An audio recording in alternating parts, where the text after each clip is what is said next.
Hello, my name is Professor Kevin Hilton. I'm the independent chair of the Sheffield Race Equality Commission. I am based at Leeds Beckett University, where I was head of the Research Centre for Diversity, Equity and Inclusion, and more recently the interim Pro-Vice Chancellor, Culture, Equality and Inclusion at the University of Sussex. The Race Equality Commission is a non-partisan strategic assessment into the nature, extent, causes and impacts of racism and racial disparities in Sheffield. Working with 24 commissioners from the Sheffield area, we conducted a series of short, focused hearings over 6 priority areas for the city. These included business and employment, civic life and communities, crime and justice, education, health, sport and culture. In May 2022, we will be presenting the findings and recommendations for the report that will be made available to the public on the Sheffield City Council website. This is the education hearing, part 2. Yeah, thanks for coming today. I'm conscious that you do have another meeting, straight after this one, so we'll try to keep it tight. We have you timetable till about 10:45, so hopefully there's a bit of wiggle room there. Really appreciate you coming today. Before we get going, I'd like to introduce you to Adele Robinson, whose secretariat team have been liaising with you, who will just go through a bit of housekeeping. So Adele, over to you. Good morning. Before we start, I just want to introduce you to the work of the Commission a little bit. So the Commission was established to look into the nature, extent, causes and impact of race inequality and racism in Sheffield.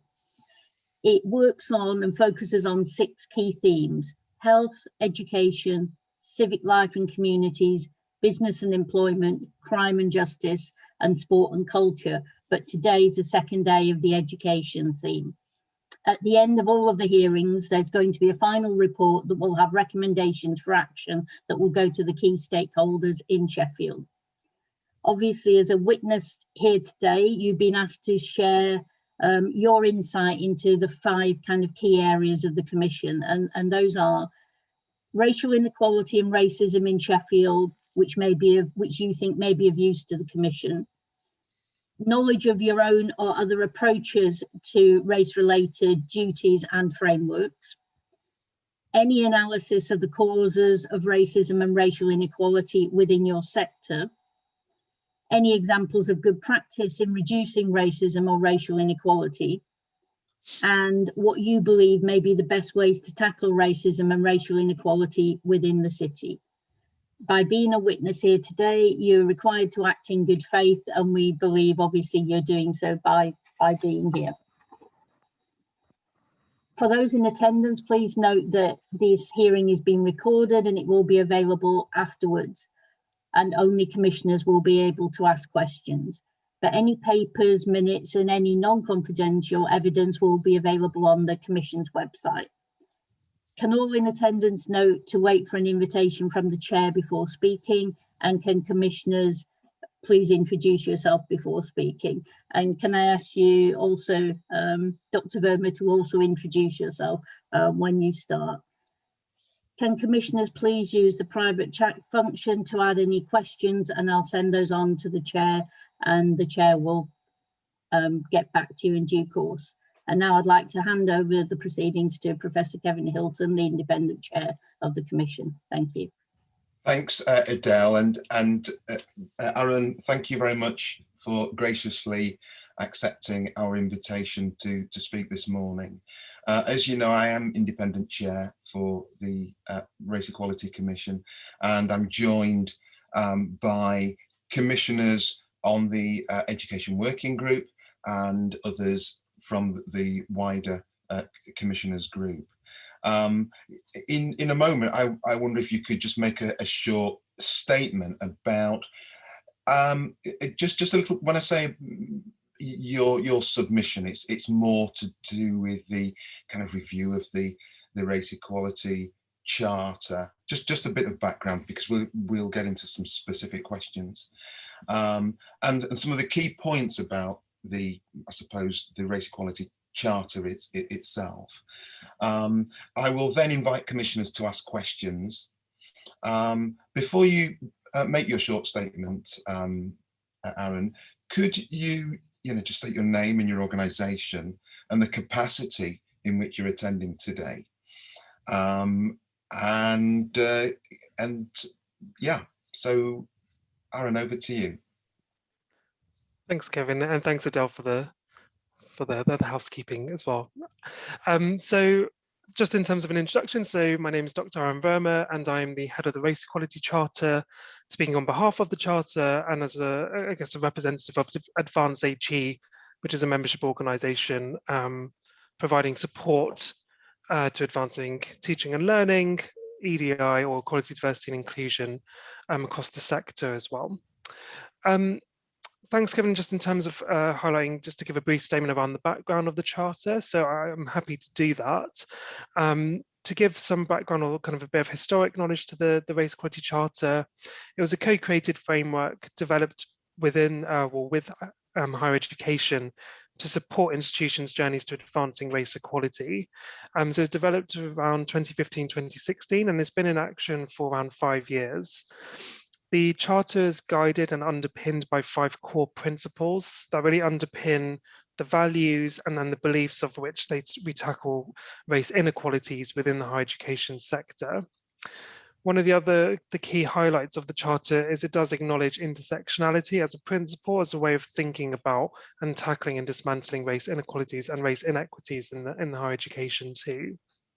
One of the things that's quite unique around the Charter is that it does require sponsorship from a senior leader, usually a Pro-Vice Chancellor or VC, to facilitate the institution's progress. And it's worth noting that the Race Equality Charter was modelled from the Gender Equality Charter, also known as Athena Swan, which is quite heavily uptaken in the sector too. The principles range, again, so one of the principles is around intersectionality or intersections of identities, or recognizing that. But there's also kind of, it requires institutions to accept that racial inequalities are a significant issue in higher education, quite explicitly. It recognizes and encourages institutions to take the stance that higher education cannot reach its full potential unless it benefits from the talents of Black, Asian, minority ethnic communities as having fair access and opportunities. And one of the other aspects is that the Charter itself was produced as a response to also the narrowing attainment gaps work and widening access work we see as well.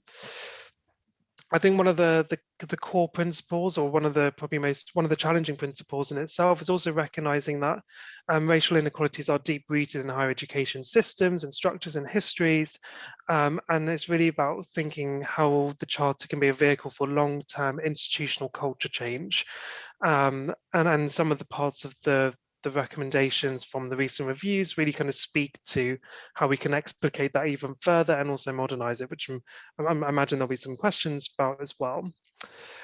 Just in terms of criteria and kind of the awarding system for the Charter, so currently we, in contrast to the Athena Swan model, the Race Equality Charter provides a bronze renewal and silver awarding system to the Charter and to membership.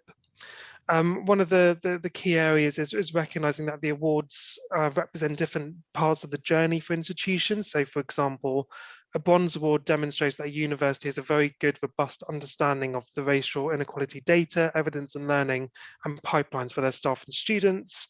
And that as they progress to bronze renewal or silver, that their action plans are both sustainable and both can be implemented with meaningful action as well. And that's when we start to see kind of the shift towards the silver accreditation as well. The other aspect that's a really key mechanism to the Charter is encouraging and supporting institutions in having self-assessment teams who are the core group that essentially are kind of the critical sounding board and ensuring that the institution is making progress and, more importantly, alleviating barriers as institutions embark on their journey with the Race Equality Charter too. And just to give some brief numbers, currently we have around 82 Race Equality Charter members, 16 of those are Bronze Award holders currently, and we are expecting our kind of largest intake of submissions for the next round, which we're anticipating between 10 to 12 submissions, which will be our largest cohort for this year as well. It's also worth recognising and noting that we've had a significant growth. I'm still yet to capture numbers on that, but we have had significant interest in growth preceding events from the wave of the Black Lives Matter movement from last year as well. So we've seen a lot more interest and a lot more discussion happening around that. So we're kind of really recognising that the Charter plays a role in higher education, but it's also very sensitive to wider policy and practice and political context and discourses around that as well. Just in brief as well, one of the other things that we capture are best practice initiatives. So we're really trying to move towards a community of practice model with institutions and members. One, to encourage people or institutions that are not yet Race Equality Charter members to be informed and feel confident that they can embark on this journey with the Race Equality Charter as a framework, but also recognising that institutions are doing some good work as well. So we really want to build on the strengths-based model, thinking about some of the other initiatives that institutions are doing and how they can adapt those and build on that to inform meaningful anti-racist actions and interventions as part of their work team. And those best practices range from different institutions, and we have those publicly available on our Advanced HE website for members across the sector to have access to those and to see what kinds of actions and interventions institutions are doing, so we can create that kind of learning network as well as people are still building their confidence in this area. That's probably kind of a snapshot of the Race Equality Charter without going too much into the review, but hopefully that gives enough context of where we've come from and where we are at now. So I'll pause there, if that's okay.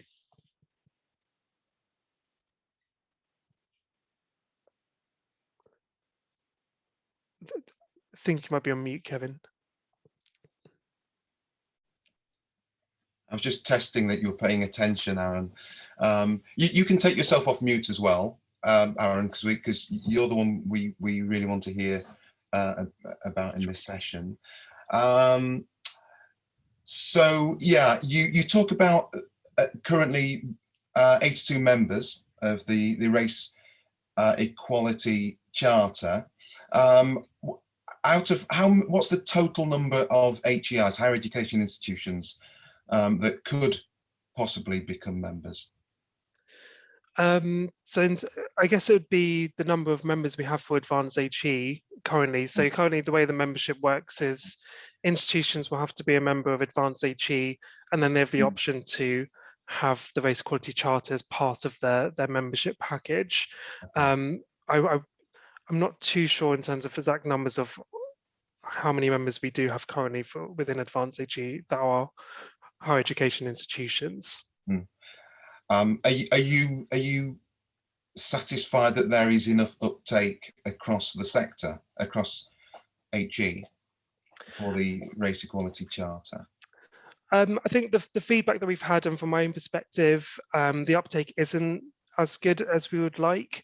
One of the issues, and this has been written about in recent publications, is the issue that race takes a back seat, and we've seen this kind of discussion and debate around gender versus race as an inequality, and the prioritization of gender over race in some ways. So I think that we've seen that the Race Equality Charter hasn't had the uptake or the momentum in the year, in previous years. Yeah. However, having said that, with global events and events in the USA have rippled across the Atlantic, and we've seen that has generated interest and momentum. One of the things that does come up in conversations and questions that I often get is around funding links, because we've seen, for example, the Athena's one that's had funding links, and that's also created a real sense of urgency to focus on gender equality.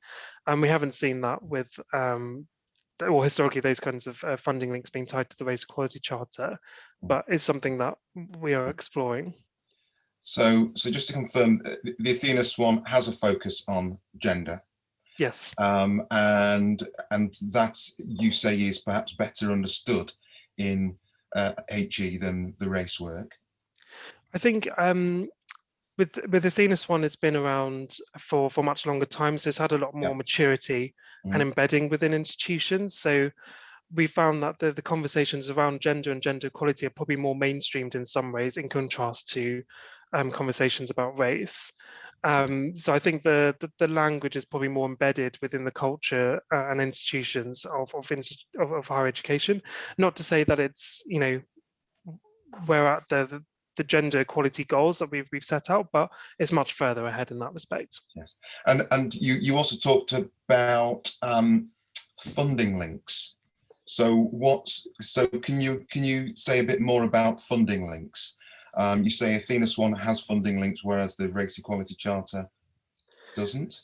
Yes, that's correct. So currently the Race Equality Charter is not attached to any particular funding.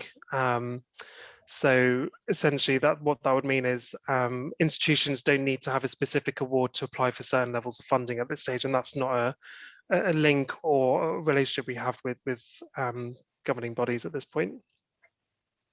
But Athena Swan, it's linked. How does it generate funding? So it was that Athena Swan was attached to funding previously. I believe that funding link no longer exists, but it was in place for quite some time. My understanding is that the institution had to reach a certain award in order to apply for specific funding or grants.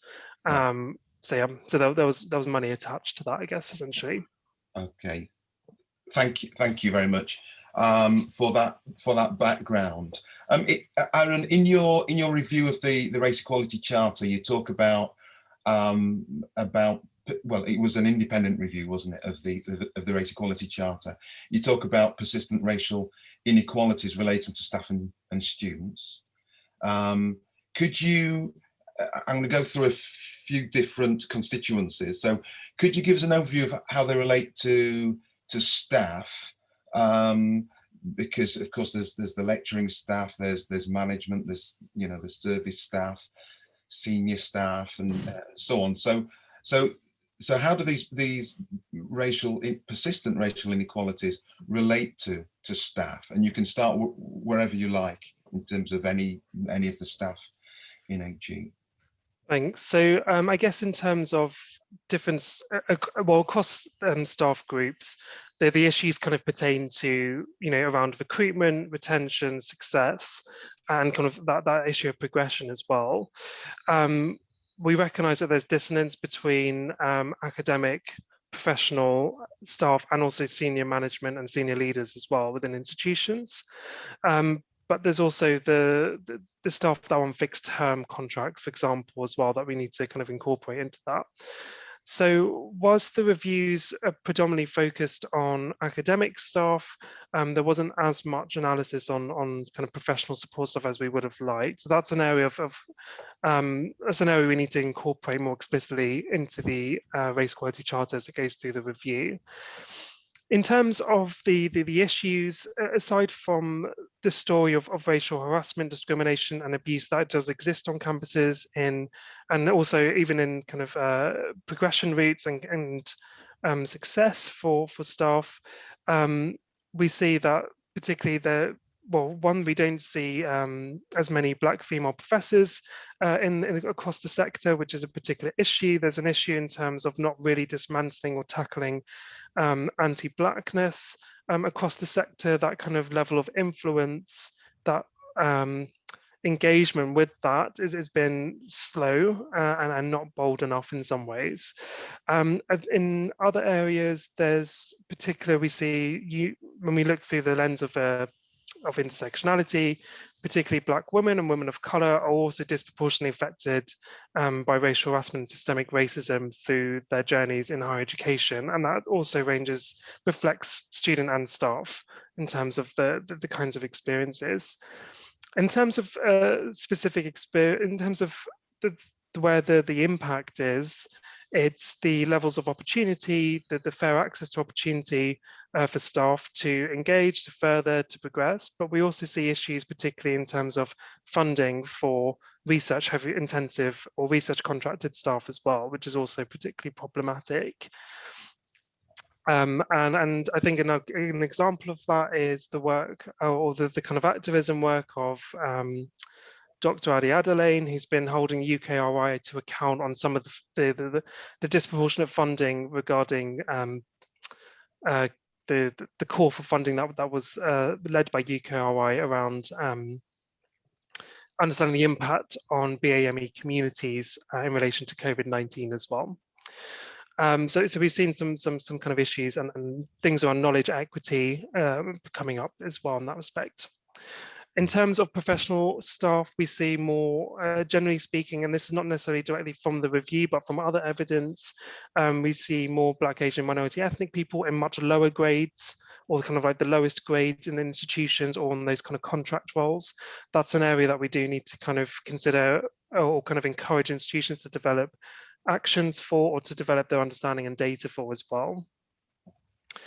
One of the key issues is also this understanding grievances, non-disclosure agreements, etc., as well, that exist within the higher education system to reflect and help us and help institutions understand some of the structural aspects and the structural issues, particularly where staff seek, or be a Black, Asian, minority ethnic staff may seek support from their institution, how they may not get that support or may be subjected to more abuse and harassment can also be an issue as well. I think those are probably the broad issues, but they do really relate to kind of recruitment, retention, success, and progression. Those are the four kind of areas that we see particular explicit issues or tangible issues of racial yes. discrimination and inequalities particularly. Yes. So, yeah. Okay, well, I'm going to ask you a similar question about students, but before I do, I'd just like to drill down into what you were saying about issues to do with harassment, and then you kind of later on you came back to grievances and the management of them. So could you say a bit about the issues around racial harassment for staff and students, and then what the issues are about managing those issues? So there's a couple of areas, and there's a couple of areas there. So if a racist incident or kind of situation happens, or an individual subject to racist behavior or abuse, there's one issue in terms of the avenues in which they need to seek support. Those avenues are not necessarily supportive or bespoke to the sensitivities of Black, Asian, or minority ethnic groups or communities. So there's that kind of avenue to support, which is potentially problematic. And when staff and staff of colour don't have clarity or reassurance that they're going to be able to seek liberation or support in those avenues, they don't necessarily pursue them, because it's kind of already sort of like a lost cause type mentality in some ways. There's also the next part, if you're thinking about that journey, is actually when you actually go to raise the grievance or raise an issue, whether it's taken seriously, because some people are still, and in particular, if you're thinking where, this will be in the HR context, when we're talking about those avenues, people, certain officers or partners are not necessarily fluent in the language or the understanding of racial inequalities or racial discourses. So that is also problematic in itself, when there's not sensitivities to the unique experience of, for example, Black women or women of colour who are seeking support or help for their grievance. And I think this is that recognition, and if you're looking through the lens of intersectionality, and Kimberly Crenshaw talks about this, is people understanding the histories of where people have come from to inform those those experiences. And I think that recognition is not necessarily there yet. And I think it mostly comes or situates within EDI teams who are doing it daily, but that necessarily hasn't manifested itself to other job functions in some ways. So that's probably the kind of avenues to support and the support itself. I know some institutions are looking at independent, also like anonymous reporting, whistleblowing as different avenues to kind of provide different ways that staff can raise those issues. But I still don't think the uptake of that has been very wide in the sector. So I think there's maybe some encouragement to do that as an interim, perhaps. I think I might have missed the other part of the question, Kevin. So I've been talking. I know I've kind of lost track. No, I think that was it. You know, I was okay. Asking about harassment and the kind of nature of the harassment, and then what the issues have been around managing grievances. You talked about, you mentioned this kind of racial fluency. Elsewhere, you know, in the hearings, people have talked about cultural competence and racial literacy as well. You know, at different levels of education, where these issues present themselves, and I expect the diversity of HR departments and you know, the managers of grievances is also part of the issue here. Have you seen any examples of good practice in managing kind of racial grievances or racism in universities? None. I can't think of any specific practices or kind of specific programs that work around this area that I'm aware of. I think the most effective kind of from my understanding, the most effective kind of processes and actions and interventions are one that has to be bespoke for the institution. One thing that we recognise that higher education institutions vary in terms of their structures and processes. So whilst we see good practice for certain interventions in one institution, so for example, if we take the example of a college-based institution, each college will have a very different approach, and then there's quite a lot of distance between the colleges as opposed to a one campus kind of university in that respect. So I can't think of any specific actions or interventions that I'm aware of, but we can speak to what the conditions for success perhaps around what I've probably mentioned already around those avenues for support, perhaps. Yeah. So given your emphasis on intersectionality, and you mention women profs, I mean, this is part of that conversation about retention and progression, but with a need to look at race from an intersectional perspective. Now, given what you've just touched upon, because I know there's a lot more, you know, for us to unpack there. How do these persistent racial inequalities relate to students? So I think the key one there, and ones that we see from the reviews of the Race Equality Charter, is around the attainment gap. And I think that's probably one of the most, I think with the solid encouragement for all the kind of visibility the Office for Students has raised around narrowing the attainment gap, we see that quite prominently. So the data is being published. I think the TASO has just been set up as well, or just formed as an independent, as a charity. They're doing a lot of work in terms of the attainment gap with students. So I think that's one area of inequality or inequalities that needs to be, that the Charter does work alongside to help improve. And that was one of the reasons why it kind of came to fruition as well in its time. But I think also there's also the whole programs of work across the UK and across the sector around decolonizing the curriculum, decolonizing pedagogy, and teaching and learning practice as well, which I think is really, really critical. And is a direct response to the disparities that students face in terms of higher education too. The other part to that is really around the widening access and participation kind of models and programs of work that are happening in higher education as well. And we also need to think about I think some of the inequalities are inequalities that are existing prior to a student or prospective student joining a university. And I think the recognition of again, is coming back to that histories of people coming to higher education system who are looking to educate, empower themselves, enable themselves to be successful. Where are they coming from? How are the institutions supporting those through their widening access? Is it a short-lived intervention, or is it something long-term throughout their entire higher education journey as well?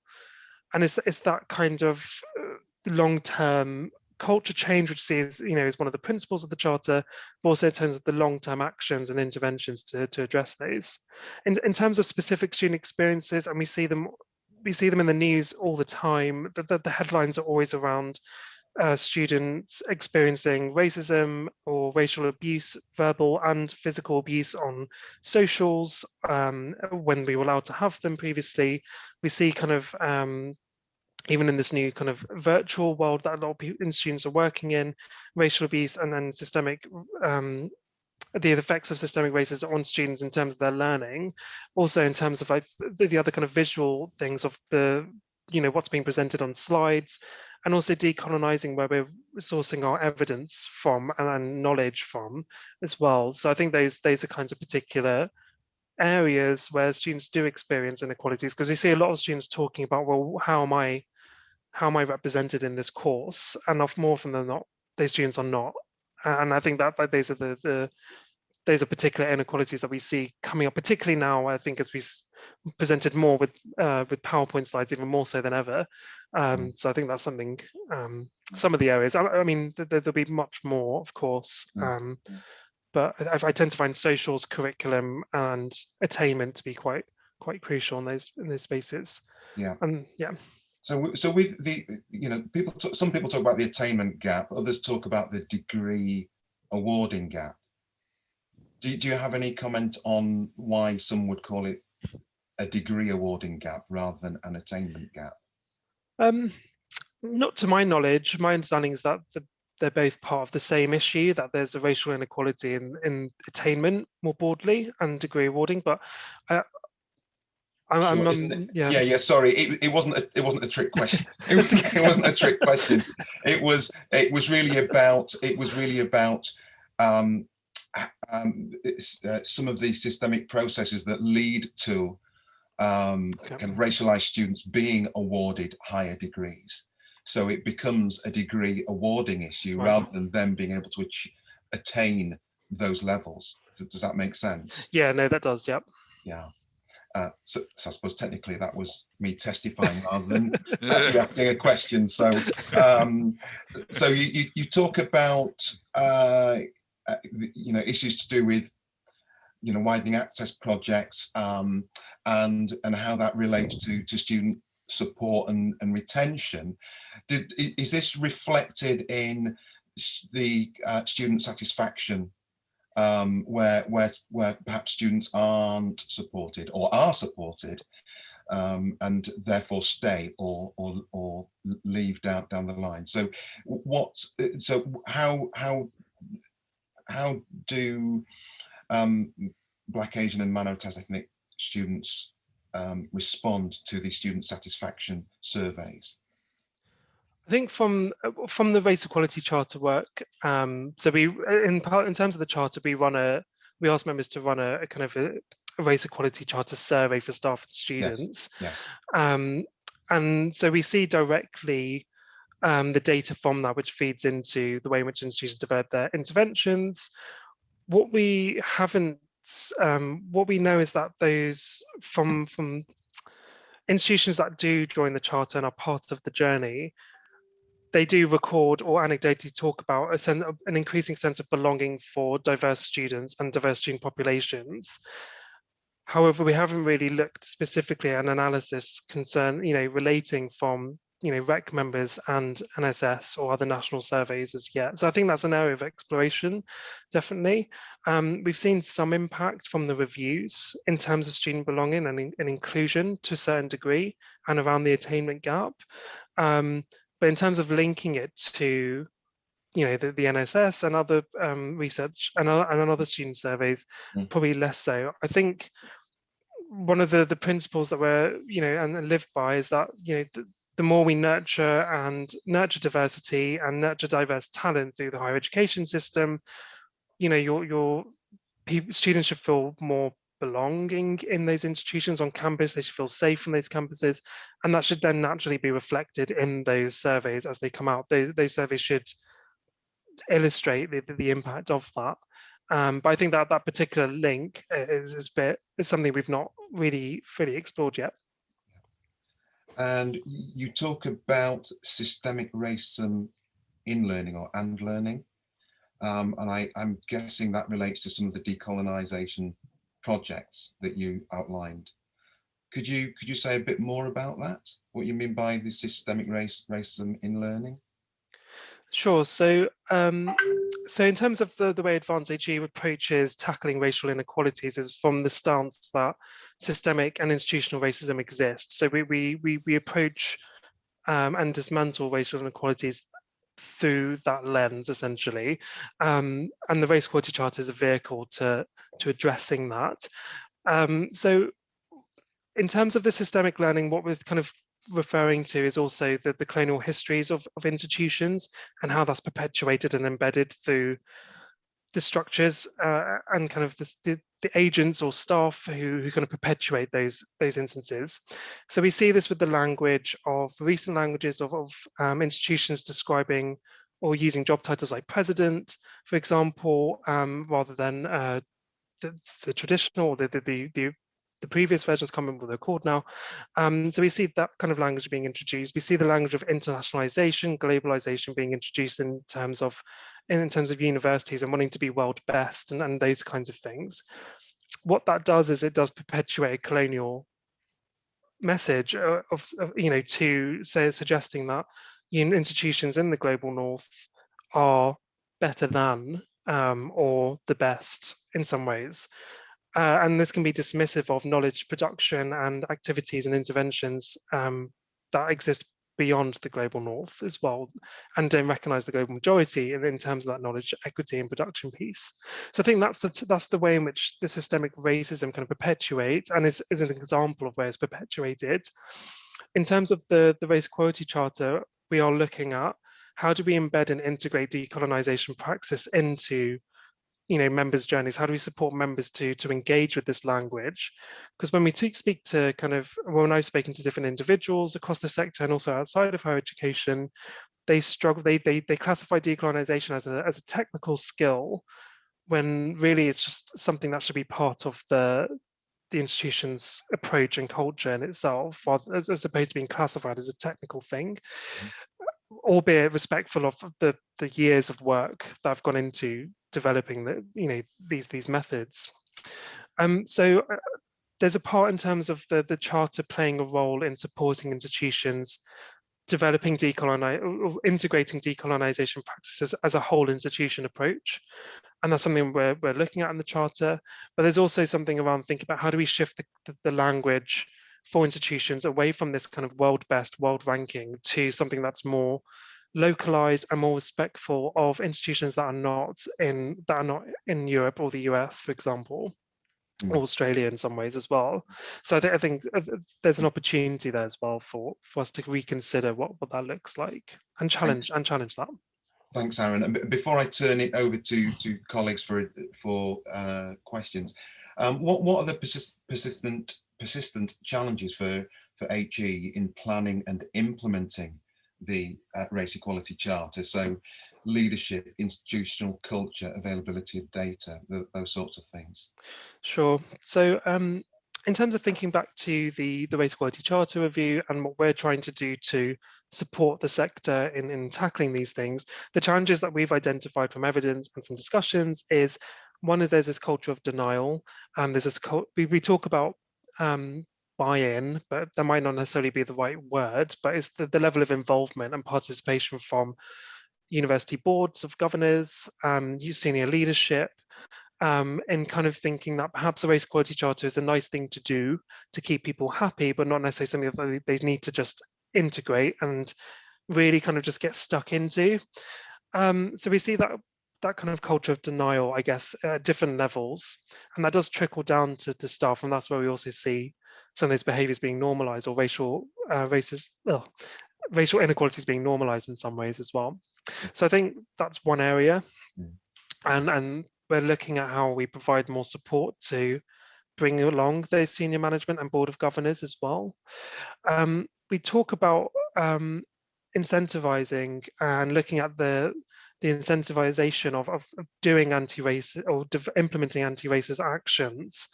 And there's a lot of talk about how do you incentivize people to join the anti-racist movement in higher education? How do you incentivize different actions? How do you get people on board with this? But we also need to create a dialogue around what are the consequences for not being anti-racist, and that's something we haven't really. We need to start facilitating a conversation, and I think Advanced HE will be quite crucial in providing that, or kind of providing a platform to have that debate. I think would be quite interesting. So I think there's also that aspect of what does it mean not to be anti-racist, or not to be part of this way of this movement, essentially, and embedding it in the institution. The other aspects we see is a lack of is around implementation fear, or kind of fear of being bold and ambitious with race equality work. So one of the things we're looking at the Charter in terms of its development is really thinking about how do we support institutions to really be bold, be ambitious, but also think in the long term. So they're not just looking at short-term campaigns, but just a long program of work that really embeds institutional culture change, is what we're trying to achieve. And also kind of readdressing this notion of competing inequalities that exist across the sector. I think George Day wrote something around the simultaneity of oppression, and I think this is something that we just need to recognise. So institutions might kind of focus one inequality over the other. So they might pick gender over race because they have the resources in place for it. But essentially, we would like to get to a place, I think, where institutions are able to do both. But we also need to recognise that the Charter, the Race Equality Charter, is quite resource intensive. We need to think about how we support members in enabling that to happen as well. So we've got a role to play in that too. But those are some of the kind of barriers and challenges in terms of the persistent inequalities, and some of the things we're looking at addressing really explicitly in the Charter to help overcome those. Yeah, I suppose there is a question around the merging of the Athena Swan and the Race Equality Charter, but I know we don't have time to get into that particular conversation. I've got a couple of questions from the floor. The first one I'd like to go to is Yen, because you mentioned the board and the governors. So if we go to Yen first, and then Sharon, and then there is another question I'm hoping that will be WhatsApped to me at any second. So Yen, if you could introduce yourself before asking your question, please. Hi there. Hi, Aaron. My name is Yen Fong Ling. I'm an artist and senior lecturer at Sheffield Hallam University. I just wanted to go back to a question with regards to governance. So in the hearings, we've been kind of developing this kind of interesting sort of overview around sort of organizational hierarchies and how confident the narrative should be to kind of implement change. So I was wondering, are there any particular kind of guidelines regarding university kind of board of governors, for instance, that the Race Equality Charter outlines, and how important that is to the application process? Thank you. It's yeah, really good question. And so one of the things we're looking at internally at Advantage is joining up our race equality work, so it's more coherent for the sector and for our members as well. So one of the things that we are looking at is developing. There's some research happening around board diversity and governance diversity, and really speaking to that narrative, or shifting the narrative where possible. And what we'll be looking to do is to build on that and incorporate that into the Charter, because I think we see in the third sector a lot of work around trustee diversity and governance diversity. For example, like the work of Malcolm John and the Action for Trustee Racial Diversity, and also Getting on Board's work as well. I think that Advantage are playing a role in looking at that within the higher education sector, because the Board of Governors is an area that the Charter hasn't necessarily engaged with as much historically. So I guess we're still trying to understand and trying to bring those individuals and stakeholders with us. And I think it comes back to that involvement and engagement in race equality as as a priority, but also as a charter to be a vehicle for that as well. So not too much from my perspective in terms of the narrative, but I think we see this from other sectors as well. The lack of diversity on boards. I think even recently, I think with the issues around Amnesty International and the racist issues there, also the Pride in London news story. I think those are the issues where we see board diversity we need board diversity, and so the narrative does need to change around that. So yeah, definitely a dialogue that we need to keep going, keep moving forward. And just a quick follow-up question with regards to other sectors. I mean, how do you feel about kind of business models of success, as measures for the university, things like investors of diversity, for instance? What's your feeling about that? It's quite interesting, actually. So one of the two of the recommendations that came from the review, one was recommending that we develop a case for racial justice for the higher education sector. And the other was also developing and supporting members to develop a business case for race equality. So that's, I think, speaking to the way institutions and higher education institutions are, this pull and push of being business models and also awarding institutions as well, or places for education, of course. So I think there's a bit of a tension there, I think, between the two. I think it's always quite saddening to have to put money as a case or an economic case for racial justice, but if that's the situation or that's the structures we're in, the only example I can think of that has done that is from the International Monetary Fund, who did a full economic analysis of the cost of systemic racism. So I think there's opportunities, and where we're exploring what we might do in terms of that economic analysis for the higher education sector, what that model could look like, so members and institutions can take that and develop it for themselves as well. Thank you. Thanks for your question. Thanks for your answer. Thank you. Dr. Sharon Curtis, could you introduce yourself and ask your question, please? Thank you. Hello, I'm Dr. Sharon Curtis. I head up a children's centre in Sheffield, but I sit on a national board. I'm actually the vice chair of TACTIC, which is early years sector that looks at the professionalisation in terms of early years development. But my question is, I'm really interested because you talked a lot about intersectionality, but about issues of misogynoir, which for Black women have become quite an issue. And I wondered, in terms of, you talk about the governors and board, about the experiences of the people in actually dealing with this, who are culturally competent and have a full understanding of that. And I'll explain a little bit more about that. I was asked to look independently at issues within the university. And what we found was quite in-depth policy that nobody actually understood. And what happened was, it was really hard for the students to navigate through that. Consequently, there were lots of little groups of different feminists. So if there was Black critical race feminists, about how they actually got voices into all these different arenas. So yeah, I wondered if you've got any thoughts in regards to that. There's am I right in thinking the questions around the involvement and meaningful involvement of Black women in decision making and in in governance and leadership levels? Is that, have I understood that correctly?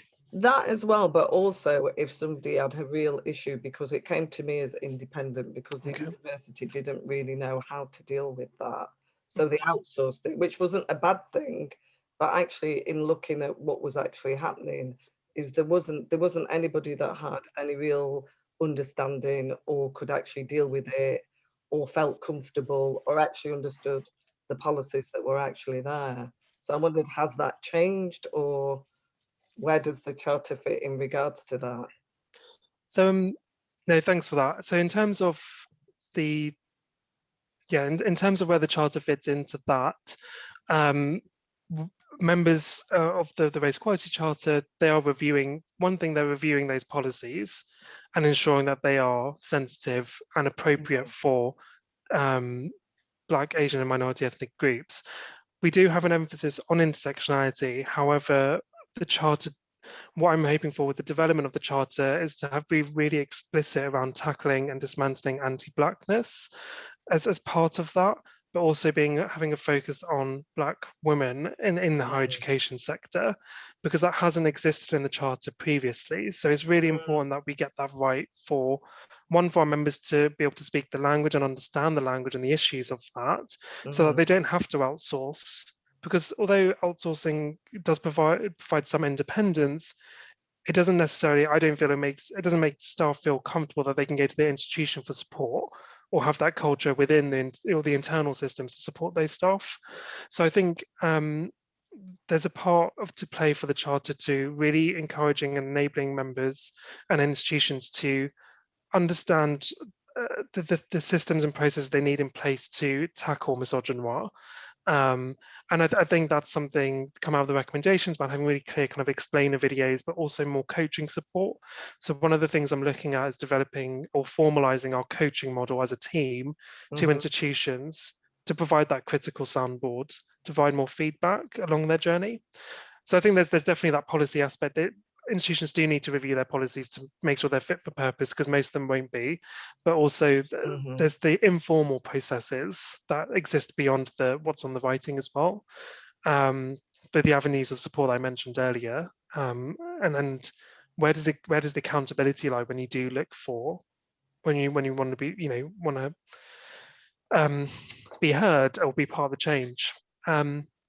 I think answering your question backwards in terms of some of the issues and ways in which the Charter is trying to do this is that I've read a lot in terms of Leela Watson's work of collective action and participatory action, and that's definitely something I'm trying to integrate as part of the, it's the way of working or the culture of the Race Equality Charter.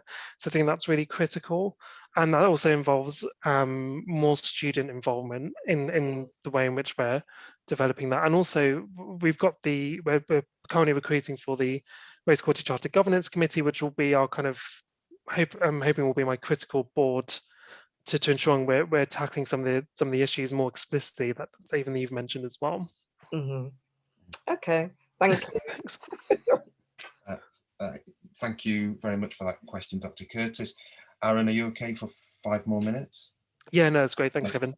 Okay, brilliant. We have a question from Dr. Abdi, who's one of the members of the public attending and a supporter of the commission. You have just been talking about how Advance HE and you support higher education institutions whilst they're going through this process of planning and submitting for the Race Equality Charter.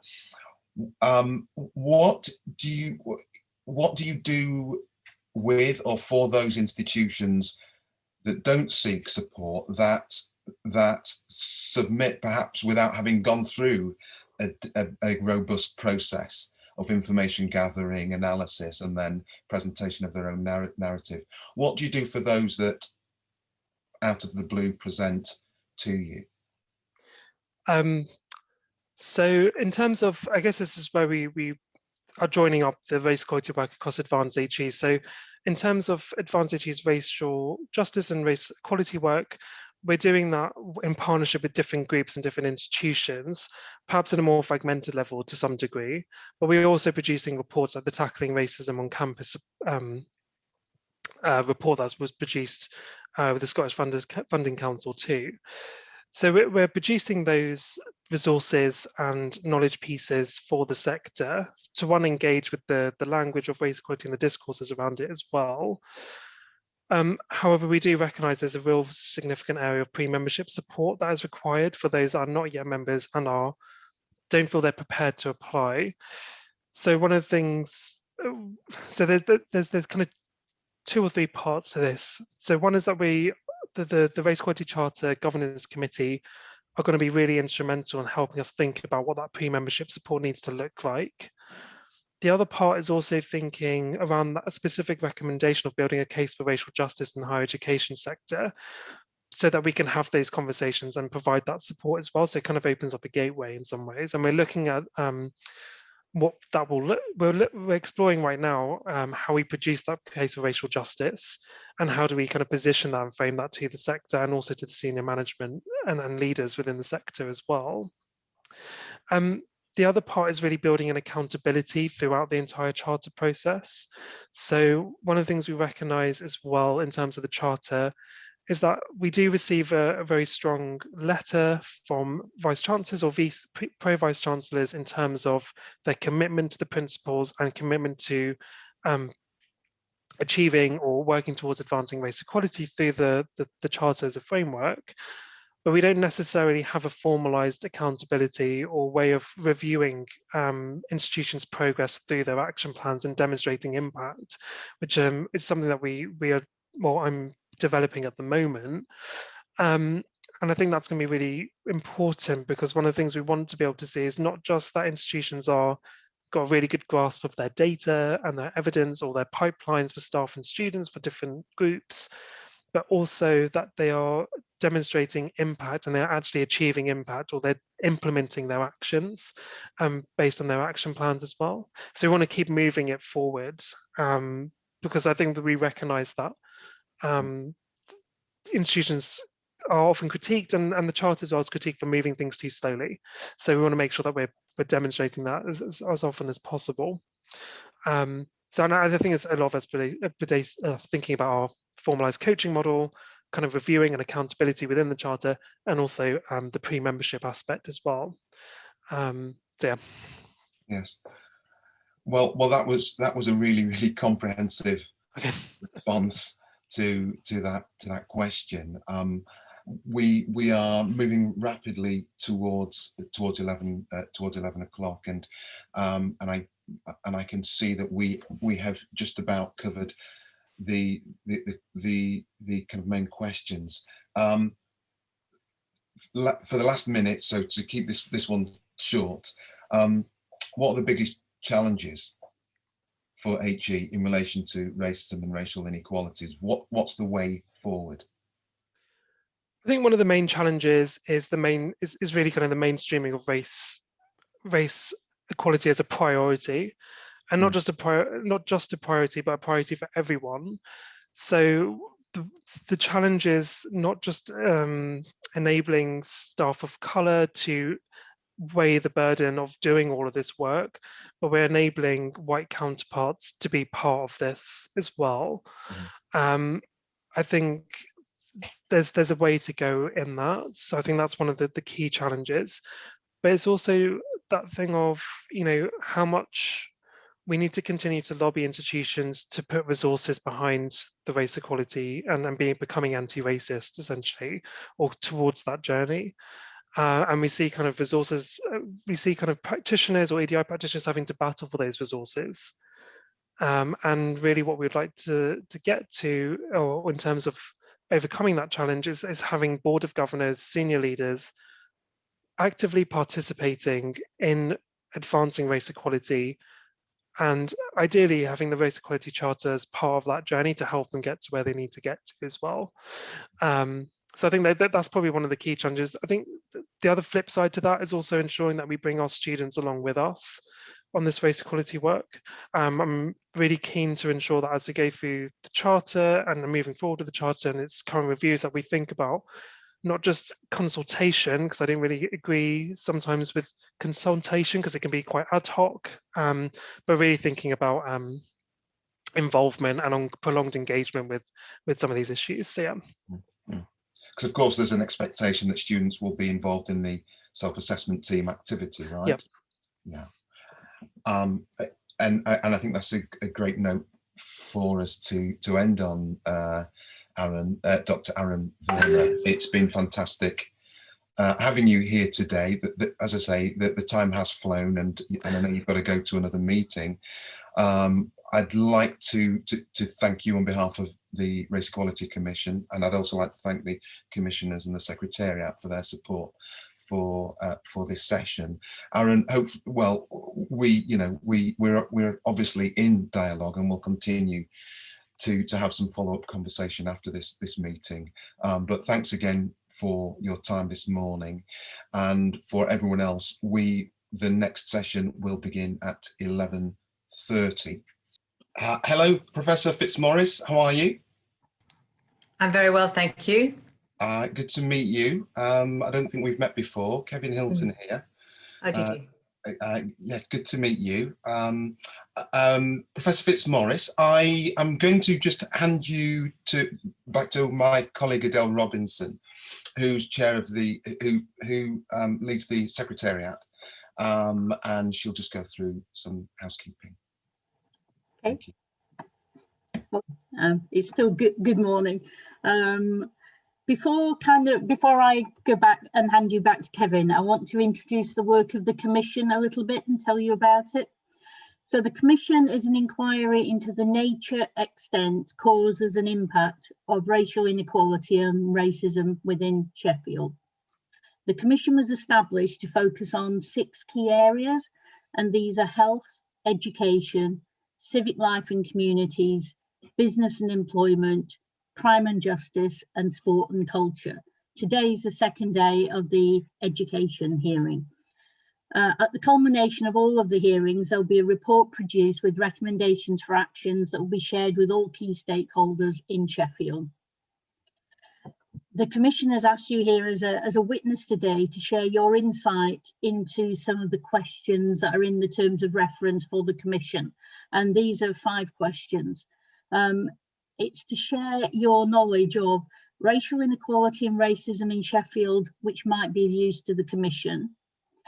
Knowledge of your own approaches to race-related duties or frameworks. Any analysis of the causes of race or racism within your sector. Any examples of good practice relating to reducing racism or racial inequality, and what you believe to be the best ways to tackle racism or racial inequality in the city. As a witness, you're required to act in good faith, and by speaking here today, we're assuming that is so. Can I also let you know that the hearing is being recorded and it will be available afterwards, but only commissioners will be able to ask you questions. Any papers or evidence that you've submitted that isn't confidential will be made available on the Commission's website afterwards. Please note that people will be asked to wait for the chair before speaking, and can you introduce yourself before speaking, and when you can you introduce yourself when you start speaking as well, Professor Fitzmaurice. Can any commissioners please use the chat function to ask any questions, and I'll bring those to the attention of the chair. And now, can I hand you back over to the independent chair, Professor Kevin Hilton. Thank you. Professor Fitzmaurice, welcome. As you can see, I am joined by commissioners from the Sheffield Race Equality Commission, who I will invite to ask questions in a little while. Professor Fitzmaurice, I wonder if you could just make a short statement, a summary about your submission and its key points. But before you do so, as Adele has just mentioned, could you state your name and your organisation and the capacity in which you're attending today? And could you also state what part you played in the submission of the evidence? Welcome. Thank you very much, Professor, and thank you very much, Commissioners, for inviting me to this hearing. My name is Susan Fitzmaurice. I'm a professor and head of the Faculty of Arts and Humanities. I'm here in my capacity as a member of the University Executive Board at the University of Sheffield, and as chair of the Race Equality Steering Group, which is the governance group for the actioning, monitoring and oversight of the university's race equality strategy and action plan. The submission that was made to the Commission for evidence was developed by the Race Equalities Steering Group, and in particular the human resources colleagues who support that work. The key contents really of the submission cover a brief introduction to the University of Sheffield, the place of the Race Equality Strategy and Action Plan within the institution, it's at some areas of progress, recognizing some areas of challenge. Let me start by saying that the university is first and foremost a civic organization. It was founded in order to benefit the children of the working class of the city and the surrounding region. To that end, the civic responsibility and therefore commitment to opportunity and equality, both for students and for the city, is really important and is a core value for the institution. We wanted to submit evidence of our work to combat racial inequality because we've already started work in this area, and we regard partnership with the City of Sheffield as absolutely critical to the approach of tackling racism in the city and in the region, and indeed in the sector. Sorry, Professor, I don't know how long you want me to go on here. Just briefly, don't worry. We have your submission, so you don't need to go over the submission. Right. It's just the key points as you see them. Yeah. So I think critical is the development of the Race Equality Strategy and Action Plan, which was really a culmination of the work of staff and students, the entire university community. It is a live strategy. We monitor our progress constantly and actually approach it very critically. We have just published an update of that strategy and action plan. And I think that it's benefited from that scrutiny over time. We've also benefited enormously from a great deal of learning over the last few years. So I think two elements that I'd like to highlight that are quite new, really, within that strategy and action plan, and as they have to do with education in particular. One is the work being undertaken to tackle racism in the university, among students, among staff, and also with respect to the general public. And so I think our reporting measures have improved, but they're under constant review because they're not perfect. So we have a system of report and support, which also relates to hate crime and more broadly across the city too. The second piece that I'd like to highlight is work which began in this last year. We commissioned a subgroup of the Race Equality Steering Group to look at decolonizing the curriculum. This was very much in response to submissions from students, particularly in the course of 2020, where students felt that their voices were really not being heard, their own beliefs, knowledge, and understandings were not being recognized. And so this work was undertaken in the subgroup, which was chaired by a Deputy Vice President for Education and a student and the Students' Union women's officer. The reason for that was to ensure that this work would be central to the university's education strategy. So that group both reports to the Race Equality Steering Group, but also to the Vice President for Education. We have, I think, made some space for important conversations in areas that we might not have imagined we would be able to. So for example, in engineering, these conversations are more prevalent in arts and humanities and social sciences, but I think the university community has benefited tremendously from the catalyst of this working group by having conversations right across the university. Finally, I think I'd mention that the university is committed to applying to the Race Equality Charter, and to that end, we have a self-assessment team, and we have been over the last 6 months exploring the challenges of collecting the relevant data sets for analysis and preparation for that work. So I won't go into the bits and pieces there, but suffice it to say, the direction of travel and our commitment is to apply to the Race Equality Charter. So I think I'll just stop. Yeah, that's great. Thank you, Professor. Professor Fitzmaurice, when do you intend to submit for the Race Equality Charter? Realistically, probably in 2 years' time. Okay.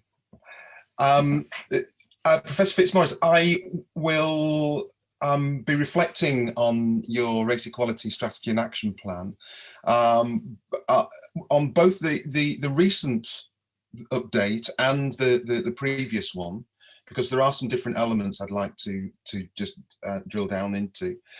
We have until 12:15. And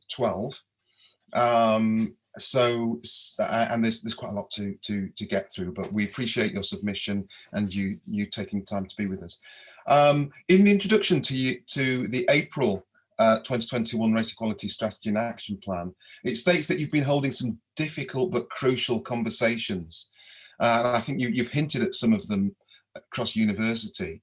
And so what have been these difficult conversations around the action plan? Can you outline the topics of these conversations, or some of the topics of these conversations? You're on mute. You can stay off mute. Got it. Okay. Yeah. Yes, absolutely. I think that some of the difficult conversations have been around our capacity actually to tackle in a very material way complaints and challenges of racism on campus. So I mentioned that we'd improved our mechanisms. We have this mechanism called reported support. It's used in other universities as well. But we had challenging conversations both within professional services, with staff networks and with students about the efficacy of that system. There are always challenges around anonymous complaints and the assurance to complainants that appropriate action has actually been taken.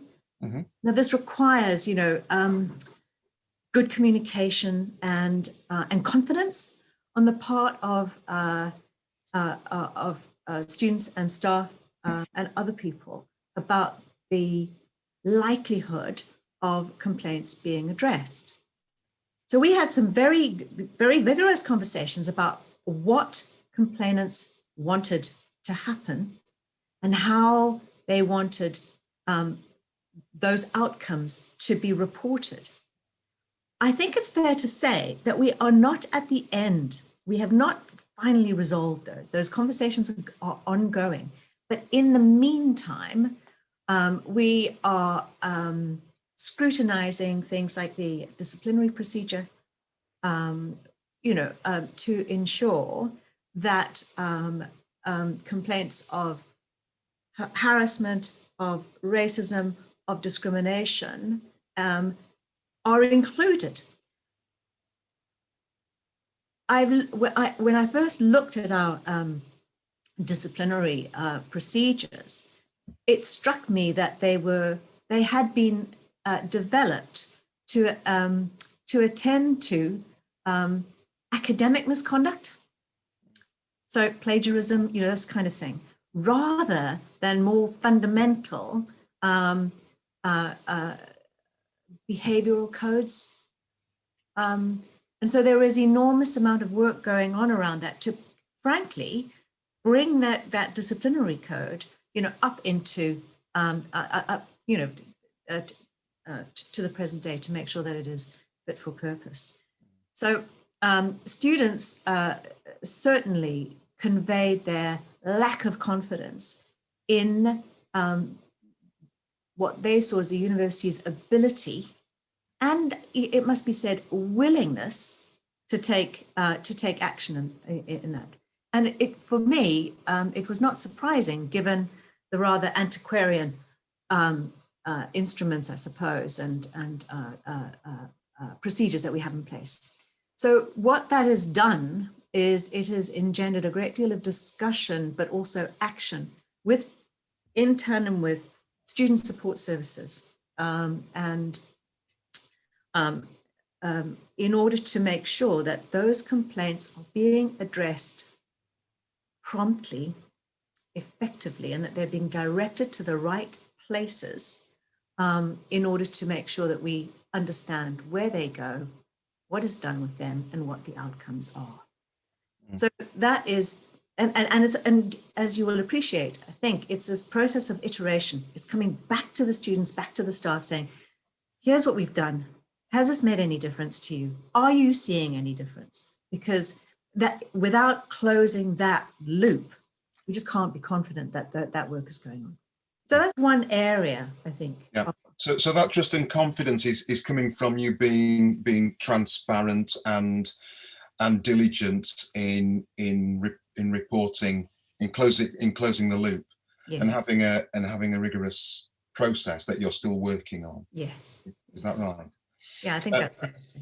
Yeah, and so in your 2019 action plan, it followed consultation with students. You were talking about students and their trust and confidence, and you've talked a bit about the issues to do with kind of racial harassment and dealing with those those related issues. They also felt it important to review learning, teaching, and assessment practices, and you were hinting at that in your summary, to develop and ensure an inclusive curriculum. Can you say a bit more about that? Sure. I think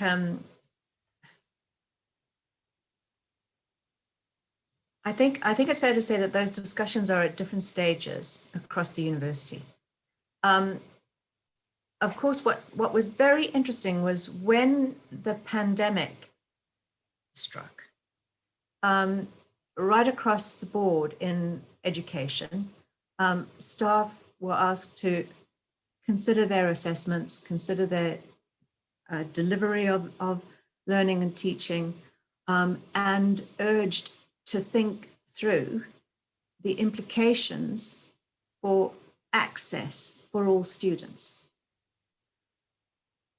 It was very striking that we began to have reports of real inequality across the piece.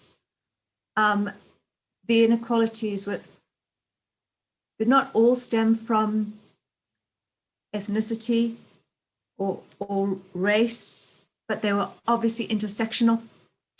And so the more that students were stuck at home in multi-generational households with comparative lack of access to digital devices, the more they struggled.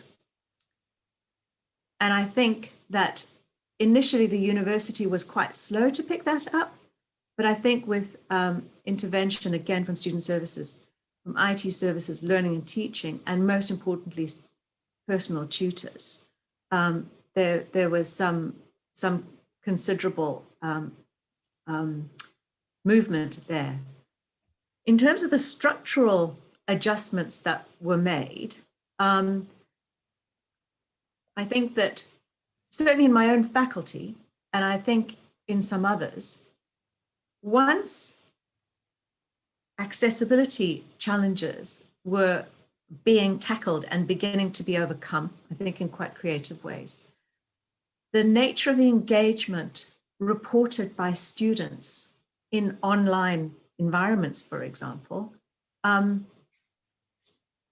was quite favorable. What we've seen reflected in different classrooms, to be sure, is that in a physical classroom, the people who tend to dominate are people who tend to dominate because they can be larger than life, they can take center stage.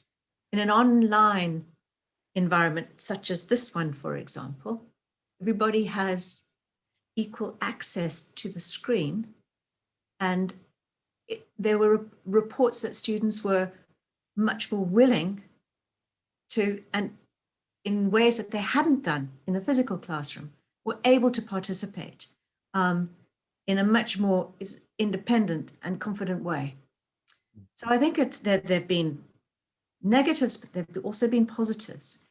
If you like, the structural challenges around accessibility to the full range of educational resources was a major obstacle early on. I think we've managed to overcome those obstacles, and we're trying to make sure that we don't lose the learning from the experiences reported by students. It's not, but not that, I don't think that that's universal. I think there have been some significant challenges for students across the piece. Thank you. Thank you. And I think you were emphasizing some of the heightened benefits of blended learning, haven't you? That universities have tried to work towards for some time, but the pandemic has been a catalyst for improving those techniques. In terms of assessment, Objective 3 of your 2021 action plan aims to remove the barriers that lead to degree awarding gaps, sometimes referred to as attainment gaps, and this has been explained. This has been linked to and explained by racial disparities.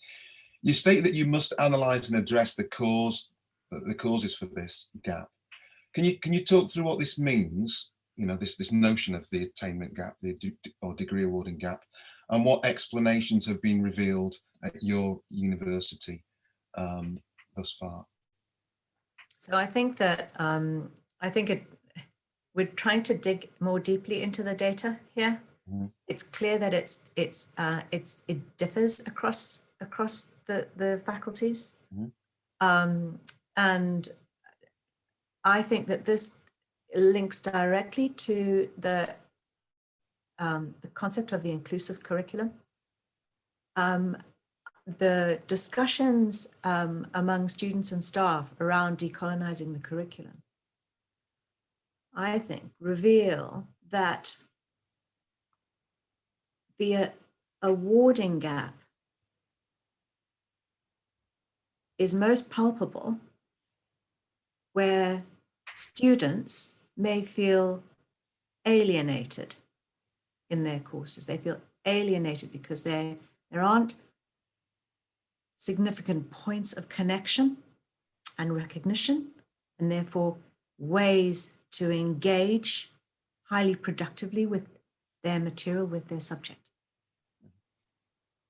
And I think that this is being gradually recognized across the university. I would say in some areas with deep reluctance and concern, because I don't think people had really thought this through. But I think it's only through these honest, open and challenging conversations, for people who believe that their curricula were the most perfect things in the world, to be told that they were really there are significant shortcomings, that they did not have space for students to engage properly. I think it was very uncomfortable for them. But it has been, I think, very important for students to have the space to do that. Yeah. So once we have that understanding and are able to explore where that is most acute, as well as the extent to which it is widespread, I think that it's possible then to address that through changes to the curriculum, enhancing the ways in which students can engage and with their assessment too, because they ought to be positioned to succeed rather than starting from a point of alienation. So that this is not a straightforward piece of work, and it will take some time to embed, I think, across the university. But in discussions thus far, I'm encouraged that that the work is really is beginning to have an impact. And so what we're doing in terms of the data is looking at what students come in with in terms of their entry levels, how they progress at the end of first year, possibly the end of the second year, and where they are at the end of third year in relation to those subjects in which are their focus. Are you able to share with us the larger of the gaps, the awarding gaps? I know terminology is always an issue in how this is and in how things are labelled, how people are labelled. But are you able to share anything, perhaps through your access and participation plan or your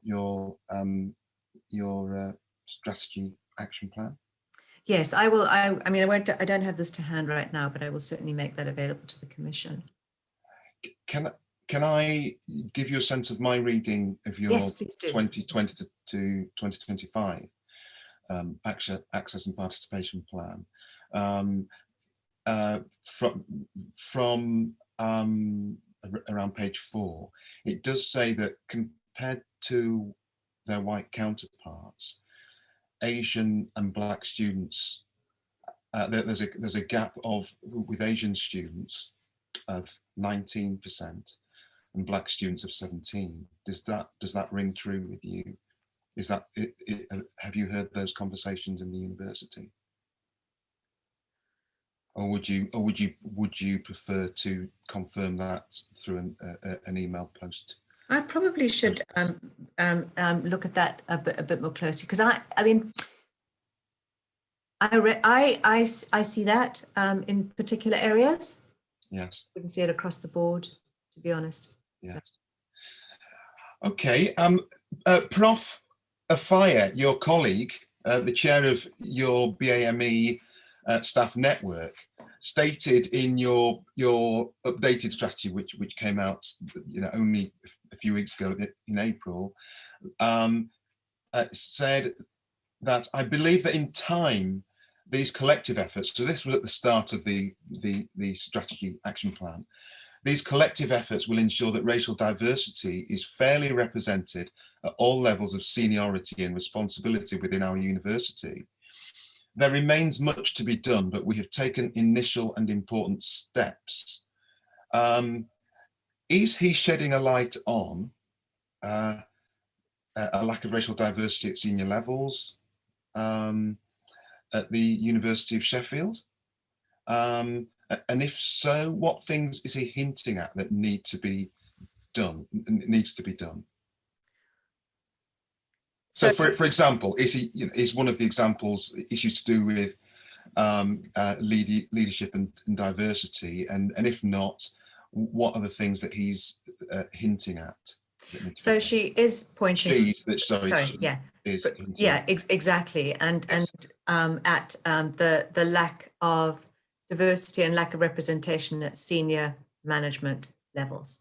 Mm-hmm. That's absolutely what she's talking about, and she's absolutely right. And so what there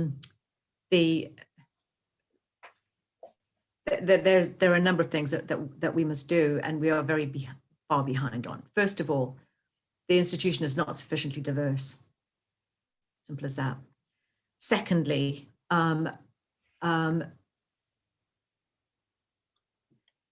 we have it's a real challenge because those senior staff, such as Amaka,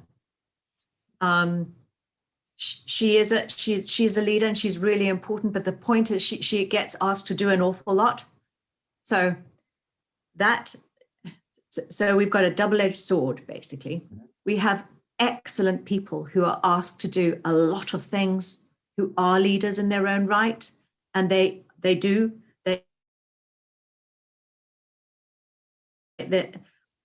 I mean, I would like, but all level of recognition for the amount of work and the quality of work that she does. But the pool of leaders challenge, and to that extent, I mean, the work that we're doing in terms of staff recruitment, staff mentoring, and staff development is critical. And that's where she says she believes that in time, those efforts will bear fruit. But there is a big project going on in HR to ensure that our recruitment practices are designed to attract people from all backgrounds, but particularly from Black and minority ethnic backgrounds into the. Is this a deficit that you've identified as senior staff, and something that the HR are trying to do something about? Yeah. Mm-hmm. Before I open this up to questions from other colleagues, I'd just like to turn to Grace Thambiraja, or Thambiraja. Grace is the chair of your student BME society, who also writes in your action plan that it's reassuring for the student body to see, and I paraphrase, that the university is becoming an actively anti-racist institution. It's vital that the university is holding individuals and departments accountable for a lack of prior action. Can you tell us why the chair of your student BME society needed reassurance of the university becoming actively anti-racist?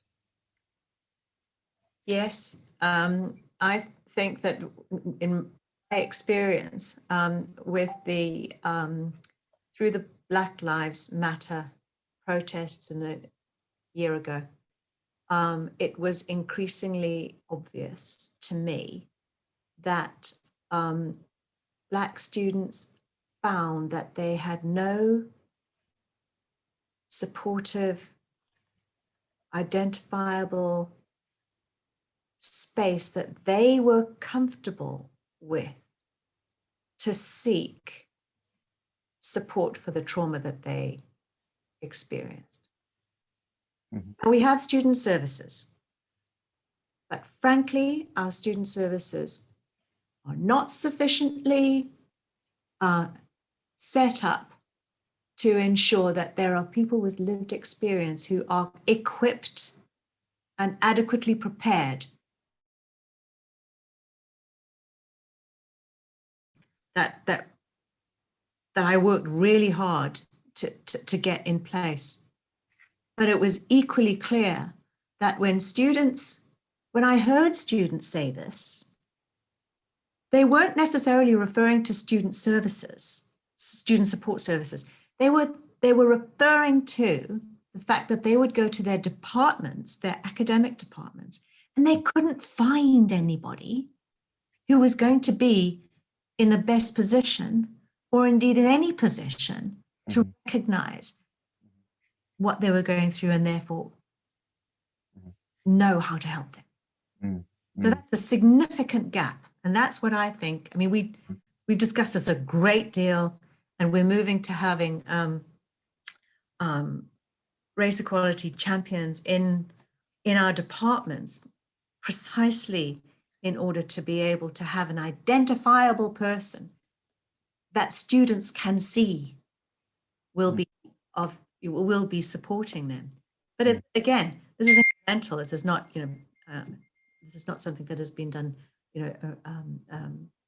mean, we've still got a way to go in this. But that's where I think that Grace is coming from. Yeah. The Race Equality Champions is an interesting one, because if you were to, if you were to read around the notion of Race Equality Champions and your university, there is talk of those champions being students in some cases, but you've just been talking about Race Equality Champions being staff. So yeah. could you tell us a bit about, well, could you clarify that for us? Yes, I should do. Sorry, my language is probably, let me talk about this. We've got race equality ambassadors who are students. Right. And they were certainly, and they were appointed first in 2019. And they were there to, the role of the students was primarily to support conversations, particularly in the second semester, among students in residence halls and elsewhere. And then I suppose the people that I'm talking about will be staff who will be identified in departments, who will effectively be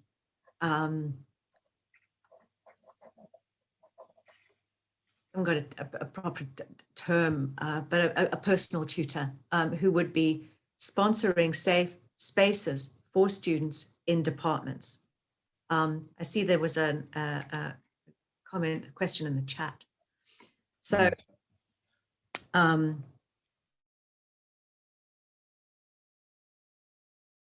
okay, fine. No, sorry about that. Okay. So what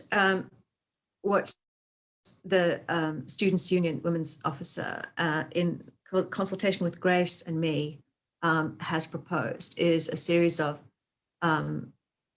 or a system of safe spaces in departments for Black and minority ethnic students to gather, if you like, and as it were,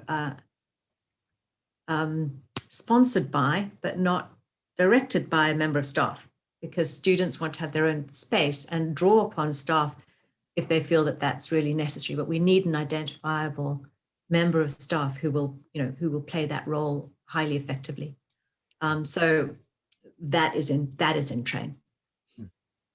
So it's an interesting one, the notion of a safe space, because of course you want the whole campus to be a safe space, don't you? So it's a bit of a paradox, I suppose, or anomaly to have a safe space on campus, but the whole campus should be a safe space. I'm just thinking out loud. I'm not looking for an answer, Professor Fitzmaurice. We've talked about Professor Afire and the kind of additional burden, if you like, of taking on some of that emotional work around race and racism. Is that something that we could also say of the students taking on the race ambassador roles as well? I don't know about the student ambassadors. I will say that the BME Student Society, together with the BAME Staff Network, have shouldered an enormous amount of work over the last couple of years, and it's so the safe, or if you like, private spaces, let's call them that, so exclusive spaces in some respects for students, is an effort is an attempt to reduce the reliance of students on the BME Students Committee and on the BAME Staff Network for creating those spaces. So they have been at the forefront of that incredibly important support network for students.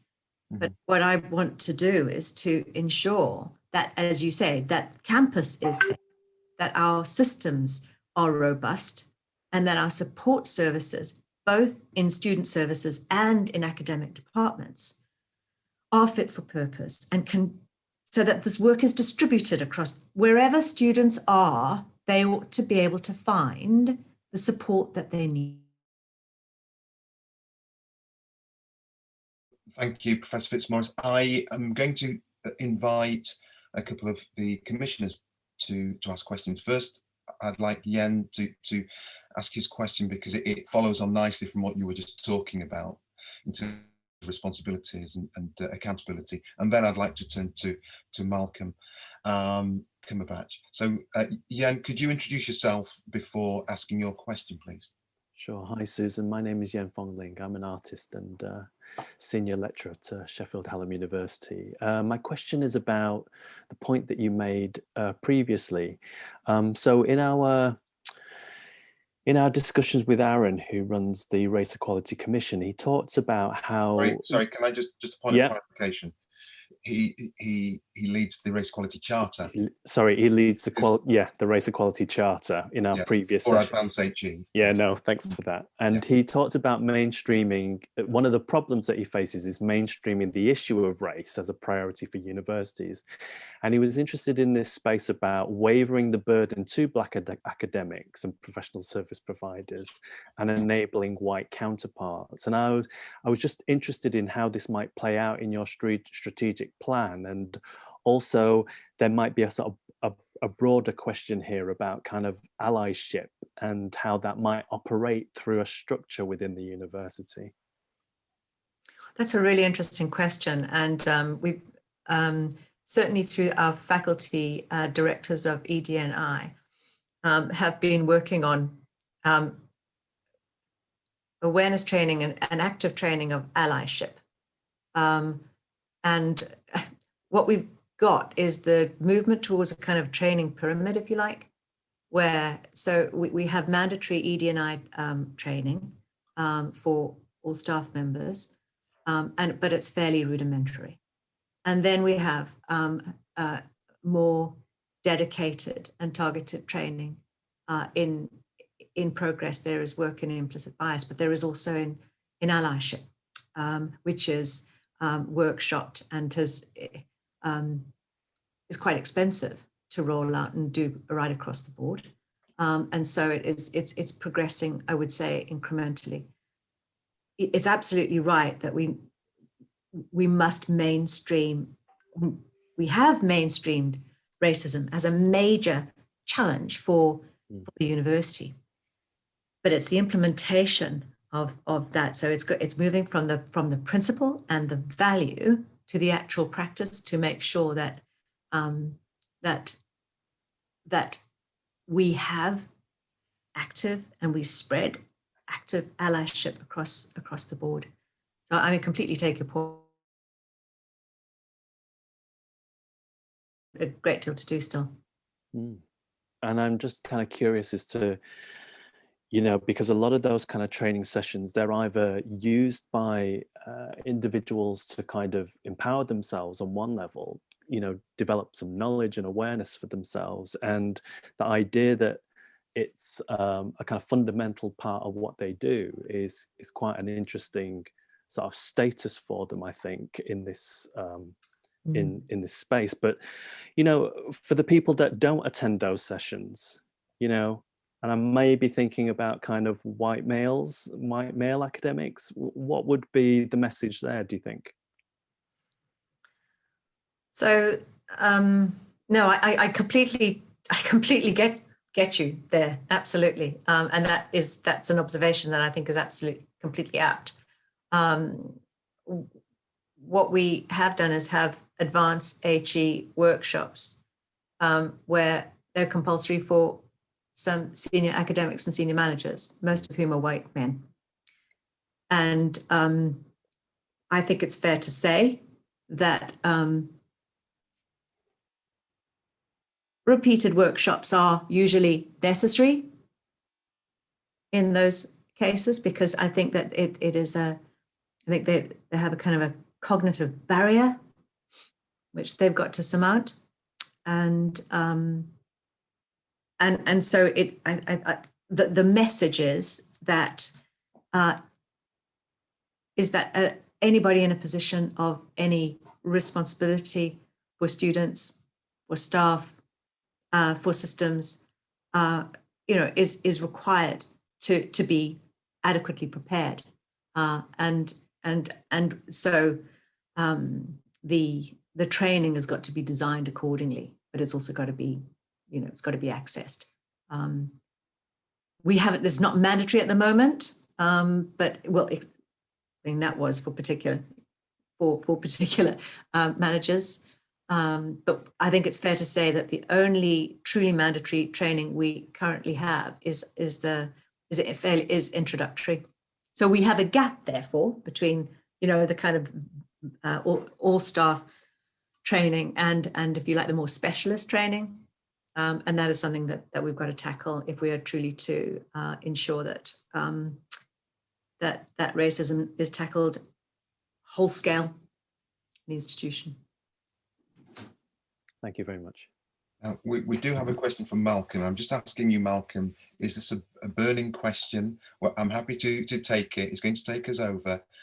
Would you like to ask your question, or do you want to hold your question?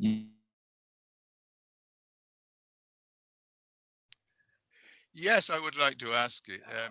Okay. It follows on, I think, neatly from Ewan's. Yes, Professor Fitzmaurice. My name is Malcolm Cumberbatch, and I'm a commissioner here, virtually, Sheffield Race Equality Commission. I worked with at your university for 7 years and 16 at the other one, plus 2 others. So I'm a social scientist by trade. I'm now only a visiting lecturer at Hallam, so I'm kind of like down the scale. Right. One thing I wanted to ask you is about this decolonizing the curriculum, because it's always seen that it's for the students, and the lecturers and the staff need to understand why we're doing it and to understand it, because there's a view that European knowledge is the only knowledge. And I've been in situations where people have said, well, that guy doesn't know what he's talking about, his research is not as good as ours and stuff like that. How are you dealing with this issue? Thank you. That's a really good question. And there are, I mean, the decolonizing the curriculum discussions have, I mean, you may have read the controversy, I think, that, we generated in the Times, because there was a draft, really, discussion paper was inadvertently made public, in which staff members in engineering were talking about the need to critically scrutinize the assumptions on which the discipline is based. And, the reaction was you're throwing, the baby out with the bathwater, which is obviously not the case, but that's the general reaction that people people tend to have. So the staff are beginning, I think, in particular areas. So engineering, I think, is a good case. I mean, medical and dental health is a case where I think that the understanding on the part of staff is developing at pace, in line with what students are asking. And in arts and humanities and social sciences, there is a synergy there between students and staff, because staff understand that it's critical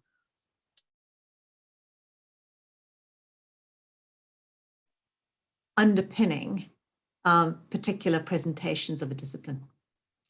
In places like engineering, those conversations are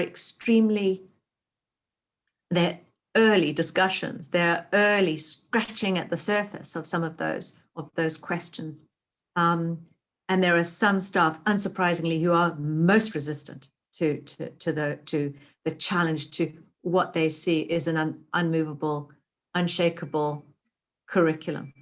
But as these discussions continue to take place, I think there is this dawning recognition among staff that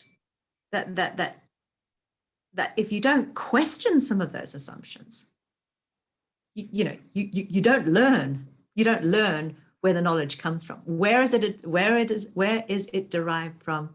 What are the foundations? And how can this be so partial? All right, thank you for that. That's a great point for us to end on, Professor Fitzmaurice. I don't know if you realise, but we've already overrun.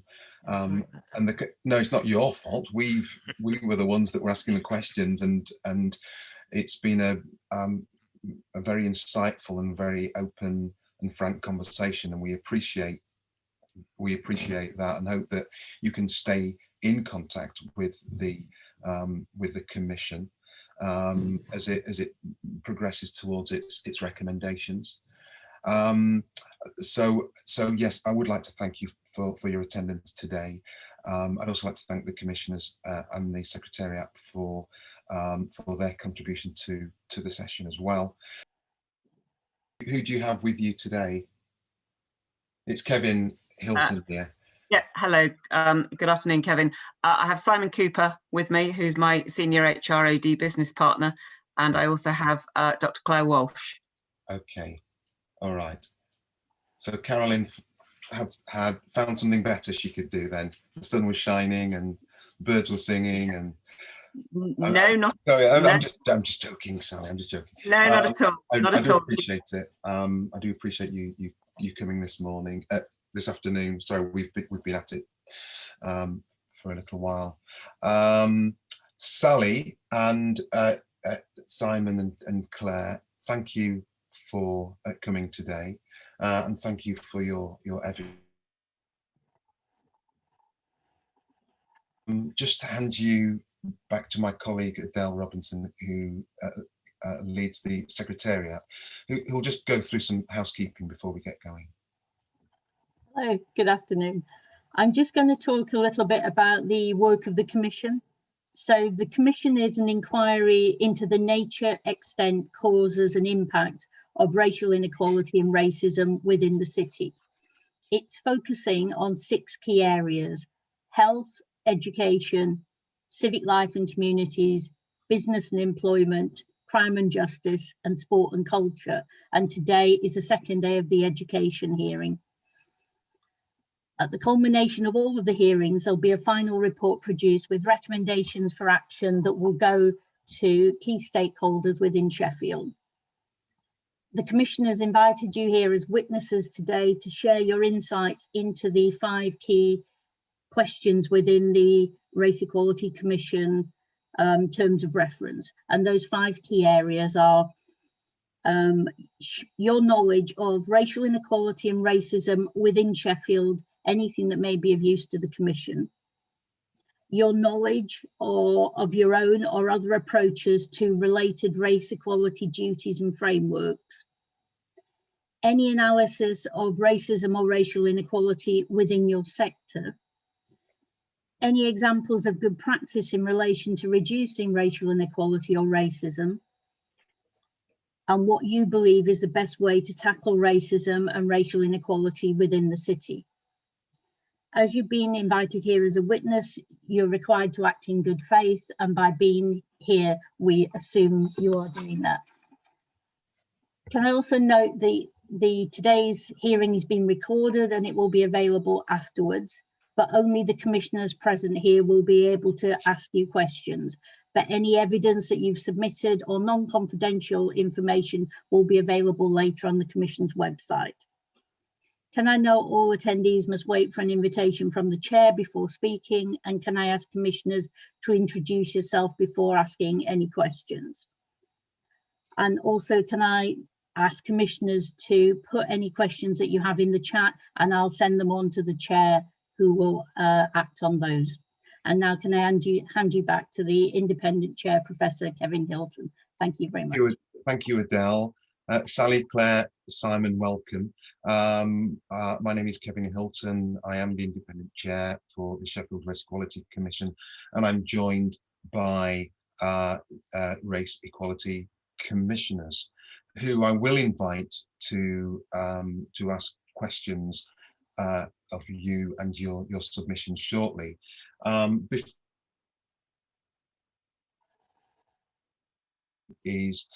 If we could direct the questions at you, and then perhaps you could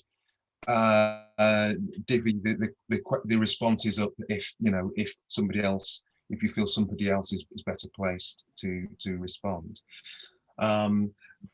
So before we invite questions, Sally, do you think you could make just a short statement about your submission and its key points?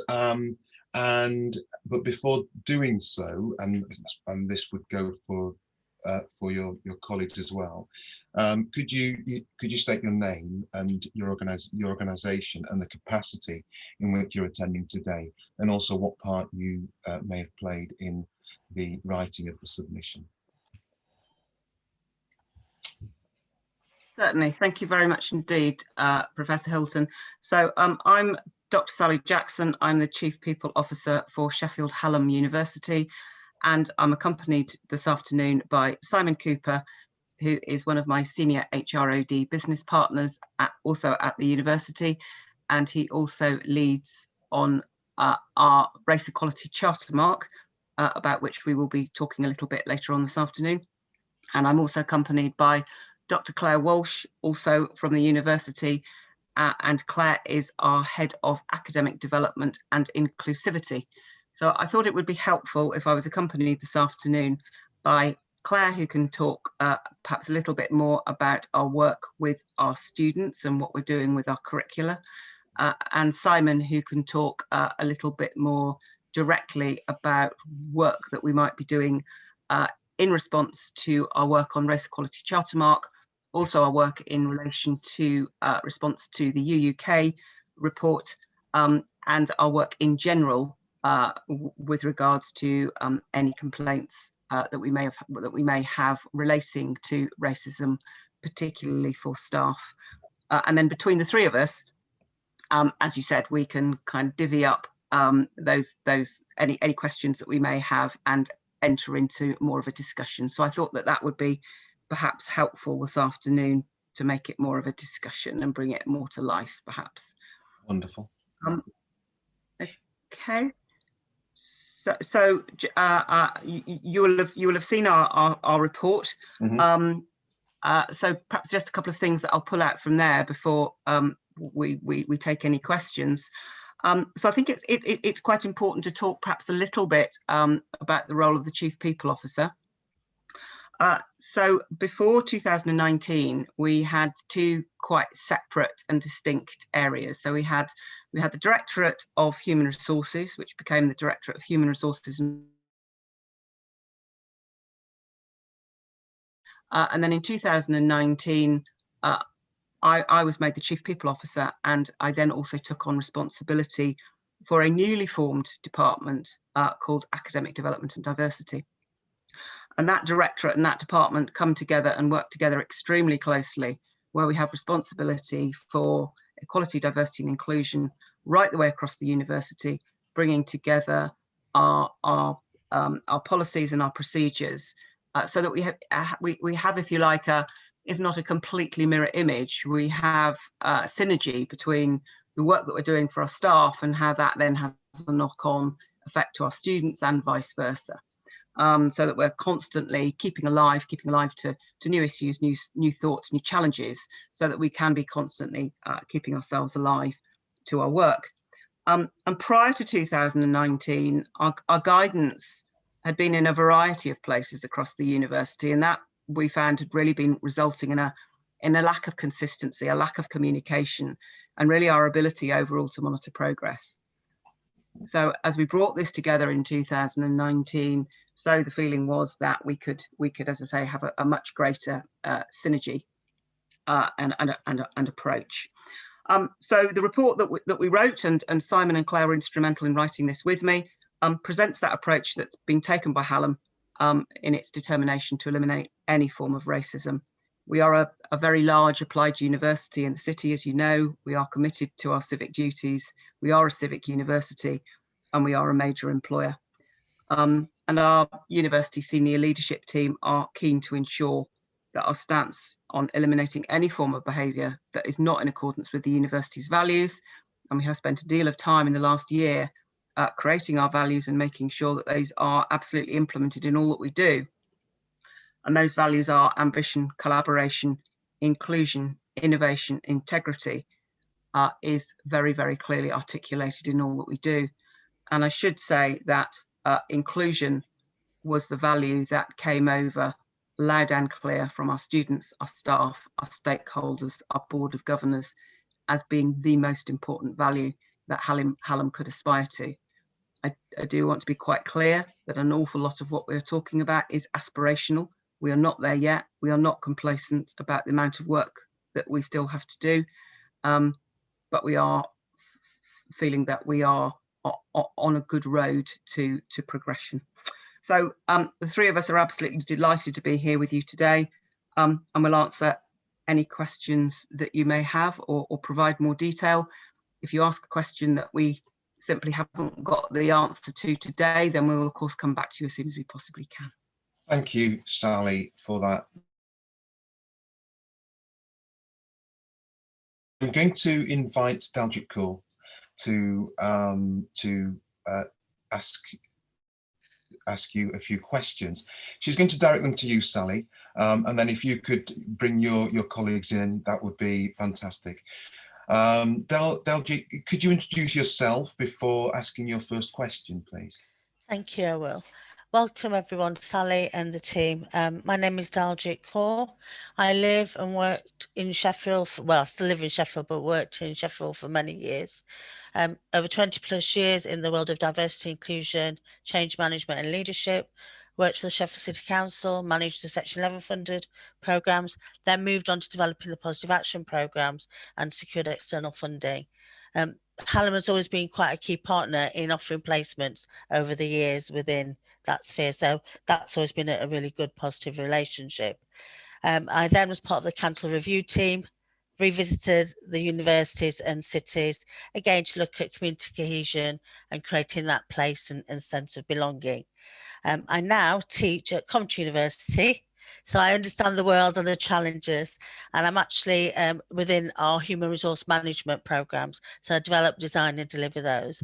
So I understand the challenges that we face and the ever-changing demands in terms of place and people and identity. So welcome. So I'm going to focus on, I know you contributed to the UK Universities report. And what I'd like to do is just ask you, was that as a result of the responses you got from your staff and students with regards to them witnessing discrimination in the local areas?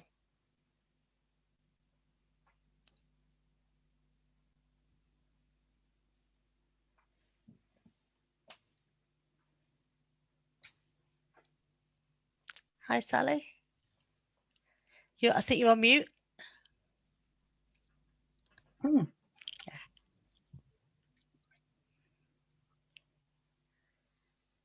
I've unmuted you, Sally. Sorry, I do apologise. I completely lost control of the cursor. I'm so sorry. I do apologise.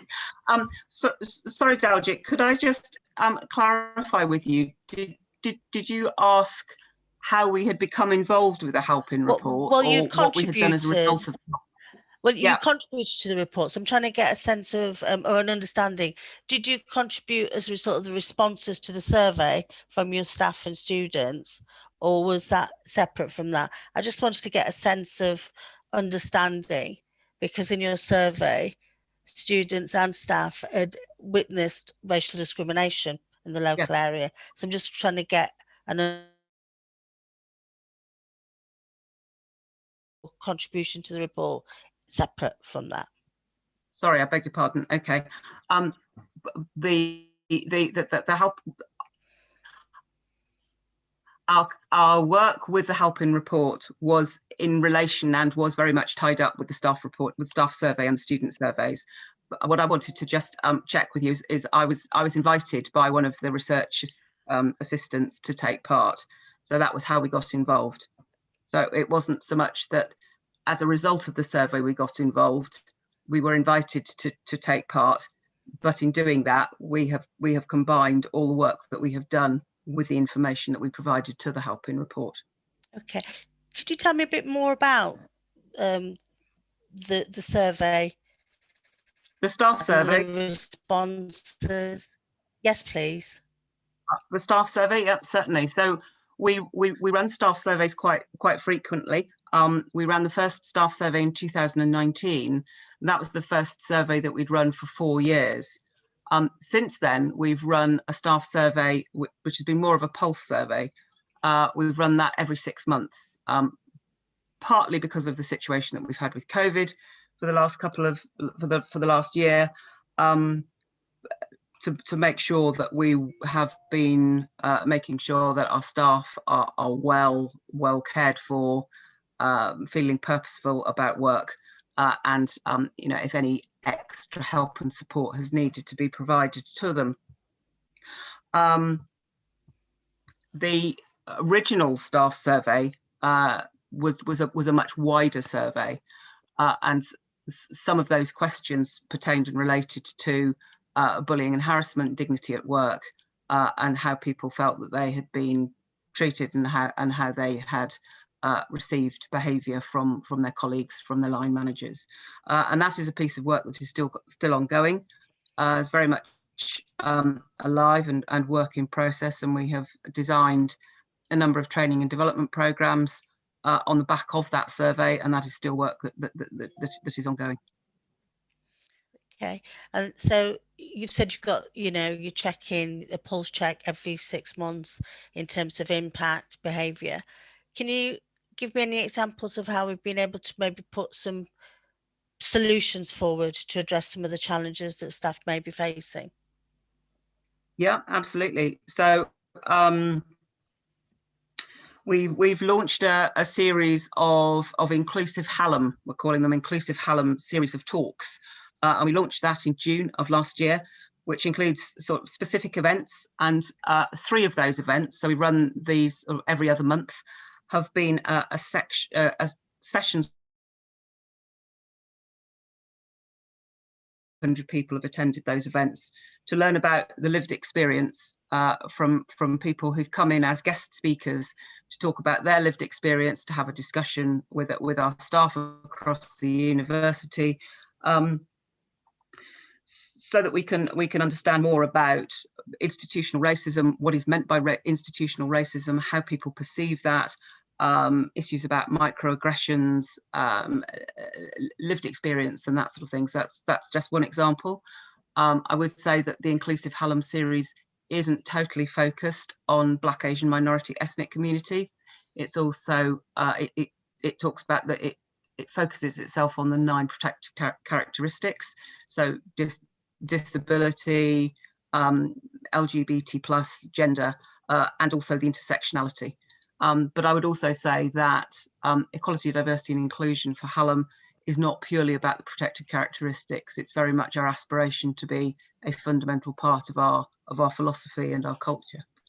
Other things that we have done, and Claire might be able to talk a little bit more about these, we have brought in Hallam Black, Asian, minority, ethnic ambassadors, and we've also launched a Black, Asian, minority, ethnic mentoring scheme, which has been launched by the Students' Union with the support of the university to support and represent those students and promote academic success. We also run each year a very well populated and attended Black History Month, and that is also co-supported and created by the university, but also the Students' Union, with a month-long series of events which are open to all, and access nationally, with online material promoted. And our university civic strategy is currently being developed, as you mentioned, and will incorporate very much consideration of our role in promoting equality across the city. So those are just a couple of examples. We can provide more if you would like them. It would be great if you can, but that's quite good in terms of setting the scene, especially if you're having the uncomfortable conversations, as I would call them. and that is a challenge, and I'm part of the National Committee on Race Dialogue, and one of the biggest issues is how do you have that conversation where it's not just the BAME groups that are leading and talking, but it's an ownership of everyone, because the frustration again for many on both sides is how do you move forward? We do a lot of policy stuff. I think we're great at practice, but getting to that real bringing about change of role models and reflection is the key. So are you able to embed that? Can you showcase any examples of being able to do that? I know side, and it's, well, how do you embed it? But bringing in other aspects like neurodiversity, for example, which is there, which is recognised. Yeah, no, very much. Well, we did actually have a really, really interesting session in our Inclusive Hallam series back in the autumn, where we had two members of staff and a student talking about their hidden disabilities. So the theme was not all disabilities are seen, and we had a session where we had all three members talking about their hidden disabilities, two of which were a neurodiversity, one of which was physical, but that they were all hidden, and that was so interesting. And I think that one of the things that we're trying to do is to really create and set the environment and the culture that we should be able to have those open and honest conversations. That until we start being able to open the door to enabling people to have those conversations, we're still going to get stuck in our old ways of, or perhaps that's not quite nice to talk about. And I think we have to all be, bigger and braver and bolder, not be afraid to ask questions, but to ask them in a way that is courteous and polite and with dignity and with respect at all times.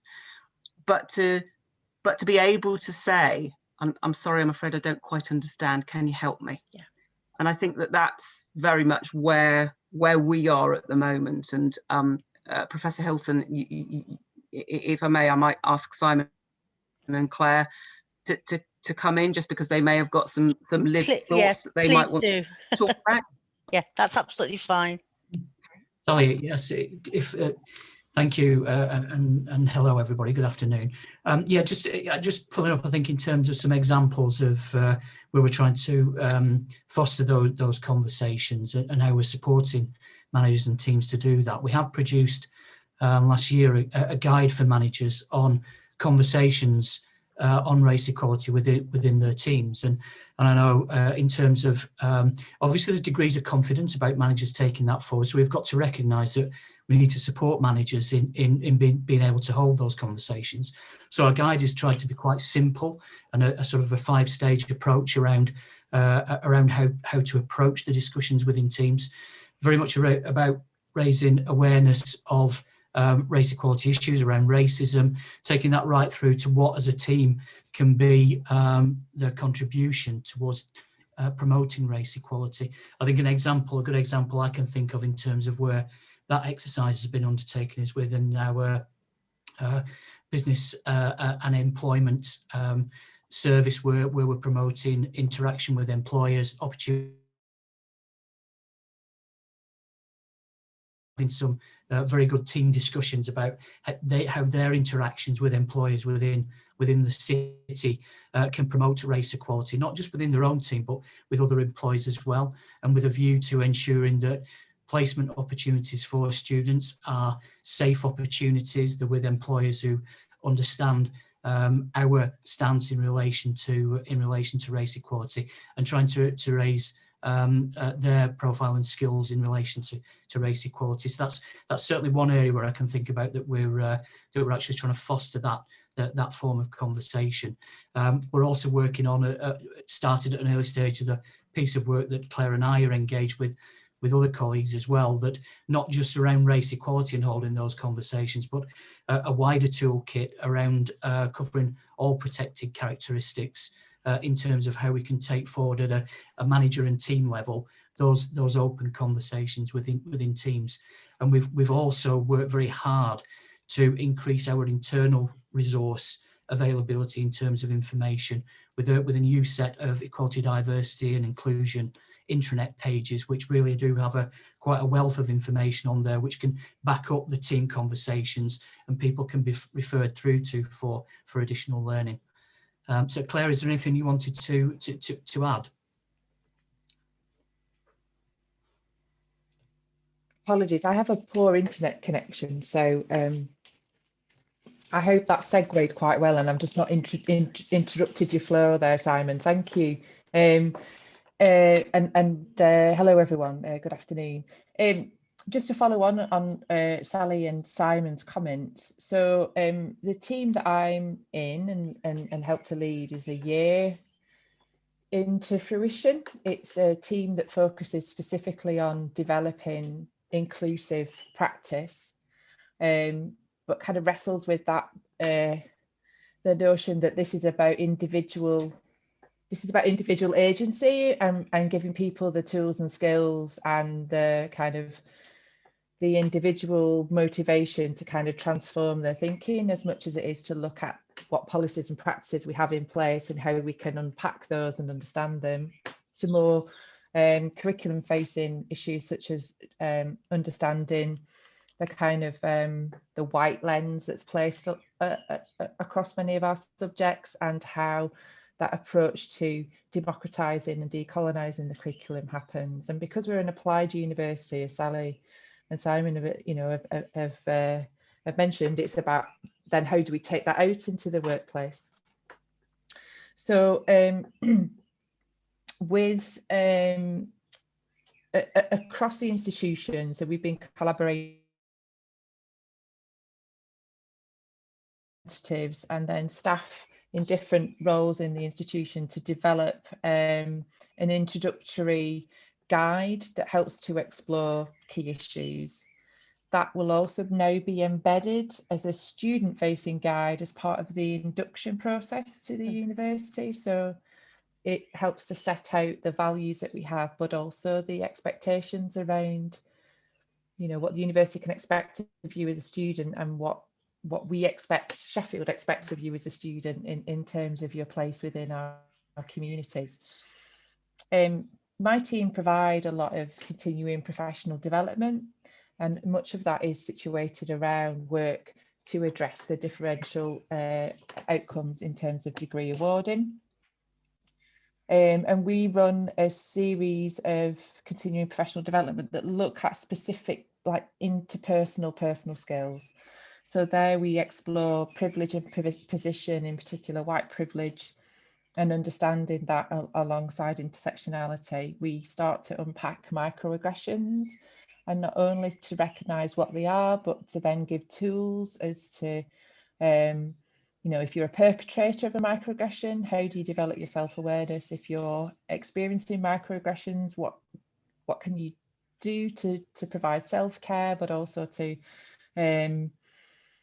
gain access and the networks that you can establish?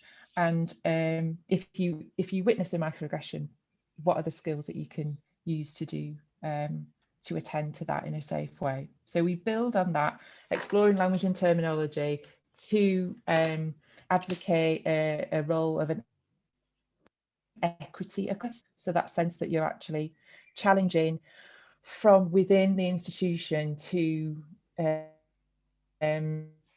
dismantle discrimination where you see that. And we run that for all student-facing staff, although any member of staff can join, but it's predominantly situated around degree awarding. And then alongside that, we have a similar programme for those academics in a leadership position. So there we also extend the sense of how do you use institutional data to inform and really create some leverage within your department or your college to do that work. We built much of that around the University UK and the NUS Closing the Gap publication that really helped us to shape a corporate race equity action plan. And that had the pillars there that are kind of are realised in the colleges. So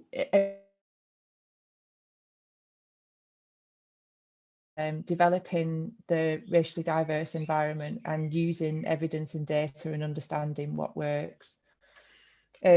So at both the structural level, in terms of student-facing experiences, so within courses and departments, but also at that personal level for members of staff that have student-facing roles and also link with our employers in the region.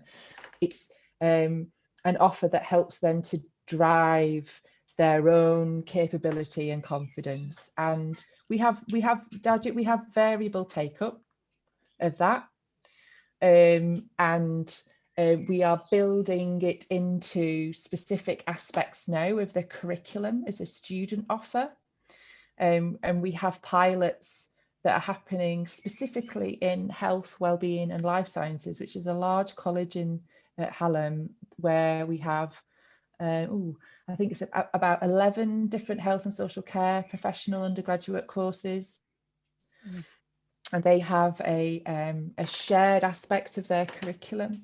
So that college has an intention there to, obviously for those future workforce in health and social care within our region, to be able to have the skills to understand what inclusion means in terms of not only access to health and social care, but actually, again, those personal interactions, the ways in which we make people feel valued and welcome. And that's really positive, Claire, because I'm getting a good sense of projects, programs, but challenges at the same time. Absolutely. In terms of staff and students. And I work quite close with HLS students in Coventry as well. And it is a challenge to even get mindset change, culture, values and beliefs, because we all have our own identities, don't we? So thank you for sharing those examples. And if possible, is it okay, Sally, if we have access to some of this information as commissioners, because I think it'd be really useful for us to see your positioning and your mapping, and I don't use Boris Johnson's word, but your map, your road map or your route map through it. Yeah, most certainly we can, Daljet. Of course, we can share with you any information at all that you like. Brilliant. Thank you. Could I just share two other pieces of work as well, which I think are quite interesting and quite exciting. You might find interesting. So one is, which is probably not so innovative, is that we do have staff and student networks for every protected characteristic, and our Hallam Race network is very active. And actually, just this week, all three of us, Simon, Claire, and I, were listening to a speech, a presentation by Dr. Peter Olashoga, who is one of our academics, who was talking about his lived experience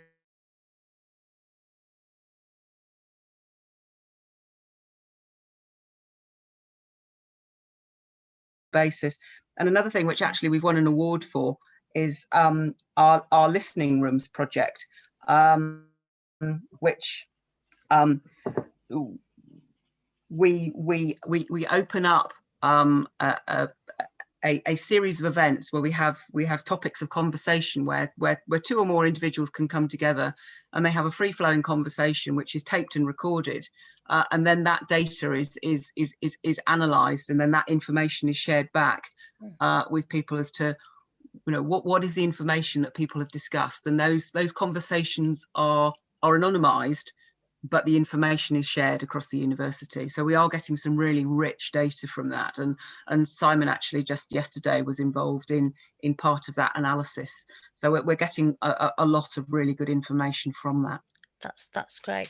May I just interject as chair? Yeah.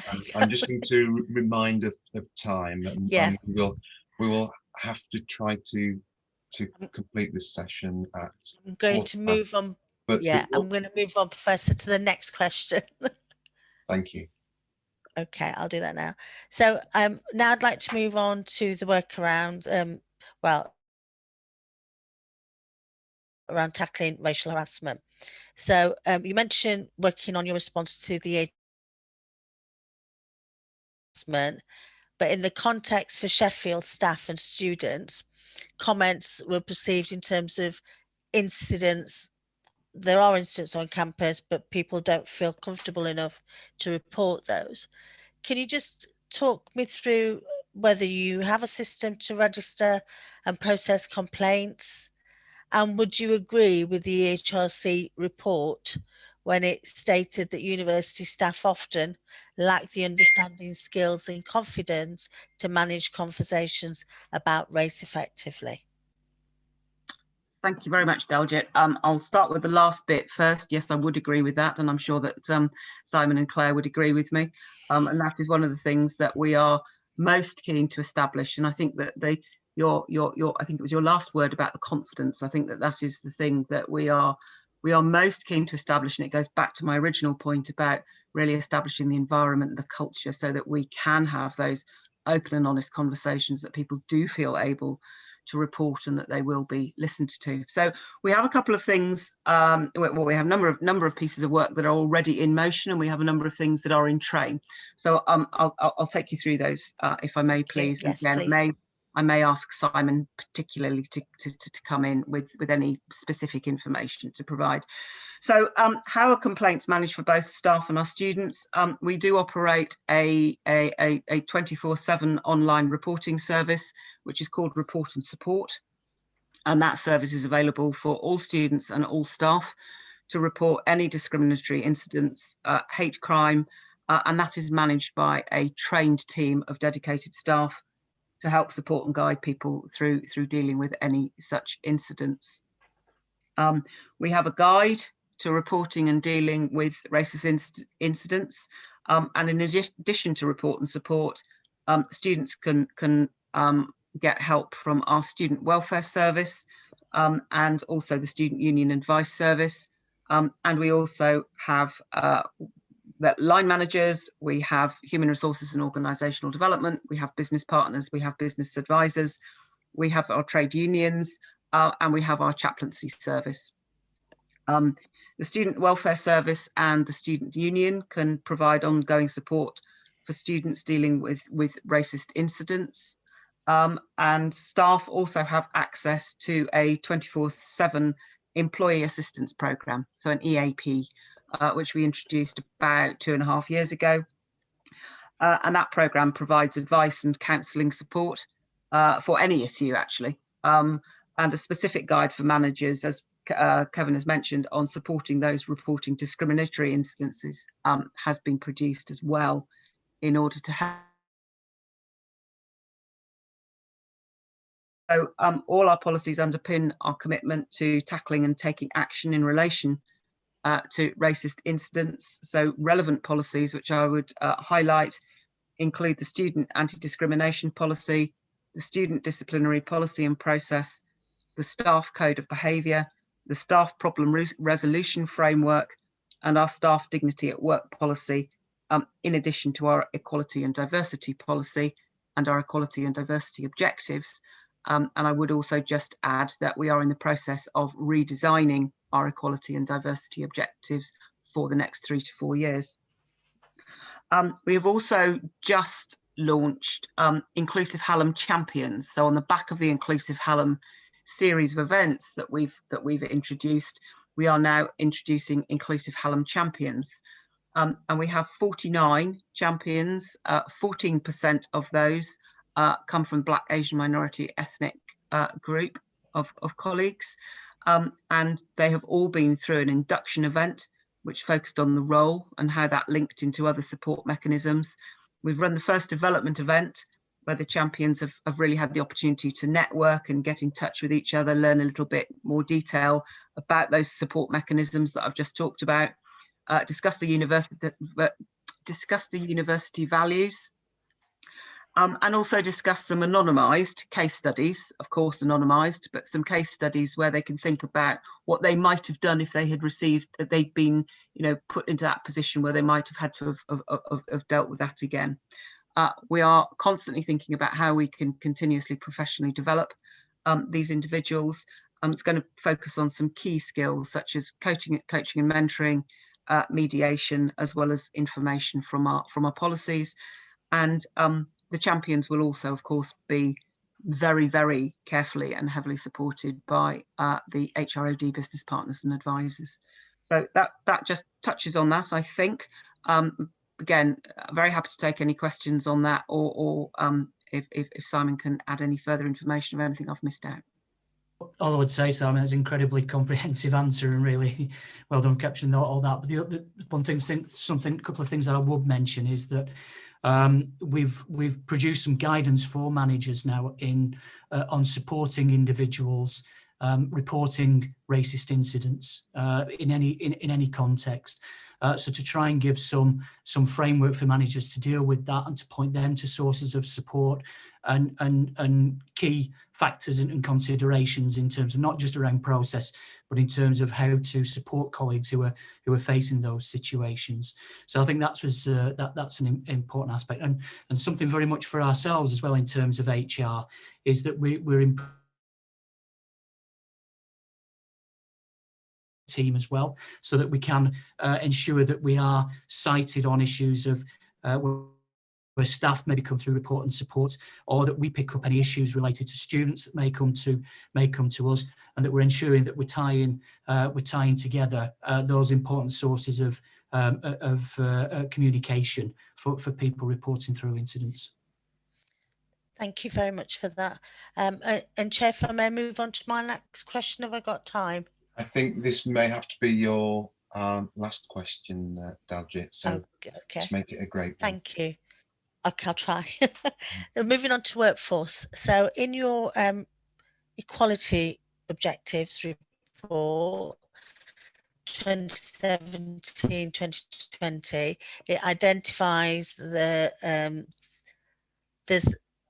we need to improve diversity, and only 6% of the staff from a BAME background, which isn't representative of the local population. So you referred to your report. I just want to get an insight.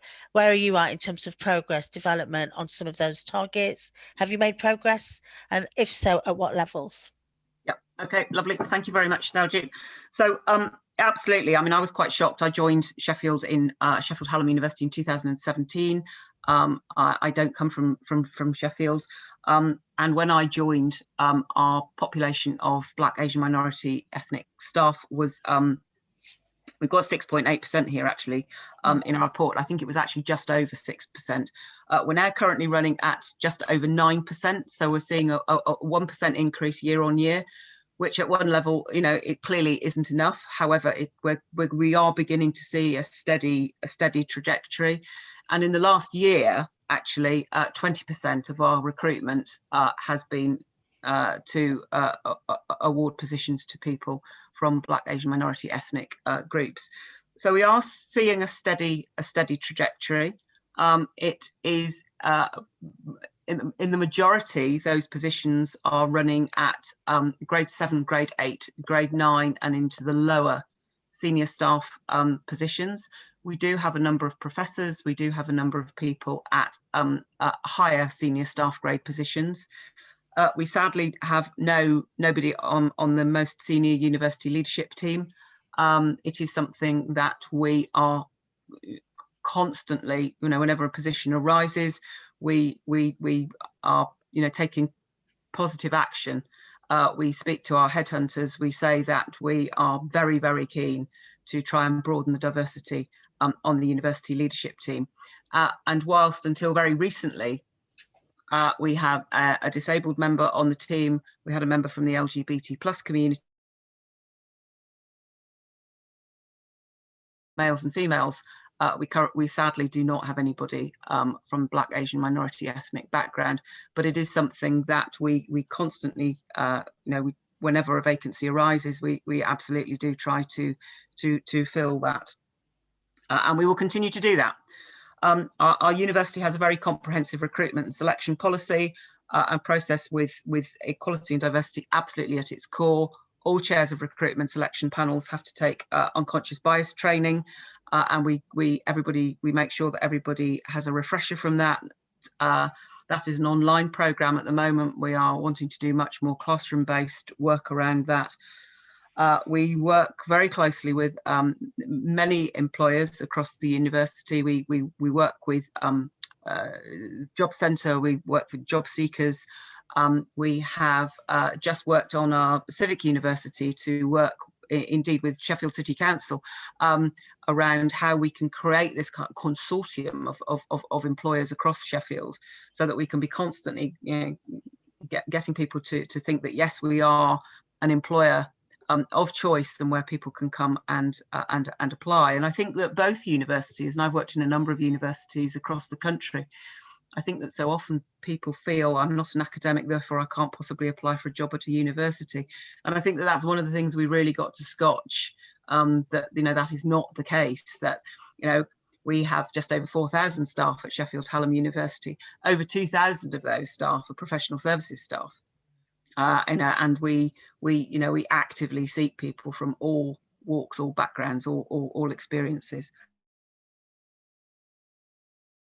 So we are developing further specific actions, as I say, so our outreach to promote the university, really thinking about our diversity of our recruitment publicity as well, being much more web present than we perhaps used to be, very much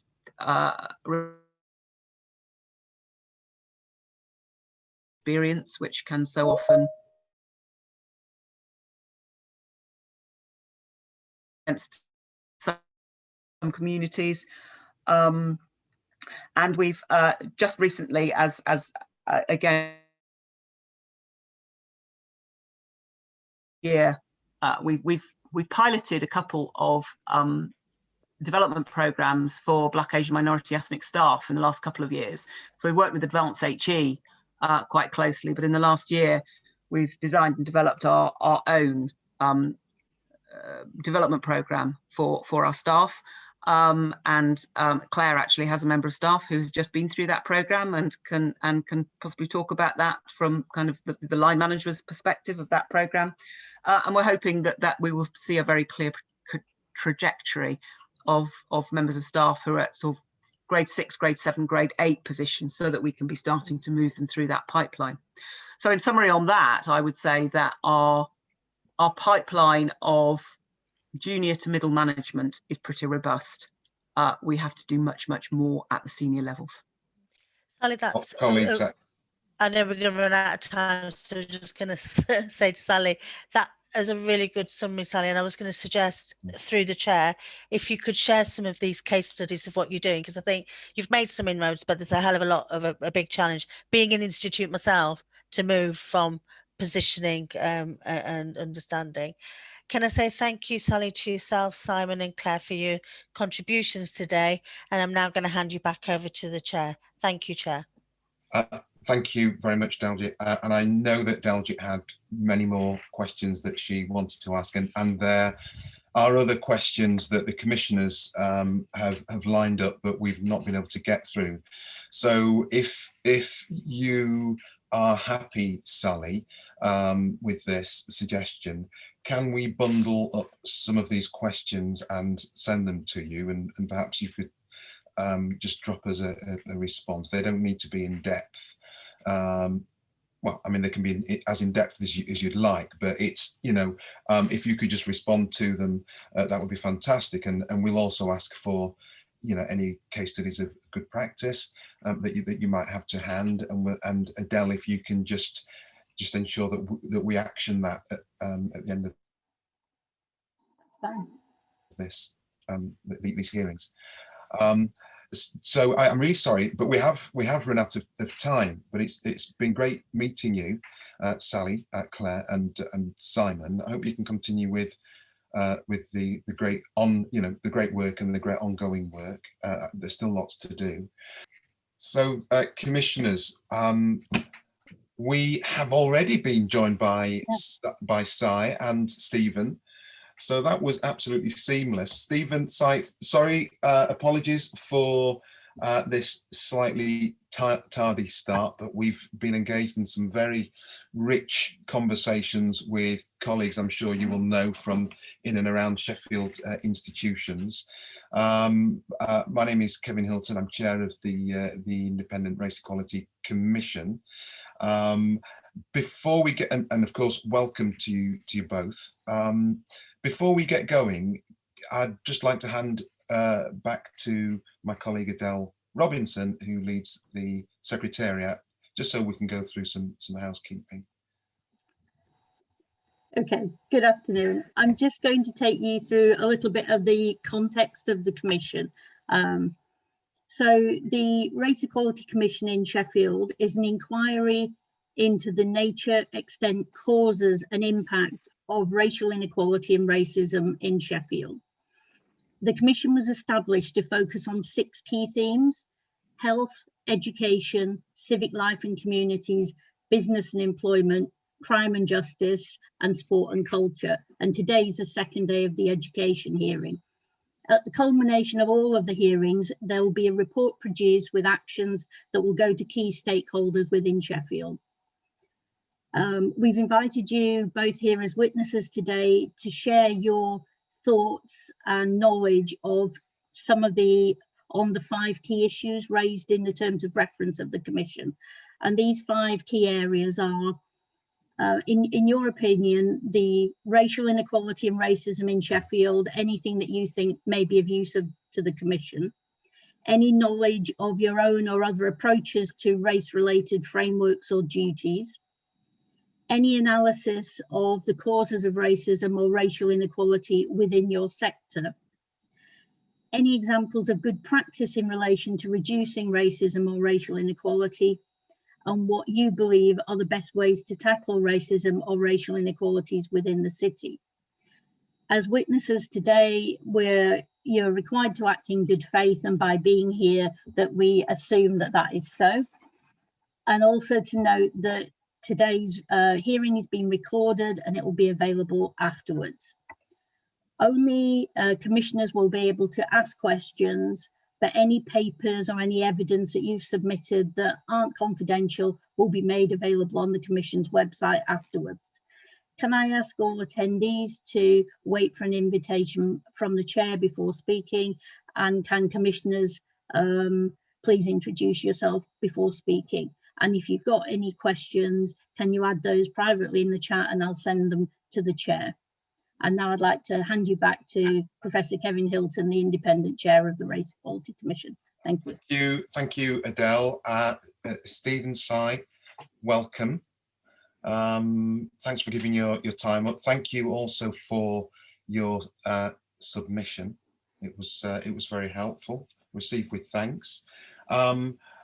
I'd like, Stephen, I'd like you to make a short statement, if that's okay, just about your submission, just to give us the highlights, the key points. Yeah. Before I invite commissioners to ask questions, but before you do you think you could just introduce yourself and your organisation and the capacity in which you're attending today, and just a bit, and whether or not you had a part to play in the writing of the submission? I can. Am I okay to share a couple of slides? Is that okay? Are we set up, Adele, for that? I will see whether you can. Can you try and do that? You just need to enable me, I think. I'm just looking to enable you. Let me just look. I've just done that. Yeah, you go ahead, Stephen, and you introduce yourself whilst we're sorting out the technicals. Okay. Good afternoon, colleagues. So my name's Stephen Betts. I'm the Chief Executive of Learn Sheffield. I've worked in Sheffield throughout my career, and prior to working at Learn Sheffield, I was a primary head teacher. In terms of the submission, that was the piece of work was led by Sai Patel, who will introduce himself in a second, if that's okay. But it's a joint submission. Okay. Sai, do you want to introduce yourself before I start the slides? Yes, thank you. So my name's Sai Patel. I work at Learn Sheffield as one of the improvement partners. My background is secondary headship, so I've been a secondary head. I've been a head in 3 secondary schools. I was also one of Her Majesty's inspectors, and I've been an advisor for the Department for Education. Okay, so if it's okay, we're going to do this between us. So I'm going to start us off and then Sai, and then I'll come back at the end, if that's okay. Sure. Just to reiterate, Stephen, that we have seen the submission. So if you can just keep this brief, this introduction to the key points of the submission, that would be fantastic. Yeah, absolutely. So we've tried to just provide a little bit of background around it and so on, but it is a very brief presentation. Thank you. So just briefly to start off with Learn Sheffield, just so you know where we're coming from, I suppose. So Learn Sheffield is commissioned to deliver the statutory duties around school improvement by the City Council. That commission is £320,000 a year. We are just coming to the end of our second 3 years of doing that. So we'll be into a new commission in September.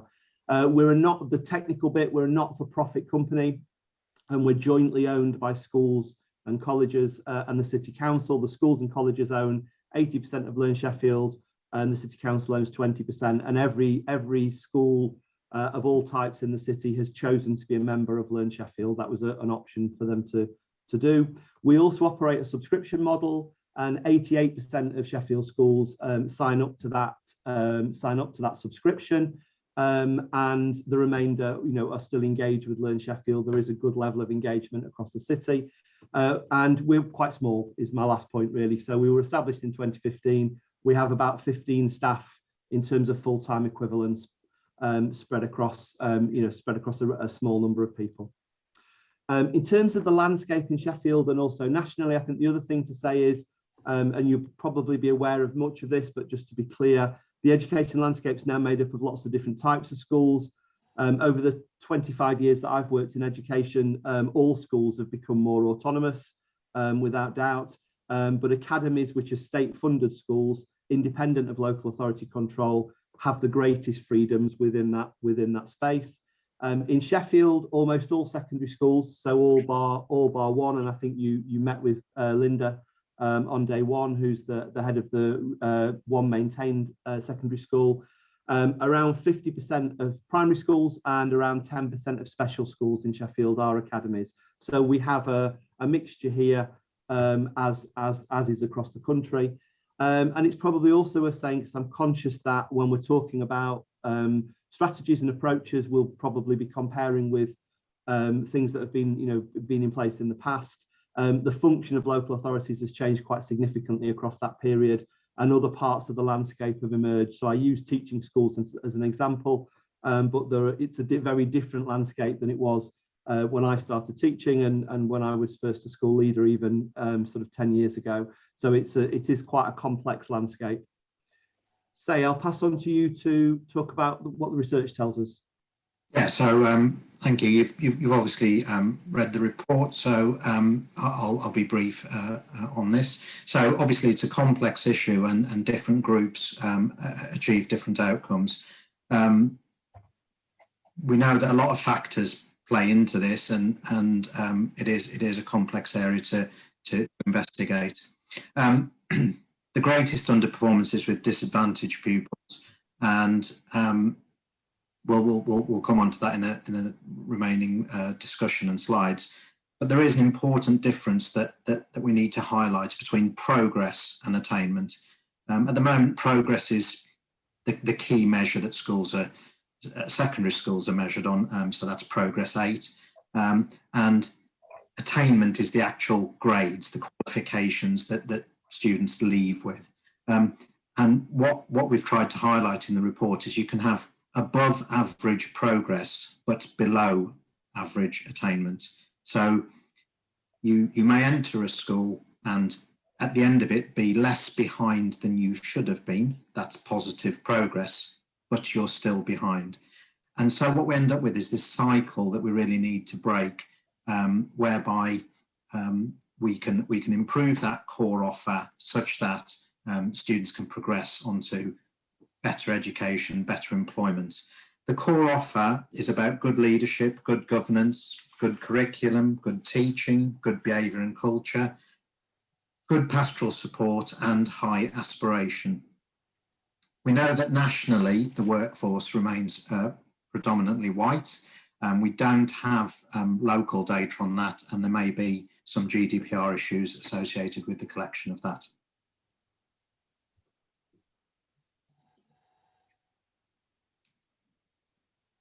Okay, in terms of what we know about Sheffield, again, this is covered largely in the report, and we know that there's this sort of geographical spread, both in terms of where the ethnic communities are, but also in terms of educational outcomes across the city. Again, disadvantaged students perform less well than BAME pupils as a whole. So within the BAME cohort, there are some groups that perform exceptionally well, and there are some groups that perform less well.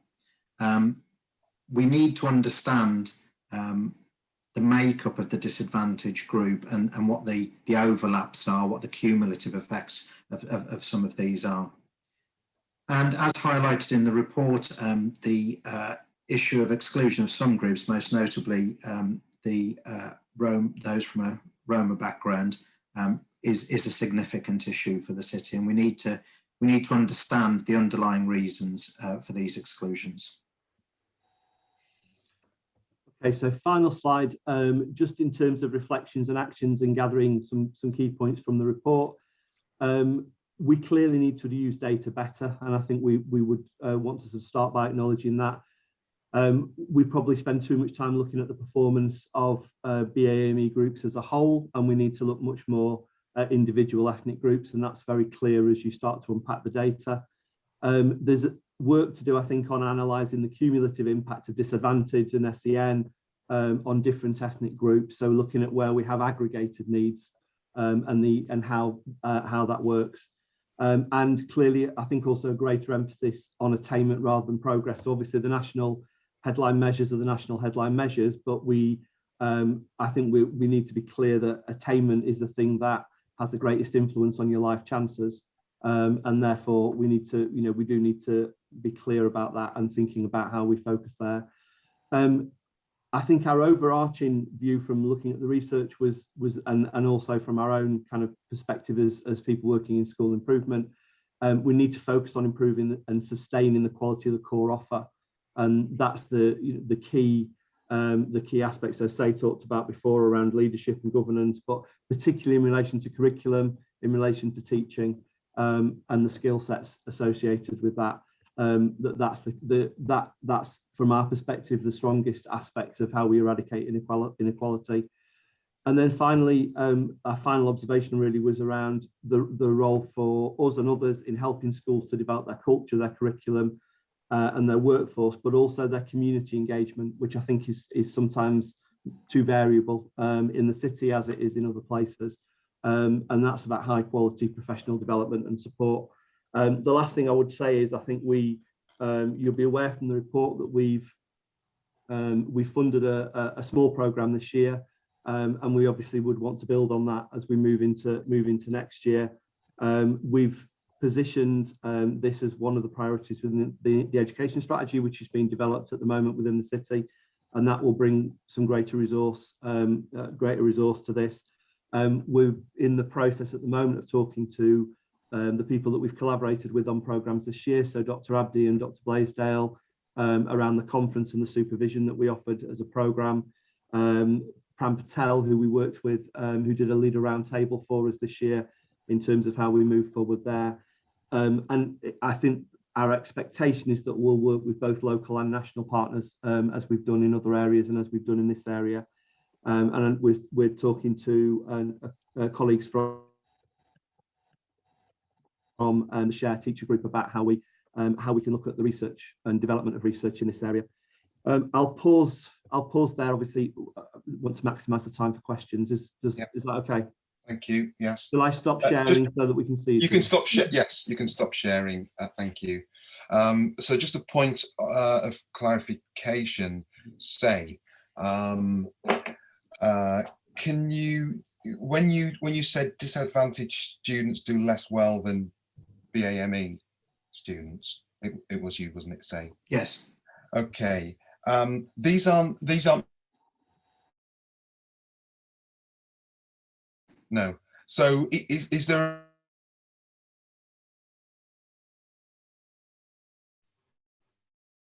disadvantaged students and BAME students in that way? Is that just is there a reason for that? Because of course, when we think intersectionally about these issues, then from a racial disparities point of view, things are even further exacerbated, aren't they? Absolutely, and I think I think exactly what you've said is what we were saying was the next step, was to understand that intersection a little bit better. I suppose from a point of view of education, we have been many years accustomed to looking at different groups, and those tend to be one of those key groups tends to be disadvantaged. That's linked to the whole pupil premium funding agenda and the increased focus on disadvantaged students by Ofsted for the last 20 years or so. So it's sort of standard practice for us to look at gaps between different groups, and one of those groups just happens to be disadvantaged, and one of those happens to be the BAME group. So it's just a function of what we've done in the past, and what we're saying now is absolutely we need to understand that overlap, that intersection, not just with disadvantage, but also with SEND and possibly other factors, and look at individual groups within BAME rather than the collective as a whole. Yes, but also within that there is still the conversation about whiteness and disadvantage. Absolutely, you know, it can't be, you know, one or the other. It's part of the whole conversation. Absolutely. So then, one of the reports published by the DFE in 2016 was really focused on white British and showed that actually they perform very poorly in comparison to many other ethnic groups as a whole. But I think, yeah, absolutely, disadvantage crosses all ethnic groups. But we need to understand in Sheffield what that disadvantage makeup looks like. Yes, and thank you. And Stephen, you mentioned Dr. Abdi, who we know, and Dr. Blaisdell. Is that Ben Blaisdell? It is, yeah. Isn't he a stateside academic?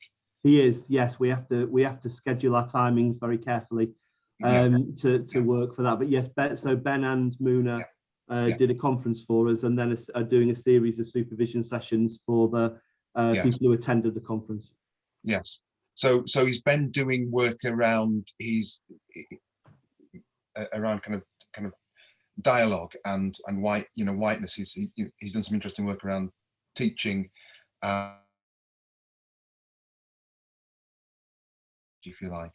Yeah, so the conference that they did initially was around implicit bias and racial awareness more broadly, and then the idea was that the schools had the opportunity to then identify a piece of work that they wanted to take forward, and then have access to Muna and Ben once a month for 6 months, which is running through to the end of this summer, to as effectively as supervision for that piece of work, or as consultancy, if you like.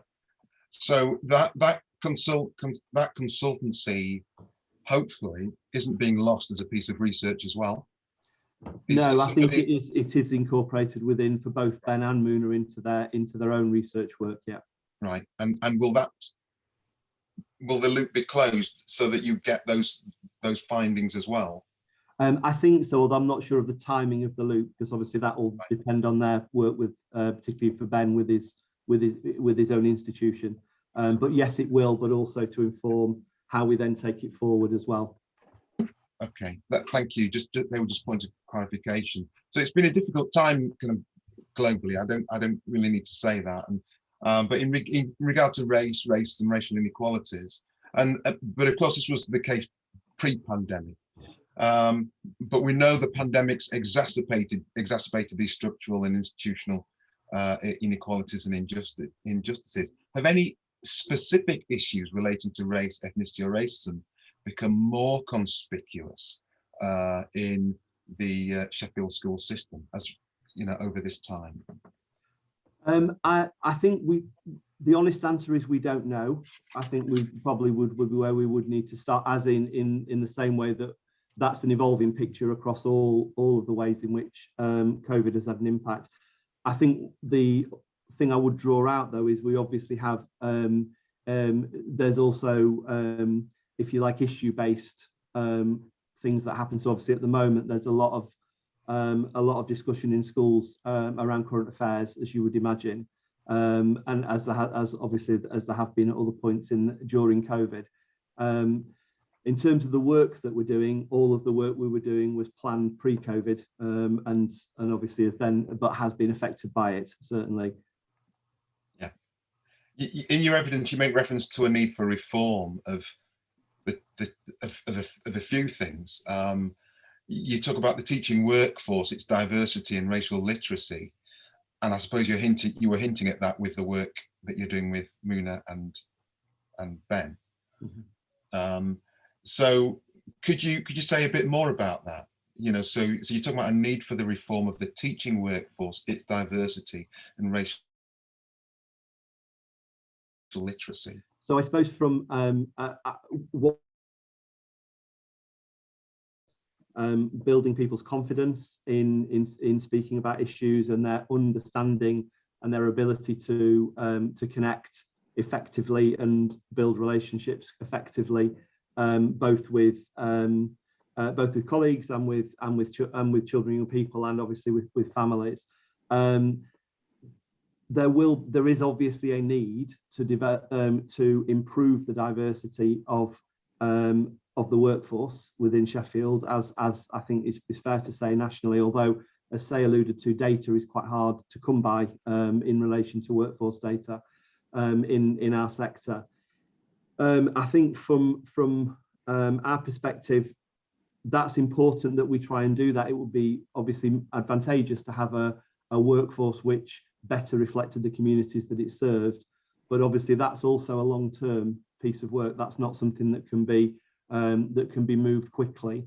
And so for us, I suppose the CPD issue around improving racial literacy is also therefore urgent and something that can make a difference much more quickly. Are you able to say a little bit about racial literacy and what you mean by that?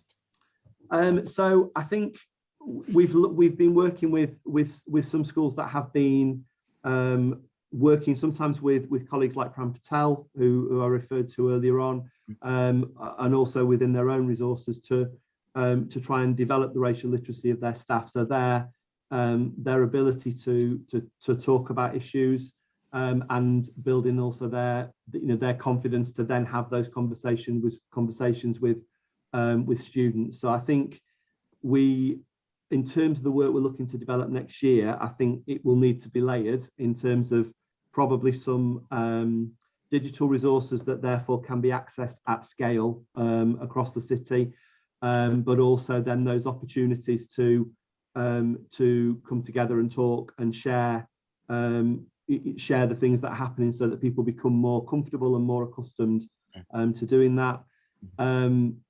So I think that was the kind of thing that we were talking about. Yeah. So you mentioned in your presentation and in your submission that you have a predominantly white workforce, and therefore that workforce isn't going to be representative of the ethnic population, the Black, Asian and minoritized ethnic population of Sheffield. So it's to develop a level of competence and kind of confidence in having these conversations and developing teaching materials and engaging with students that you're trying to develop. Yeah, absolutely. And if we're thinking about curriculum development, if we're thinking about the choices that we make in terms of resources that we access or develop, referred to already, I think it's key that we have a more racially literate workforce to support with that process. Yeah. And we're trying, as we've talked about before, trying to bring both local expertise and also expertise from beyond the area in to support us in doing that. Yeah. Thank you very much. And you talk about a need for a reform of anti-racist policies in schools. So what made you come to that conclusion that there needed to be a reform, and where are you now? I think, in terms of policy, I think I'm not sure which bit you're referring to in the report there, Professor Hilton. Sorry. you make reference to a need for a reform of anti-racist policies in schools, so it was okay. It was in relation to that. But you also talk about a need for a reform of the national curriculum, which is more reflective of the society we live in. Yeah.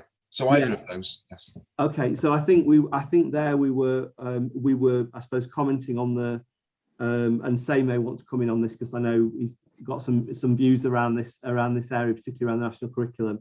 I think the point we were trying to get to there was more that was the flexibility and the responsiveness of some of those things. So particularly in relation to the national curriculum, obviously that's a core document, but which is developed and changed infrequently, and therefore it's an issue for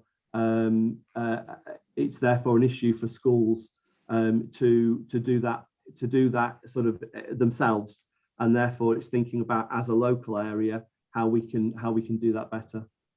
Yeah, I mean we've had some conversations around, you know, set texts in English that are problematic. In terms of, you know, use of kind of antiquated racialized language and so on. Is that what you were referring to in terms of the national curriculum needing to be kind of more reflective of the society we live in? That sort of thing, the kind of mice and men type issues in terms of the use of the N-word and so on. Say, did you want to say something? Yeah, if I can comment on that point. I think essentially what we're saying is a key word here is the national curriculum needs to be more dynamic and responsive. Mm-hmm. So it's at the moment a sort of static document that is sort of and then updated, and of course exam specifications essentially reflect that. So there is this need in this world of modern technologies to be able to have a national curriculum that's perhaps more responsive. If we look at the last 12 to 18 months and everything that's happened in the world, you know, those things, everything that's happened may not actually feature in the national curriculum for many years to come. And I think there's that kind of time lag. So I think when we're talking about reforming the national curriculum, it's really this need for it to be more dynamic and more responsive. And do we have the kind of technical architecture then to do that? I would say so. Yes. If the national curriculum was published online and made in a way whereby there, as you said, set texts or set topics could be changed more readily. That's in my mind technologically easily possible. I think the challenge there is to achieve a balance between relevance and dynamic and responsive and never-ending change. You know, schools need to be able to plan and prepare. So it's not something that could change on a weekly basis, but one is saying that it could change more frequently than it already does. Yes. Yeah, thank you, Say. Before I just turn over to some of the commissioners, on page 8 of your submission, you outline Sheffield schools' exclusion data by ethnicity. So, because, you know, as you said in your introduction, data reveals worrying patterns of fixed term and permanent exclusions in relation to most Black, Asian, mixed and Roma students compared to local and national averages. Are there any general or specific issues that impact these differing populations in Sheffield? I can sort of take that one. So I just try and actually fully understand the question, and forgive me if I don't answer this, please come back to me. Sure. So what we said in the report was that there are some groups, the data shows there are some groups who are permanently excluded more regularly than others. The biggest one of those, the biggest issue for Sheffield is the Roma group that's there. There are some other groups, and also we can look at fixed term exclusions, and the need for exclusions as a whole to reduce in Sheffield, because compared to core cities, it did not fare well. There has been some progress made, but then obviously we entered the realms of the pandemic.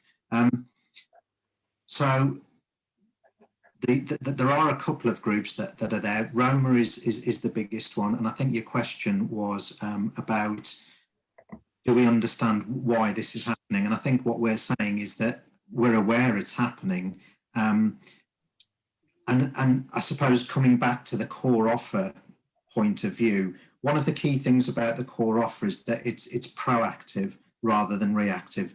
It's not trying to fix something at the end point. So we need to stop thinking about that point just before exclusion and what can we do to stop that student getting excluded.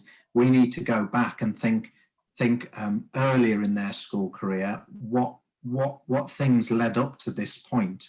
And that then brings us back around to things like the curriculum, the relevance of the curriculum, how they can identify with it, community, engagement, etc.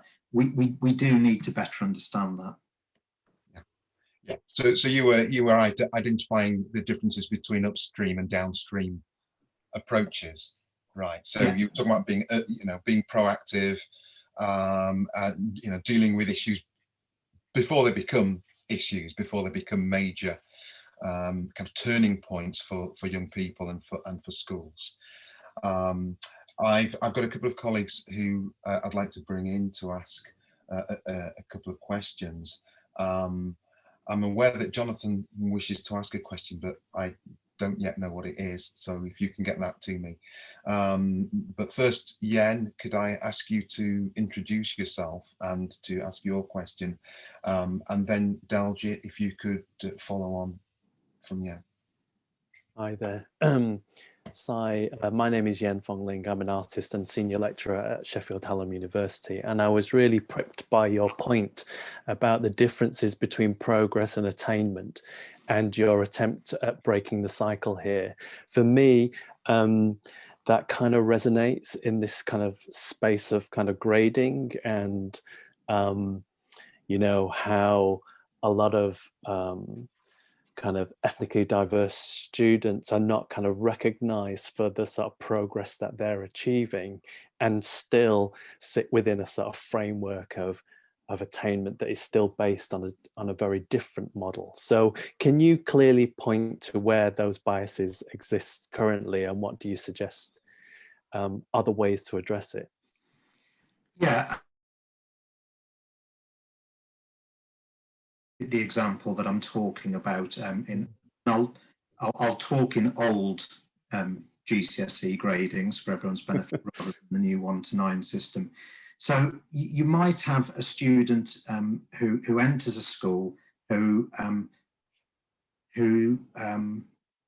all of the data, and we'll come back to the data in a moment, all of the modelling suggests that they should get a grade E in history.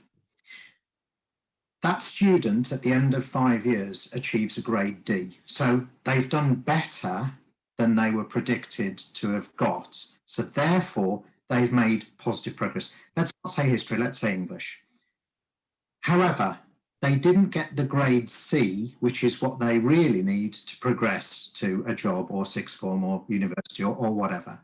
So they made positive progress, but they didn't get the grade that they need, and often I term that economic currency. So that's just illustrating the point that you can make great progress.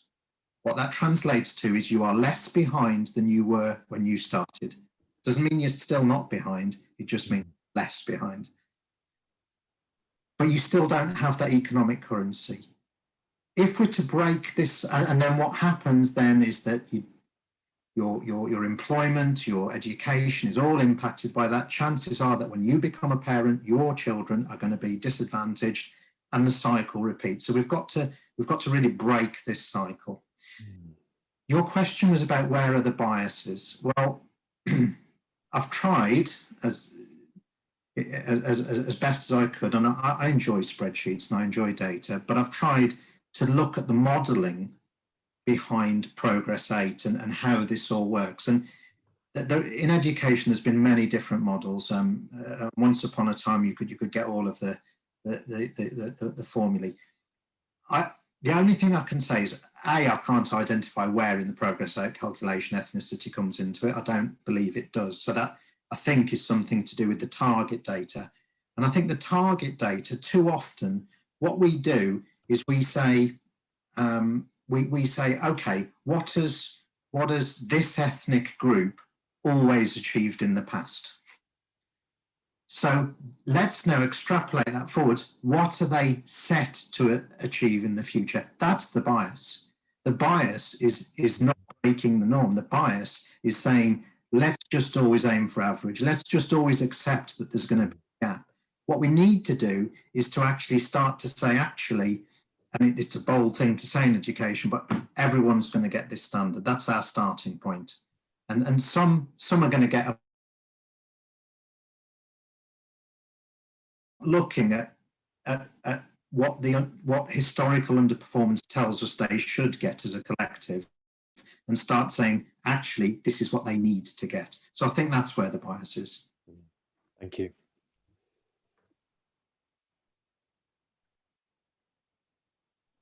Sorry, I think you're on mute.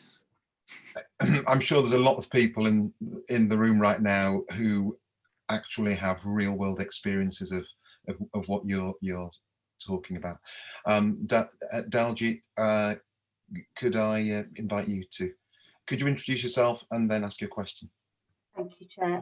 Daljit Kaur, Commissioner. I also work for Coventry University as an assistant professor, but live and am still an activist in Sheffield, and currently on the national race dialogue debate around terminology of the future. So I was quite interested in the comment you made about the racial literacy programs that you're developing. Can you just give me an example of what part of literacy of race are we referring to? Because it's so complex. And so you referred earlier on to cultures, identity, demographics. So I want you to just let me have a sense of a feel of what you mean by showing an example of a project. Do you want me to go first, say, on this one? Yeah, okay, and I'll follow up, yeah. Yeah, so looking, for example, at a piece of training that one of our primary schools developed and which we've used as a, if you like, as a starting point for some of the work we're wanting to do with Opus, who we've worked with before on resources for September. I suppose we're thinking about what the differences are between being not racist and anti-racist. I think we're thinking about the language around privilege and some of the implications of that in terms of education, and I suppose trying to develop people's confidence around those kind of issues. Does that answer your question? I'm just trying to get my head around, Stephen, an issue, for example, because I work a lot around diversity and inclusion, and I know language is quite controversial and complex, and depending on who you're speaking to and where they're from, they're going to have a different perspective of it within, whether you're British born, first, second or third generation, or whether you're somebody that's come from a global perspective in. So I'm just trying to get an understanding of what is an issue that you're referring to, if that makes sense. Yeah, so I suppose we're thinking on two different levels, aren't we? As sort of we talked about a little bit before, in terms of there's confidence around language, there's confidence around dialogue and being comfortable to do that. There's also then how you professional work, if that makes sense. So when we're thinking about how do we design engaging, memorable learning experiences, which is our job as teachers, then making sure that we're drawing from a wide enough range of texts, a wide enough range of sources, that we're engaging all of our pupils, that our curriculum has relevance for all of our pupils, that we don't have children and young people within our community who who are not seeing people that share their characteristics, and I mean that, you know, in a broad sense around that. So I think that was what we were talking about and what we've been looking at. I don't think we are at a point where we're completely clear about exactly what goes into that, and it may well be that recommendations from the Commission support us in taking that forward. We'll probably do the piece of work with Opus, who are Sheffield-based organisation, and it'll probably be supported by some of those local colleagues around the development of the content. And if I could just follow that up by again adding sort of other examples of things that were in the report, which is all about the same sort of theme about racial literacy and I suppose awareness. So one of the strands that was there was about actual quality of implementation. So here we're talking about equality objectives, but also if I use the example of British values that Ofsted talked about, and I speak from my experience as one of Her Majesty's inspectors, British values is not about a display board saying British values. It's about implementing and embedding those values throughout the school. So I think what we're talking about here is about paying due heed to the importance of the equality objectives, having high quality equality objectives to start off with. It's about broadening the experience and raising awareness of teachers in schools. And again, have in the very best schools, teachers tend not to move. They tend to stay in the same school. So you might have a teacher who's been in a certain school for quite a while. That school doesn't happen to have a particularly diverse workforce. They don't have that full awareness of all the issues that we're talking about today. But it's also about challenging their understanding and their breadth in terms of the curriculum. So, for example, bringing in the talking about the real McCoy in terms of the contribution there to engineering, bringing in contextual examples which will help students really identify with the curriculum and link to the curriculum. And if they can identify, they'll engage. And if they can engage, then they achieve better, exclusions go down, and so on and so on and so on. So it is an important point, but it is a long-term game. Thank you both for answering my question. Thank you very much. Everyone, it's 2 o'clock, and with a view to being kind to the commissioners, I'm going to have to draw this session to a close. I am conscious that there are a few outstanding questions, and have been some outstanding questions to this point. But Say and Stephen, I'd like to thank you for your time, for your submission, and wonder if you will remain in contact with the Commission. And where we might have some additional questions, if you're open to receiving them and just jotting something down for us, that would be really helpful. But thank you again, Stephen Betts and Say Patel, and on this session. And I'd also like to thank the Commissioners and the Secretariat for all of your support on this session. Okay. Good afternoon, Andrew, Kevin. I'm just going to talk a little bit about the work of the Commission to start with, just as some context. So the Commission is looking at the nature, extent, causes and impact of race inequality and racism in Sheffield. The Commission was established to look at 6 key themes: health, education, civic life and communities, business and employment, crime and justice, and sport and culture. And today is the second day of the education hearing. At the culmination of all of the hearings, there'll be a report produced with an action plan that will be sent to key stakeholders in Sheffield.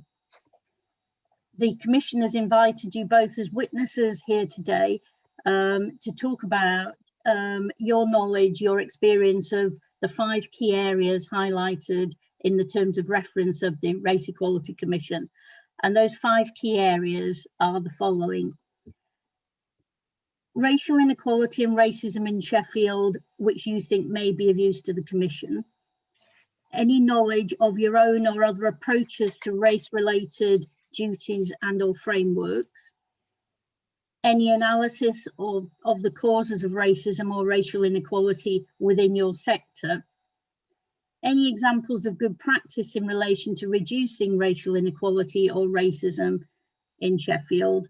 And what do you think will be the best way to tackle racism and racial inequality within the city? Witnesses have been invited and are required to act in good faith, and obviously by appearing here that we are assuming that you do so. For those obviously that are in attendance, the meeting is going to be recorded and it will be available afterwards, but only commissioners here will be able to ask you questions.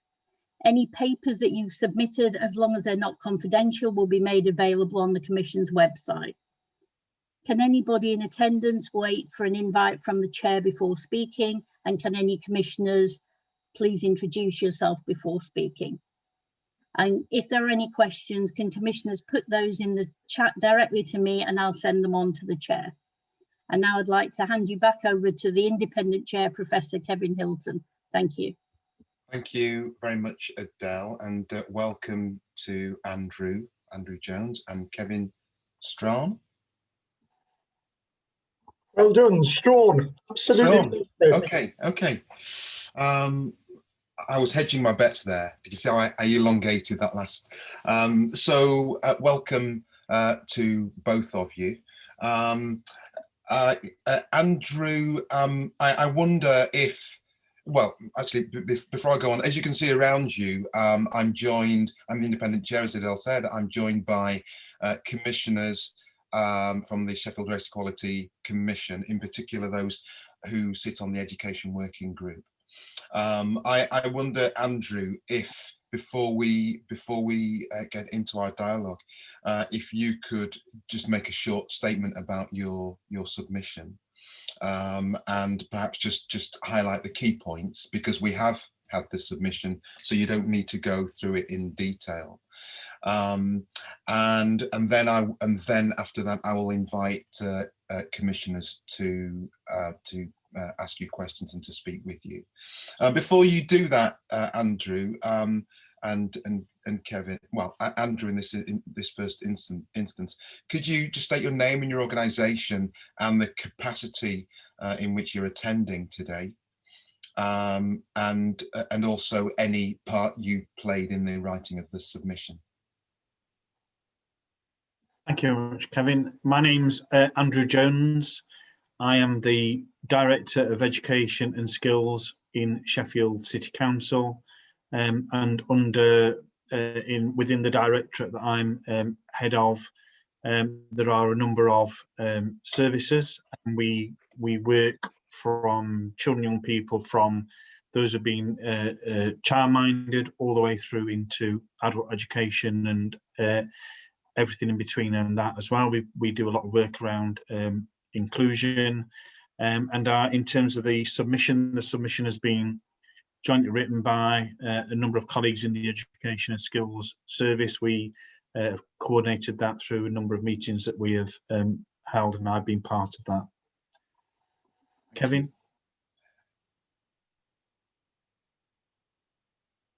Good afternoon, everybody. My name is Kevin Strawn, and I work for Andrew. I'm the Head of Lifelong Learning, Skills and Employment with Sheffield City Council, and I brought together the report into its format. Many of my colleagues contributed to our thinking around our submission for today.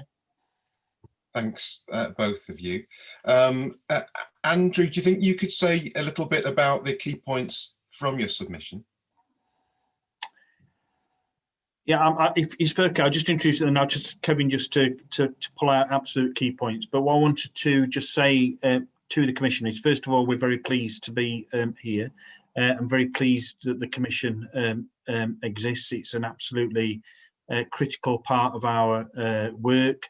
I'm relatively new in post, Kevin's relatively new in post, and we're both committed to racial equality. Our report seeks to set out some of the things that we think we are doing already, but also it seeks to set out the things that we know that we need to do further in the future and to improve on as well. And we are really looking forward to getting feedback from the Commission in terms of particularly that things we need to focus on and do in future. Kevin? Yes, I think in terms of background to the report, I think we are aware of the the harmful and demeaning nature of unfairness and discrimination educationally, and the long-term impact that can have upon both young people and adults' lives when they're not able to engage in education comfortably, successfully, and supported in that way. So we've got that, I think, at the very core of our thinking around the education we need to deliver. I think we also recognise we have many challenges, and there's absolutely no doubt about that. I think COVID and its impact has intensified those challenges in terms of our understanding. And I think for me personally, and I hope the report brings us out, we realised because of COVID there was so much more to do. We realised the unfairness and the impact of poverty and disadvantage had upon people's lives as we slid into that dreadful moment. And I think it was at that point where we actually realised there was much more for us to do. So I didn't come out in the report, but I managed and ran the emergency food supply operation during lockdown 1, and it was an eye-opener about poverty and disadvantage. And the interesting thing, of course, was that we delivered a great deal of food to people from the Black and other minority ethnic communities across the city who were living in absolute poverty or close to absolute poverty. And I think for me it was a moment of absolute realization. So the things we become more and more aware of as we've got more and more engaged is the overrepresentation of young Black boys and mixed heritage boys in the criminal justice system. The increased likelihood of people, young people from the BAME community being at risk of NEET or indeed becoming NEET, and all the disadvantages that brings. I think at the same time, we realised we were doing some good stuff. You know, we were doing it not necessarily by default, but by intent, but also by default, because we were trying our hardest to create equality across the city. And a lot of services who sit under me are actually designed around that. For instance, the Syrian Gateway project and the actual Gateway project, looking after new entrants to the city and trying to establish them in their new lives in a safe and rapid manner to make sure that children get education quickly and parents can learn English language skills and settle quickly into their city. We also realised that many of the projects we've done have had an enormous impact, but that we weren't perhaps measuring that impact as much as we should have been, so that we understood the best that comes out of that kind of thing. We deliver masses of ESOL across the city to adult students, and we do it in a very matter-of-fact way. Through the research and through a bit more understanding about the lives of our fellow citizens, we began to realise just how important that language skill is, and how much we do to increase that. So, you know, preparing this report really opened our eyes to a lot of the good things we do.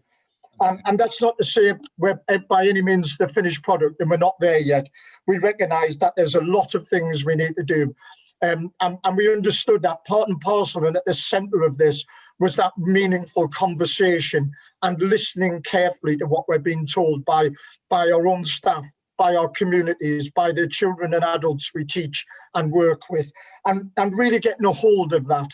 And I think ensuring that at senior leadership level that we have our approach to equality and diversity and race relations very much as part of our strategic concept, and that we report on the work that we do, and that we understand the work that we do, and we recognise where we don't do it well enough, and having that real strategic approach to making sure that we get that right. Kevin, sorry, Kevin, I sense there's an and coming. So, but before you do, I'd just like you just to take a breath, and because I'd like to, well, at least hold that thought, whatever that thought was, because I'd like to invite my colleague Sonia Gale to speak. And Sonia, could you introduce yourself before asking your first question? And you know, so of course, Andrew, this is directed at you. I suppose in the first instance, as the lead person, the person that we initially invited. But Kevin, please respond, you know, as and when you feel necessary. Sonia. Thank you, Professor Hilton, and a warm welcome to Andrew and Kevin. Thank you both for your time. Just by way of introduction, my name is Sonia Gale. I'm currently a non-executive, and I sit on the boards for Breast Cancer Now UK and Steel City Schools Academy in Sheffield. And I'm also a mentor and coach for Women on Boards UK. Previously, I was a financial services director working for HSBC, Barclays, was also a management consultant for Ernst & Young, and formerly an ex-policy advisor for the regulator. And in my spare time, I do some volunteering for British Red Cross and Sheffield NHS Hospitals Trust. I was born in Sheffield a while ago in Fitzmaurice. It looked quite different back then. My parents were part of the Windrush generation. Dad was a steel worker, and Mum was a kitchen assistant at Sheffield Hallam University. I actually had the opportunity to travel internationally and work in London and other cities. And I returned permanently to Sheffield last year. And I was struck by actually how much had changed, and yet in other areas appeared to have stood still or indeed had deteriorated quite sharply. And that was really the driver for my role today, supporting the SREC. So delighted to have an opportunity to talk to you both and just really get your insights really around the strategy and direction.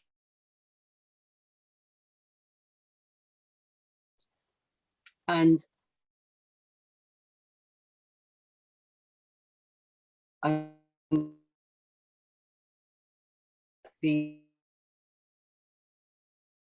some statistics which I think Kevin has already hinted at, but I'll repeat them here just for good order.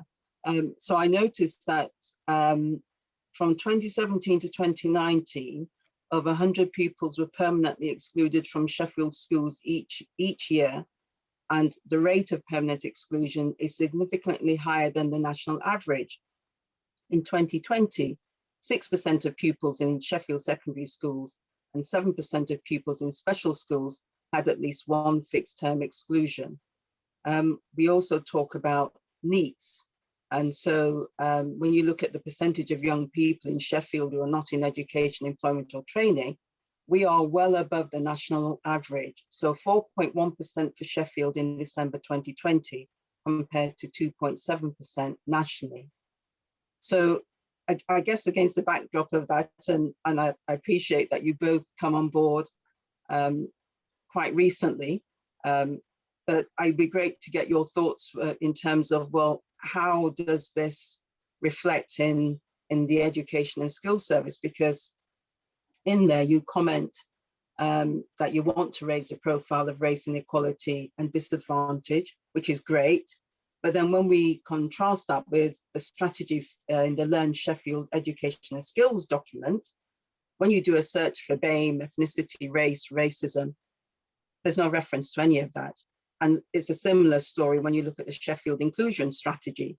Again, it talks about disadvantage, but when you again do a search for BAME, ethnicity, discrimination, race, zero racism. Again, there's nothing there. It's almost, and I don't know whether this is historical, but there seems to be a very colorblind focus on education, which potentially could be disenfranchising, and I would say it's not a minority, but a significant minority of pupils who are of color and appear to be being lost. So, Andrew, would you like to share your thoughts there, please?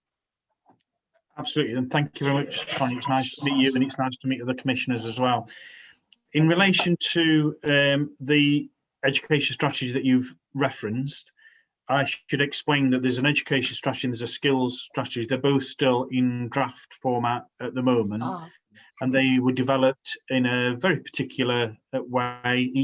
Each document was actually developed separately. So if you just take the skills strategy, it was led for us by Sheffield Hallam University, and they took an approach of having a blank sheet of paper, reaching out to stakeholders and actually building up the content of the strategy to that. Learn Sheffield, at the request of Councillor Mohammed, undertook to develop the education strategy for us, and theirs was a different approach in that they took a draft document and then consulted on the draft document as part of that. The documents were due to go to the Cabinet in July for approval and then implementation from September. But as you know, two things. One, we've got a new Chief Executive in the Council, Kate Josephs, and she started her role in January.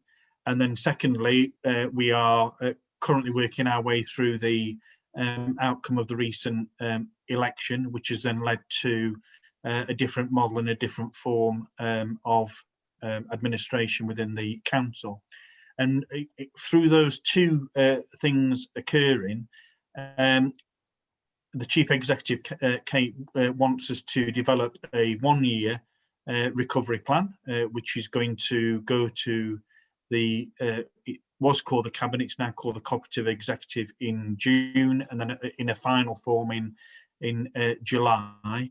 And as part of that, she's asked me to reflect on our education skills strategies in terms of their implementation.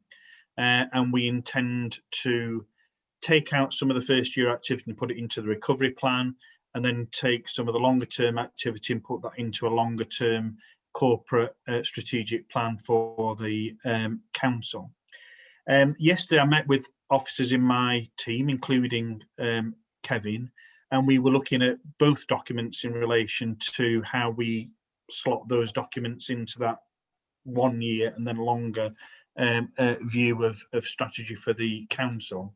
And we observed that actually that racial equality, cultural issues seem to be silent, well, not seem to be, are silent in the document.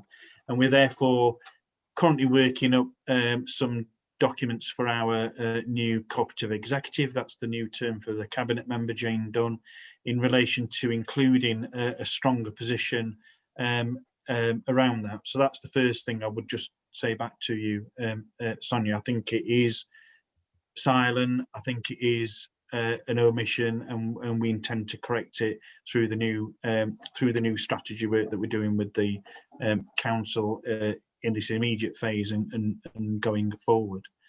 I think that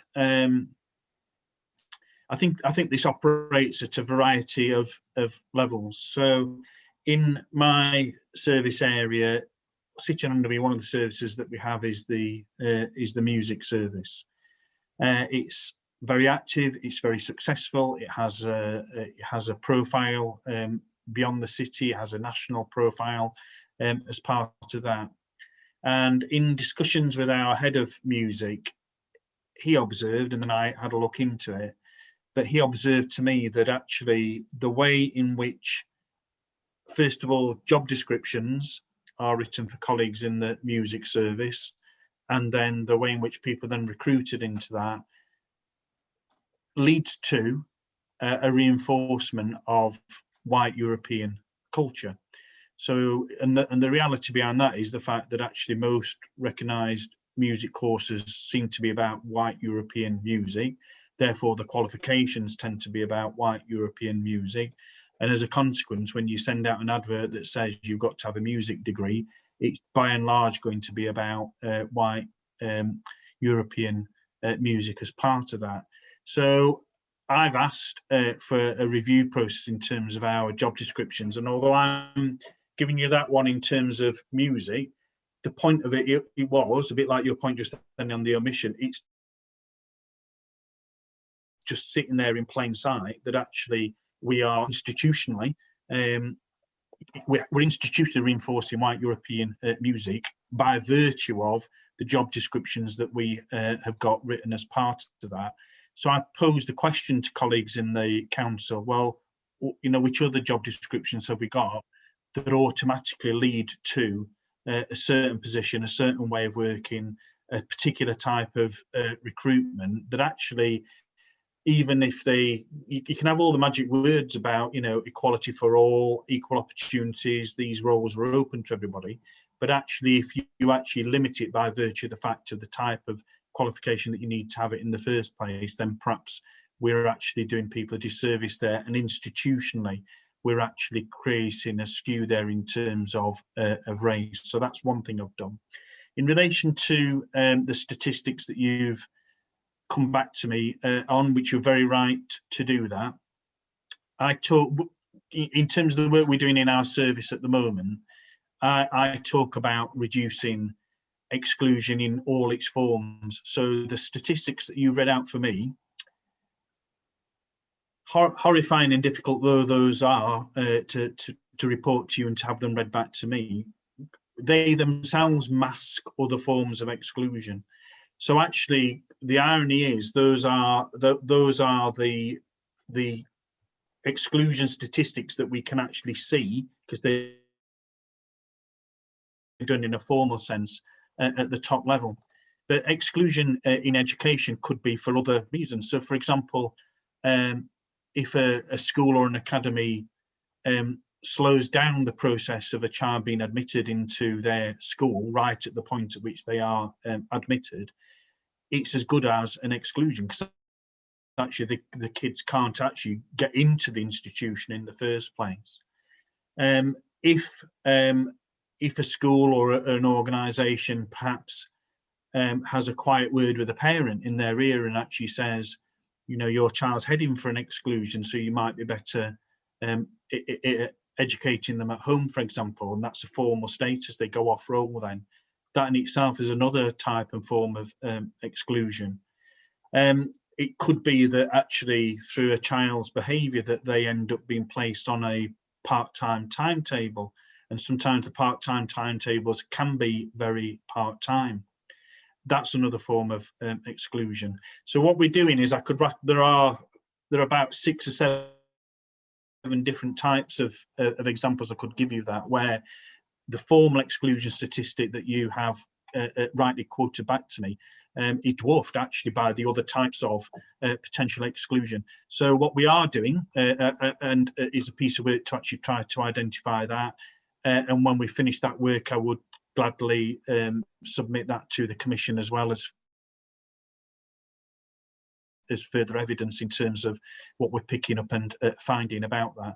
And clearly, exclusion also potentially makes children unsafe as well. So there was a serious case review that was published last year in the city about a young person who was murdered in the year before, in 2019.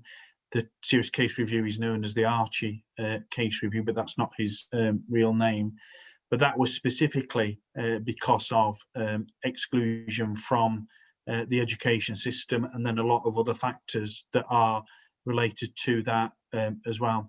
So I'll start. I'll just see if Kevin wants to add anything in terms of need, and Sonia, to see if there's anything you want to come back on. But there's an absolute recognition that the statistics I've given you as part of that report are just the tip of something, and actually we need to have a better understanding, and we need to understand, as I gave in the example of the job descriptions, we need to understand the subliminal and hidden things that actually make this an institutional problem.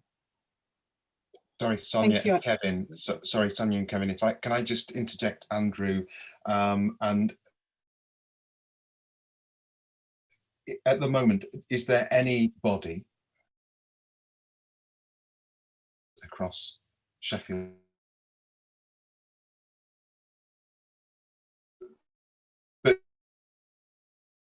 but okay, so is there somebody, or is there a unit, a department that is accountable for those exclusions, you know, from the formal ones to those to trying to track those less formal ones that you outlined? So my department, the Education Skills Department, and my senior leadership team within it are responsible for tracking that. One of the issues that we have is that in terms of how the law is set up, the decisions on exclusions are wholly delegated to schools and to academies. And in law, only the head teacher of a school can actually permanently exclude a child.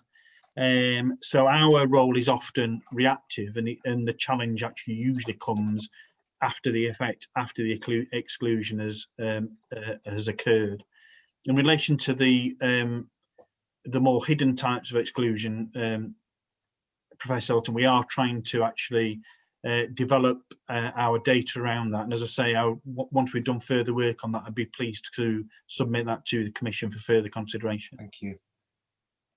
Sonia, sorry, I don't know if Kevin was going to say something, but Sonia, over to you two. No, I was just going to thank Andrew. I think everything that you've said, Andrew, we've been hearing from other speakers in terms of evidence, and it does corroborate all of what you say. And I think some of the messages we've been hearing is the need for data, good quality data, independently captured, and also for guidance on what is a safe exclusion and where, you know, there could be issues of bias or unfairness.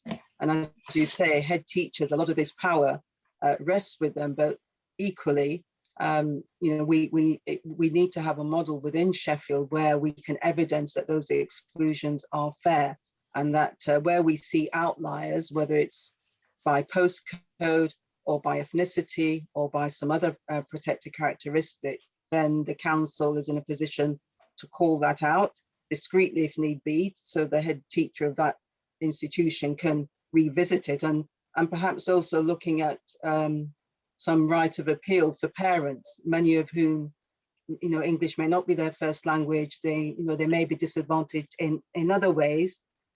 And we've heard from some parents who didn't even realize when their children were being packed off out of mainstream education that actually this was something negative. They thought their children were being identified as special and sent somewhere where they could actually learn. So, you know, hopefully all of your work will pick up all of this, and I'm pleased that you're going to look at all the various strategy documents to make sure that they're all singing from the same hymn sheet. I think wherever we see outliers where Sheffield is outside of its peers on these figures, that we have some narrative in there explaining how the council is going to address it. And I think if we can get to that stage, that would be a step in the right direction. Kevin, did you want to come in there?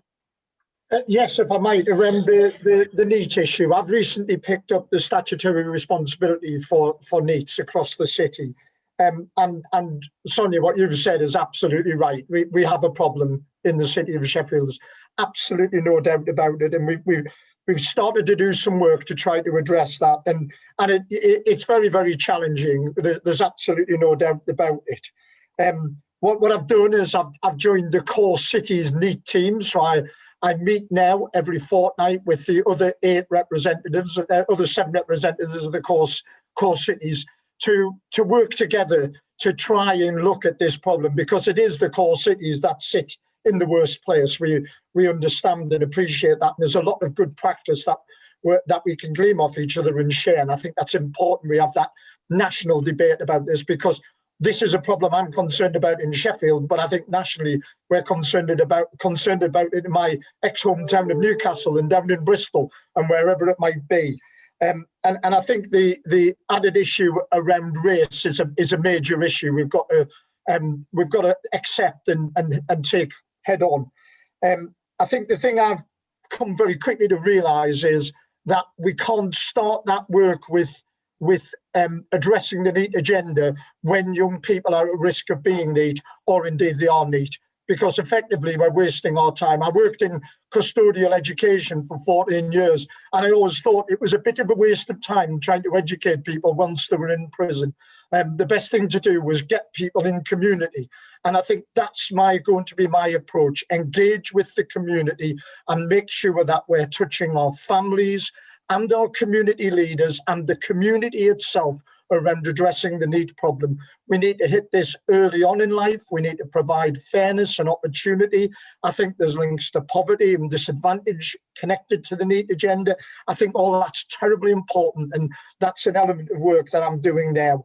I've established a NEET task force to do that, and we're going to pick up on specific themes, and individuals are going to lead teams to look into those themes and really make sure that we're having a good go at this as well.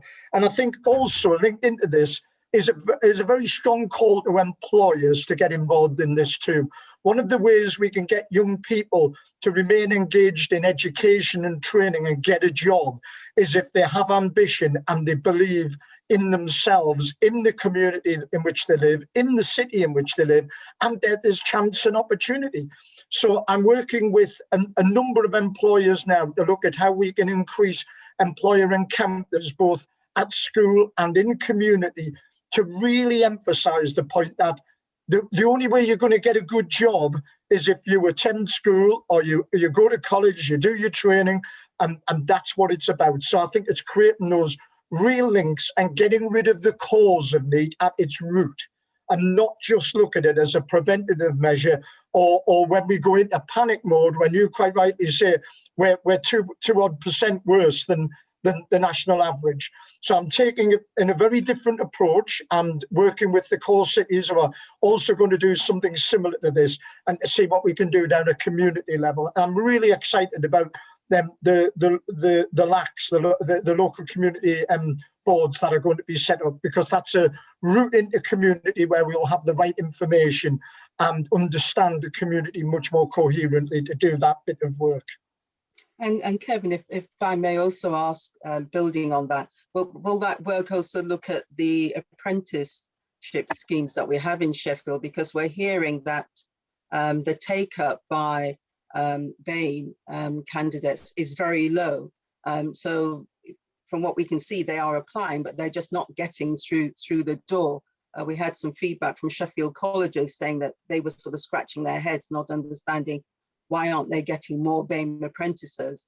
And again, as you said, this is the employers, but we need to get their commitment, and more than just fine words, they need to basically show us that they are actually taking on apprentices and that those apprentices represent a diverse population. Yes, I absolutely agree. We've got to work on that apprenticeship scheme. We've got to raise its profile. We've got to make it more attractive to young people from the BAME community, and employers have got to work with us to make sure that we have a structured and supported offer. I've also discovered that we tend to lose more individuals from the BAME community when they do get into apprenticeships. So that's about support in the workplace too. And I think we've got to approach it from those two angles. It's great to have employers say, well, you know, we'll take young people from the Black community, but I actually want them also to provide the support those individuals need in their work to make them feel more confident and more part of that bigger team. So that bit of work, Sonia, is definitely part of that agenda. Excellent. And if I could just ask one more question, Professor Hilton, and I'll hand back to you, so we've got some time for the other commissioners. And it was one for Andrew. And Andrew, it was just really, I guess, a thought which I had, which was actually, you know, how do we identify academic talent in areas like Page Hall and Burngreave and Firth Park and Darnall? You know, there is a view that some schools are getting more diverse and other schools, secondary and primary, are getting less diverse. And I've heard anecdotally people, you know, in those areas saying that they're struggling to get their children into the right school, which is, you know, fitting for their academic talent.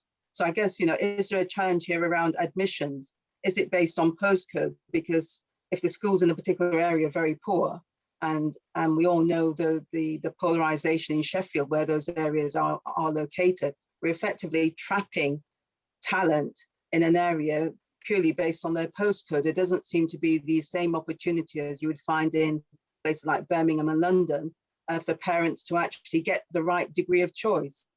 Is that something that's on your radar? Because I couldn't see that in the strategy document around admissions. In relation to admissions, it's quite complex in the sense of in Sheffield, we about 70% of our children now attend academies, and academies are schools, but they are the definition of an academy is a state-funded independent school. And the reason for saying that is that each academy is responsible for its own admissions policy. They have to produce an admissions policy which is in line with national statutory guidance around that, and they can be taken to court if they're found wanting in relation to that. But Sonia, it's quite difficult to, we don't necessarily lead in terms of admissions in Sheffield, so we have to work through relationships and persuasion where admissions policies are unduly unfair. So who monitors that, Andrew? Is that Sheffield City Council, or do they self-assess themselves? I'm talking about the academies here. Well, they report directly to the DFE. That's their that's the people who work. That's the organisation that oversees them, and we obviously oversee the remaining schools in Sheffield. The maintained schools in Sheffield, their admissions policy comes from us in the City Council because we're body for that. And I suppose it's one of the downsides of the fragmentation that, you know, perhaps has arisen from you know, from having this mixture of different types of schools within the city. I mean, the guidance that we all follow, the national guidance is statutory, so there shouldn't necessarily be that difference in terms of admissions policy. What we do have, though, as you've just highlighted, is we've got very different profiles in terms of performance and outcomes in different parts of the city.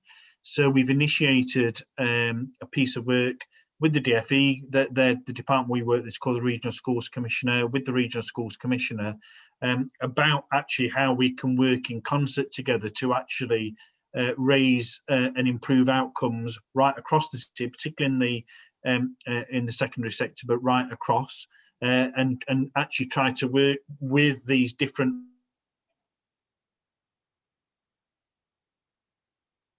in the city rather than just for the benefit of the children in their trusts. Okay, thank you. I'm going to stop there. Professor Hilton, I think we've got about 5 minutes or so. Thank you, Sonia. Yes, I do have 5 minutes or so, don't I? So, so we have a few questions. One, just a point of clarification. So, if the academies are adhering to DFE admissions procedures, given what you were saying about some of the terminologies around some of the colour blindness that kind of haunted some of the kind of local authority policies, if the DFE was in a similar position around ethnicity not being a factor within enrolment, is there the potential for those racial disparities to be perpetuated because there isn't that oversight that has any sort of ethnic focus around enrolments? Potentially, I think, yeah, I'd have to concur with that, and even in areas where, you know, schools are more oversubscribed, for example, in the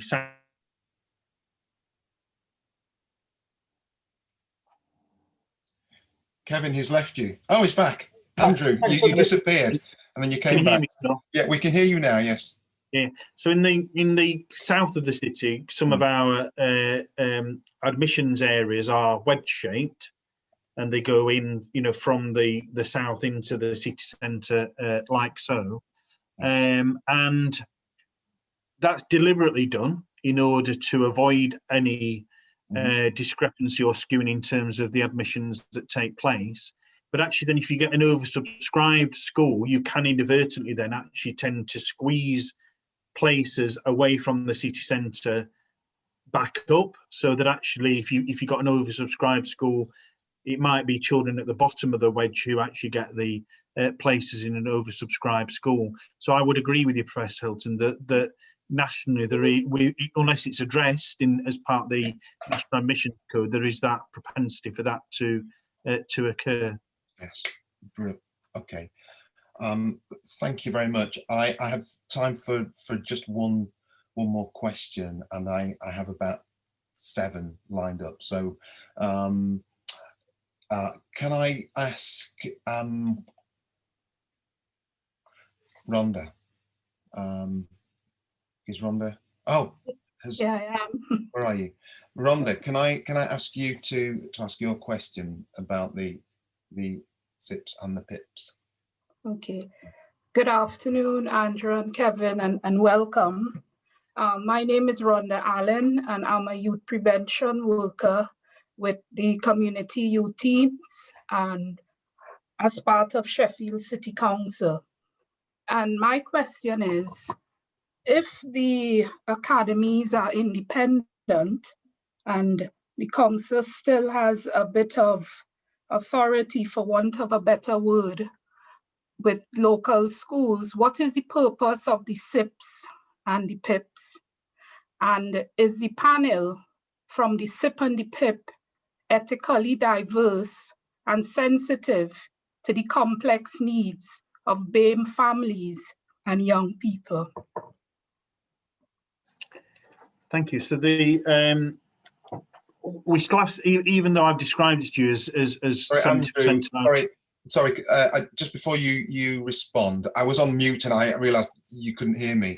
Rhonda, can I just ask you, for those people who are watching, just to tell us what a SIP and a PIP is? Oh, sure.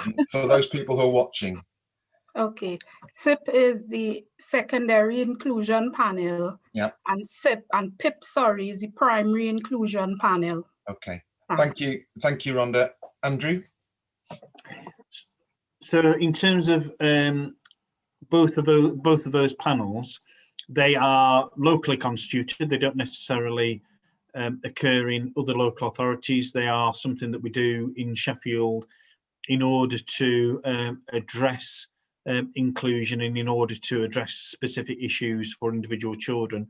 So the pattern of those is there are a number of professionals who attend them. They're chaired by colleagues from the sector. So the primary inclusion panel is chaired by the head of Watercliff Meadow, which is a maintained school. It's a primary school. The second inclusion panel is chaired by Scott Burnside, who is the head of Chaucer School, which is an academy. It's a secondary academy in the Tapton Trust. I would have to check, Rhonda, and I will gladly submit something back to the Commission in terms of the makeup of the panel, but it tends to be driven in terms of professional responsibility, I think, rather than anything related to ethnicity. And as I say that feels like an omission. Thank you.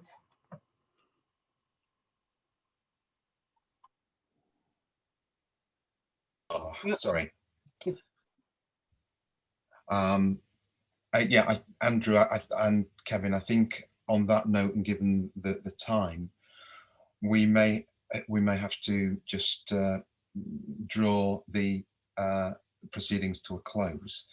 There are a few things I've noted for us to follow up with you on. So we hope that I hope that we can come back to you if we have a few more questions. You mentioned some research and data that you were, and some task forces that you were involved with. So it would be fantastic if you have anything that might be beneficial to the Commission to furnish us with the information. So as it's just gone 3:15, we will have to move on to our next session. But yeah, I'd like to say thank you for your attendance and your submission. And we hope that you can continue the dialogue with us as we continue our inquiry. So I'll just say thank you very much in return. I was really delighted to be invited to attend today. You have my firm, your absolute word that we will continue to support the Commission, and we will continue to provide relevant information to you as and when we get it, and we'll certainly follow up on some of the commitments on that today, Professor Hilton. But it's been really good to meet you all, and I'm really delighted to have been invited today. Thank you, Andrew. Thank you, Kevin. Commissioners, please stay with us as we go into the next session. And thank you very much, Andrew and Kevin. Bye. Bye. Kevin, I've jotted down the questions. I tweet. Before I invite the commissioners to speak with you, could you just introduce yourself, just say your name, your organisation and the capacity in which you're attending today? Okay, well, thank you for inviting me. So I'm Councillor Abtisam Mohammed. I'm a ward councillor in the Firth Park area of Sheffield. Been a councillor since 2016, but was a cabinet member for education and skills from May 2019 until May 2021. I'm no longer the cabinet member for education and skills, but I can give evidence today for the period for which I was a cabinet member. Thank you very much.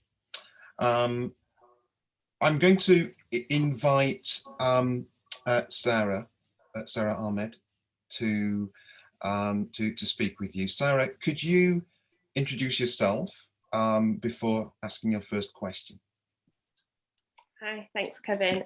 My name is Sarah Ahmed. I am a local youth worker who works in Burngrave area and also in Brumhall area. I'm also working at St Vice Sheffield, and my role there will change as of Tuesday to the neighbourhood engagement project worker. Thank you so much for coming here out, Sam, and thank you so much for your work with communities that you've done. So I'll just get started with asking you the first question. So during your time as Education and Skills Counsellor, what issues about race and equality surprised you the most? So I would say when I was cabinet member, prior to becoming cabinet member, one of the key issues that that was on my radar was the high level of school exclusions in Sheffield in comparison to the figures nationally, but also the really high disproportionate figures of BAME children that were being excluded. So this, for me, was an issue even before I became a councillor. So I remember attending the town hall before I was an elected member, asking the same questions then about children of specific ethnicities who were being permanently or fixed term excluded from schools then. And more recently, although the types of the ethnicities of children has changed in terms of who is being excluded now compared to then, there are still disproportionate figures.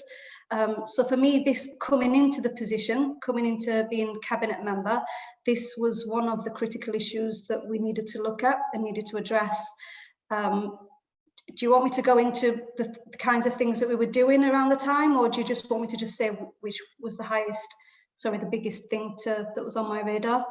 I think we've got time for you to go into a bit more detail. Okay, so knowing that this was a key issue for Sheffield, we looked at the figures. We looked at which young people were being excluded more than others, and we developed a relationship. Well, I developed a relationship with the head teacher at the Inclusion Centre.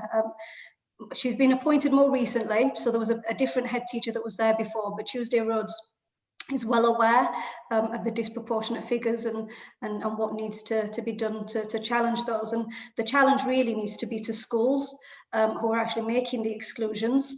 The difficulty that we have is that a number of schools, quite a high proportion, only one maintained secondary school, but the rest are all academies in Sheffield, are a law unto themselves, so they don't act or they're not responsible or accountable to the local authority. So it's a bit more difficult holding academies to account. That being said, we do ask the questions on a number of occasions when young people have been permanently excluded from school. We've challenged individual academies where we've thought that actually the reasons given for exclusion were not that sufficient, they weren't as high as they should be. But there's a lot more that needs to be done. And in Sheffield, there's a schools forum. So the schools forum has representatives from different schools. So a representative of the maintained sector, a representative of academies. And I've raised the issue there as well. So I've raised the issue that not only are the exclusion rates significantly high in Sheffield, there's an issue with specific young people from different ethnicities being excluded more than others, disproportionately excluded more than others. But also the reintegration rate for those children back into school is really poor as well. So the reintegration rate in Sheffield at present is around 5%, which is terrible, which means that if you're permanently excluded, you're likely to stay there until you've finished school, so you finished at the PRU, the pupil referral unit. So there's a lot of work that needs to be done, and there's more challenge that needs to be given to schools, and the item is constantly raised at the school forum. So it's one of those ongoing issues that we just need to put pressure on. There has been a decline in the number of exclusions. So the overall figure compared to 2 years ago is showing a gradual decline, but it's not where we need it to be. So there's more work from being permanently excluded, and the preventative measures really need to happen in school, not at an external or even sort of an external unit, but whilst that child is in maintained school, rather than excluding them and then doing some preventative measures. So the idea is that young people should be within school, but any preventative measures to stop the permanent exclusion should happen. So we'll carry on with those kind of pressures and having those discussions with schools. And the lady that's taken over from me, she's been given the full list of information to look at, and she's also said that exclusions will be high on her radar as well. Okay, thank you. Going on to the next question. In the Education and School Strategy and consultation in December 2020 and January 2021, now the education strategy, there was no reference to BAME, ethnicity, race, racism, discrimination. Is there a reason for these omissions? Okay, so the paper, the document that went out to consultation was a draft, and there were discussions about racial inequality, and those items were not in the consultation. However, the feedback that we'd had after going out to public consultation was directly to what you've just said, that it was omitted from there.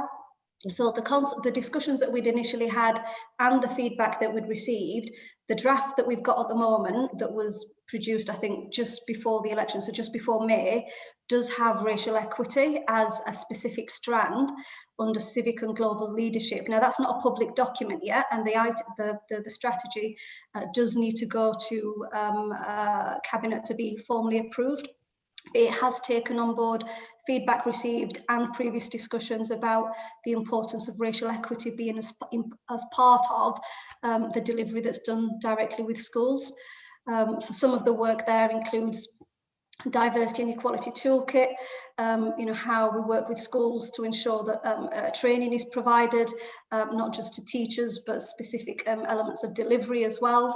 And then there's a piece of work that needs to be done in terms of what we do with teacher training and the diversity of the workforce that we have in Sheffield. So this was one of the issues that when I came into position, this was one of the key areas that we needed to look at, and I raised this with officers. So I understand you had Andrew Jones before me, the Director of Education and Skills. Yeah. So I raised it with him, and I raised it with Stephen Betts, who's the Chief Executive of Learn Sheffield. You know, specific work needs to be done to diversify or to increase the diversity of the workforce in Sheffield. And that will feature in the education strategy. So that's a piece of work that won't just take place with schools. It's a piece of work that needs to take place a little bit earlier on at university level, because at university, especially given that we've got Hallam University, which is one of the largest producers of teachers in the city, we're not getting a diverse outcome of teachers as well, that are qualifying to become teachers as well. So there's a big problem at graduation stage, and teachers people choosing to become teachers. And then obviously the workforce is an issue, and then obviously the big one for me is the leadership that we have in Sheffield as well. So, you know, we want to make sure that we've got more deputies, more assistant heads, more head teachers that reflect the city of Sheffield. And again, I brought this up at the schools forum as well, and spoke to the heads that were representatives there, and expressed my sentiments in terms of the desire for Sheffield to start reflecting the people, the communities that we serve. And I'll just give you an example here. When I became a cabinet member, one of the first things that I did was go out and visit schools.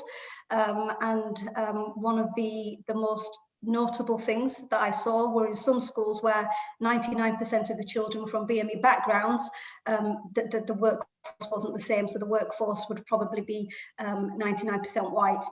So I think there's a real issue there in terms of what this means for young people, in terms of role models that they see before them, but also what does this mean for the quality and diversity of our workforce in Sheffield.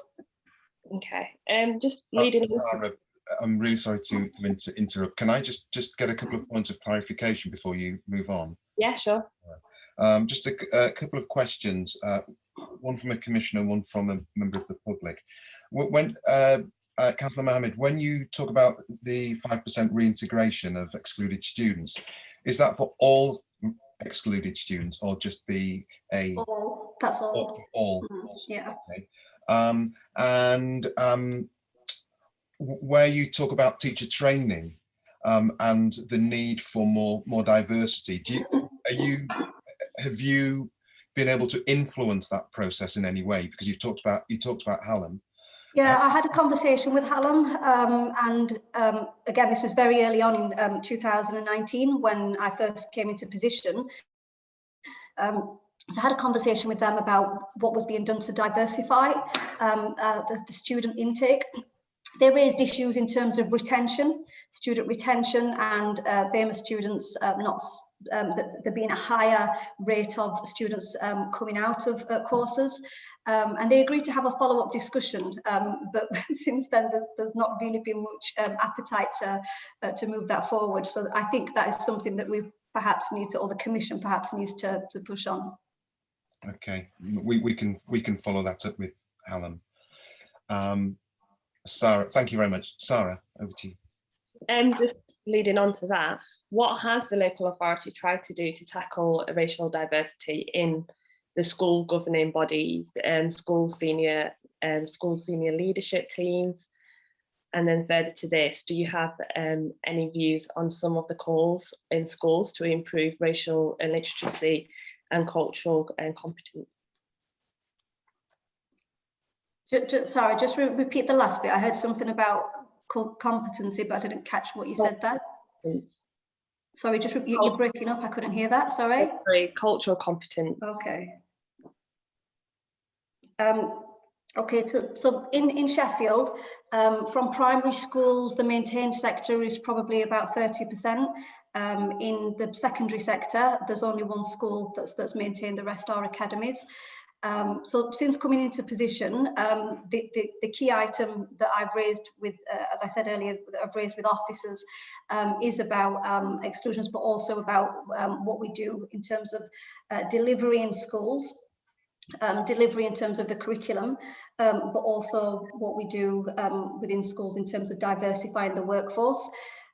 So the discussion was had with Stephen Betts from Learn Sheffield about how we can raise that conversation directly with schools and how we can ask schools to first tell us what the composition is of the diversity of their workforce, because to be honest, those details aren't there.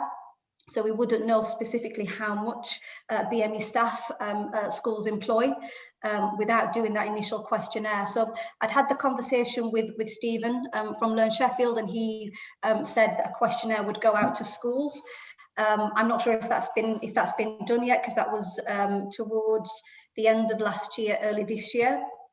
And then a separate conversation about what the composition is of in leadership levels.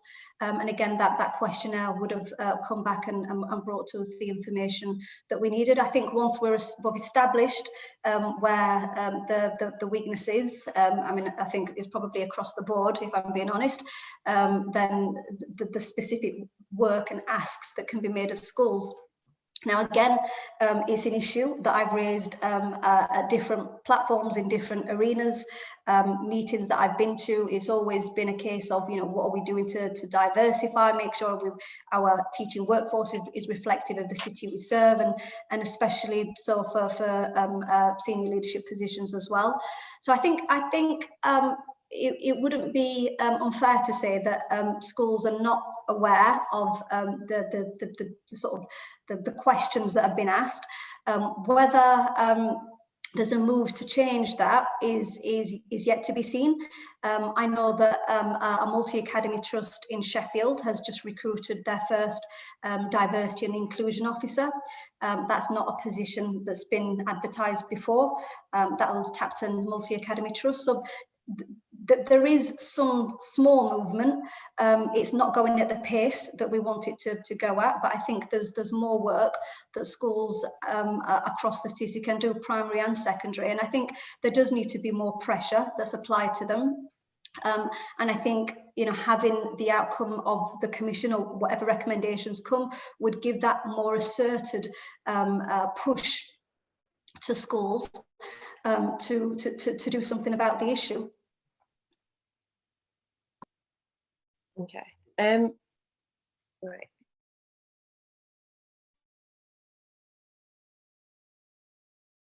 Next question. That's all right. Okay, so the next question, I feel like you've kind of answered this, but if you could give, just indicate within the academies that are not run by the local authorities, are you aware of the observation that there has been a reduction of diversities in schools without the local authority oversight? There's been a reduction of diversity? Yeah, in schools. I'm not... Sorry, Councillor Mohammed, can I just clarify, Sarah, do you mean in terms of staffing or in terms of student admissions? Staffing. Yeah, staffing. There is a reduction. Is that what you're asking me? Am I aware that there's a reduction? Yeah. Okay, I'm not aware that there is a reduction. I've not seen any statistics or outcome of questionnaires that have been produced that tells me what the composition is of the workforce. So I couldn't honestly give you that answer. If I can just interject then, we have, you know, having spoken to Andrew and Stephen, they accept that there's a predominantly white workforce, you know, whether there's data or whether it's anecdotal, but we've also, you know, on day one had conversations about the trust schools, and we actually spoke to Andrew about this, the trust schools not having oversight around student admissions, and anecdotally there's been observations that there's been a reducing disparity, a reducing enrollment of in terms of ethnicity in some schools. So some schools have become more kind of white British, whereas others have become more Black, Asian and minoritized ethnic. Okay. If you're not aware of that, then there isn't a question. Yeah, I'm not aware of it. I mean, in terms of the admissions, that's probably a different side to it. So I think in terms of admissions, I'm not specifically aware of data that shows me that some schools are becoming more white or others the opposite. I've not seen that data, but I have, on a different side of things, there has been a move to sort of expand some schools in the southwest of Sheffield, which is the more affluent area. There will be a knock-on effect for BME students in those areas because it just means that, and I'm not sure how relevant this is to the Commission, and you might want to intervene, Chair, if you think it's not relevant. But if some schools in the southwest of Sheffield expand, and in the more affluent part of Sheffield, it means that children who live on the outskirts of those areas are less likely to get into those schools. And usually the children that live on the outskirts are the more deprived areas of the affluent areas, and it's usually BME students that would be impacted against. So that's a knock-on effect of a potential expansion, which means that children closer to these affluent schools would get a place, and it has a ripple effect on children sort of on the outskirts of those catchment areas.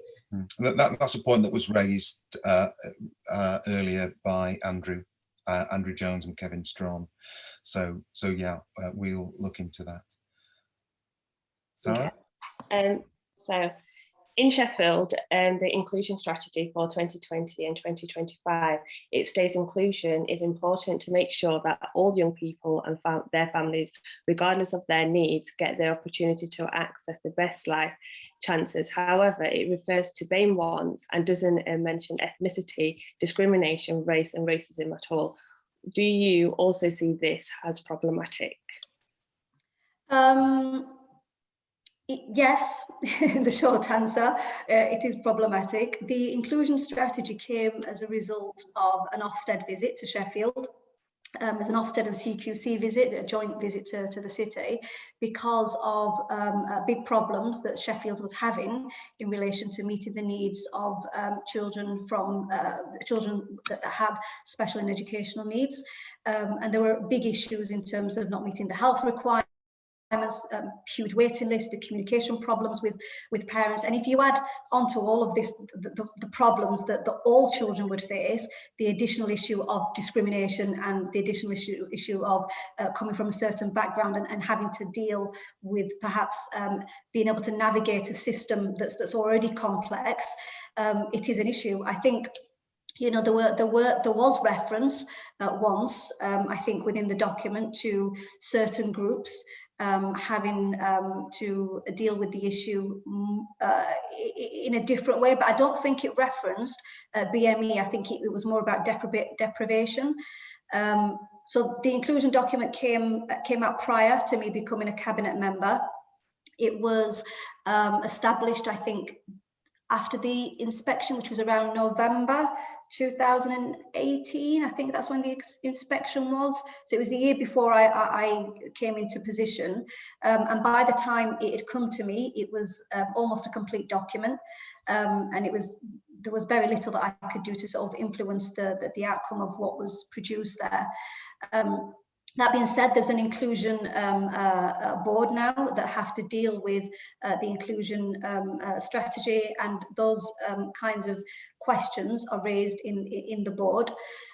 We know that Ofsted is coming back to visit, so they'll be coming, I think, around June time to visit. So again, that might be a question that the Commission puts to the inspector or perhaps officers within the council about the specific issues in relation to race. And also the report talks about send young people. Do you keep a statistics of BAME send and what age they are assessed? in relation to education and healthcare plans, so once the child has been assessed. Or prior to being assessed, like how long, what age are they usually assessed? So I think that the local authority would have the data for when a request is made for a child to have an education healthcare plan or a support plan. There should be a data breakdown, so they should be by gender and ethnicity. So that's something that you could request from the data team in the council. If it's done just directly with the school, because parents have got different routes that they can go down. They can go directly to the GP, they can do it directly with the school. The council will only have the information once a formal request has been made for an educational healthcare plan, but the data should be there, so it should be kept on ethnicity and age and how long that support is provided and whether the support is refused, because sometimes the support isn't always accepted. And you know, I think one of the issues as well for all children, not just for BME children, was the high level of appeals that the council was having for people who were being refused support. Right, brilliant.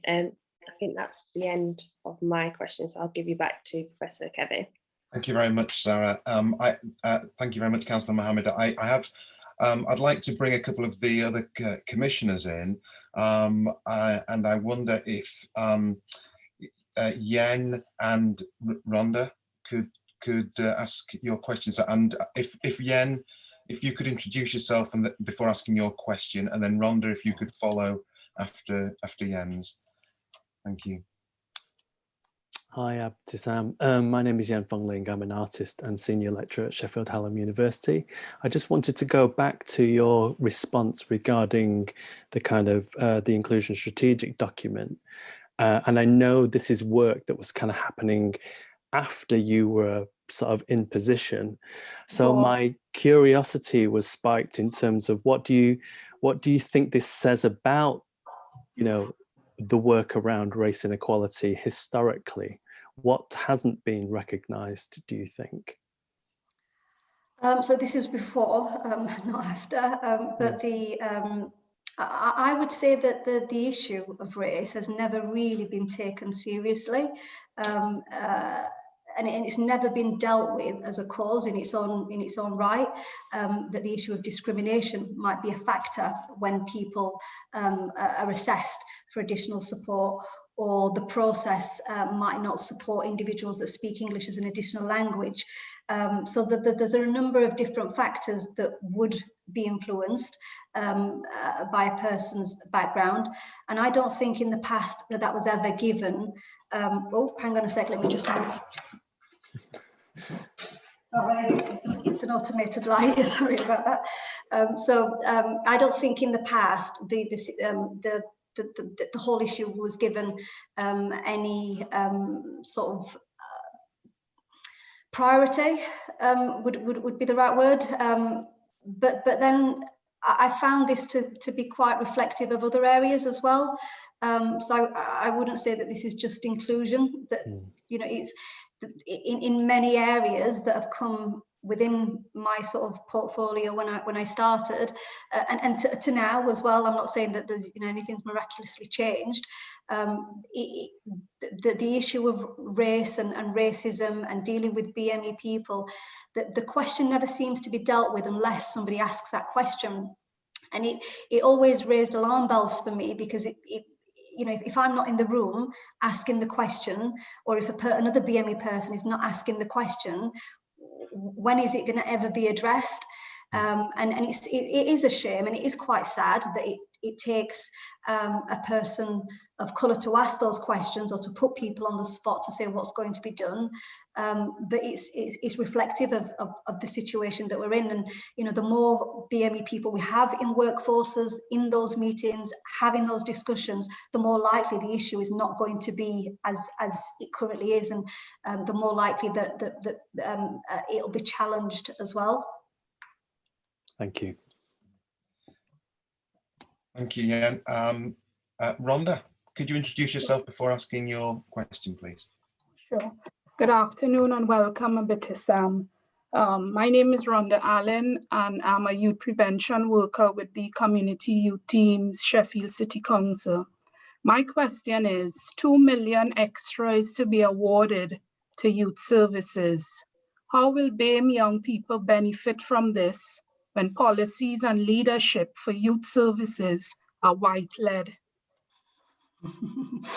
Yeah, yes, I hear what you're saying. I think that the additional 2 million was an announcement that was made the year before, and then COVID happened.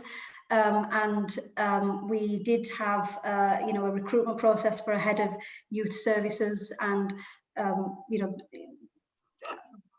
person wasn't of colour, despite me emphasising the importance of diversity in recruitment. And in all honesty, I asked those questions prior to the recruitment of the individual, saying this is an opportunity to recruit somebody at a high level within the council from a different background. As an elected member, I'm not allowed to get involved in those recruitment processes, but I reiterated with the new chief exec and with the executive director, John McElraith, my strong feelings to ensure that if we were to recruit somebody, it would be somebody of colour, given the high level and the very lack of colour that we have in the council at that senior level. Sadly, it wasn't the case. Now, I can't hold the person that's got the job against this. It's an issue that I think the council corporately needs to deal with. Now, I would like to say that the way that the money is spent is not going to be is not going to disadvantage BME people. I've still got the lead for youth services, so even though I'm not in position as cabinet member, the leader has reassured me that the portfolio of young people I will still be leading specifically on youth services, but also how that 2 million is spent. So for me, the idea would be that we invest that money in communities directly, and we allow communities to decide for themselves what youth activities they want to see. And that will be different across Sheffield. So if it's in Burngreave, they may decide that different types of youth activities are needed to perhaps what's needed in Manor. And they may say, we want youth workers that look like us as well, and we want to pay for that. We want to pay for more culturally appropriate sessions. So the idea is for communities to have a stronger voice in deciding how that money is going to be spent, and the allocation of that, we hope, would be based on the indices of multiple deprivation, so that areas that are more deprived will perhaps get more money than areas that are not. So those decisions haven't been made yet, but I get an influence on what that will look like. I am sad that there wasn't any diversity in leadership, but I think again this is a corporate issue that the council needs to deal with. And I was only in a meeting yesterday where again I raised the issue about corporate structures and the diversity of the workforce within the council, and the issue of we cannot use the word diversity to encompass everything and not take into account that the biggest issue that we have is racial diversity. So we can say we'll be a diverse council and have lots of women, lots of older people, and we don't address the root problem, which is that our workforce still does not look like Sheffield. So these are key issues that I think corporately the organisation is hearing now, because I think there's that many people saying this, but it has to do something about it. And it's no good saying, yes, we're going to do something about this, and we want to get the right person for the job, but there's no diversity there whatsoever. So there has to be some positive action, in my view, and there's got to be some sort of work where individuals are recruited to positions to address the problem, because I think corporately and the recruitment process at the moment is questionable. It's questionable because individuals are just not getting the job, and individuals are going to other cities. They're going to other bigger cities to get jobs because for some reason Sheffield isn't as inviting in terms of people getting jobs in this city that can work in other places. So I know I've gone a little bit off tangent there, but this is an issue that it worries me as well. Okay, thank you.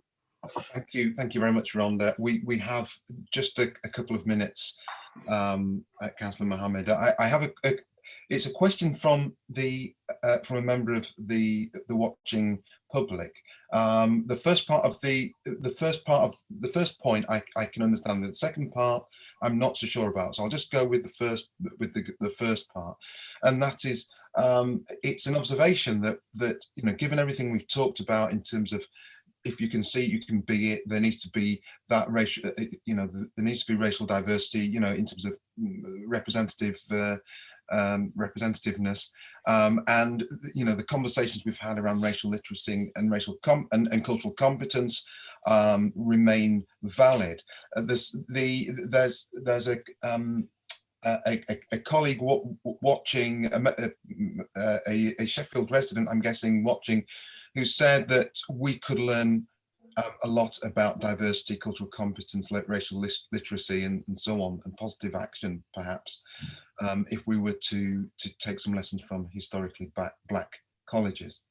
I haven't done any research in that area, nor visited a historical black college, but there is a signpost for us as a commission to perhaps note what might be learned from having a look at that. The other part of the point that was being made was around housing strategy, which we will be covering in the civic life and communities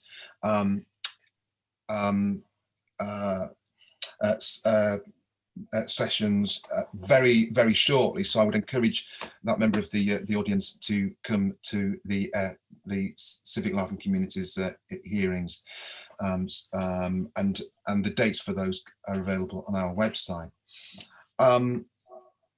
At this point, it's 4 o'clock, and we've magically managed to get on track time-wise,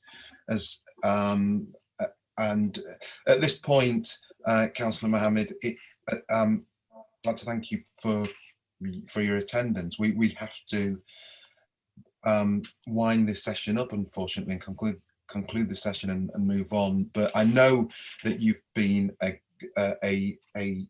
core supporter of the Sheffield Race Equality Commission, and will continue to be a supporter of the Commission. So we thank you for that support, and thank you for your attendance today. Thank you, Professor Hilton, and best of luck to you all. Thank you. Thank you very much.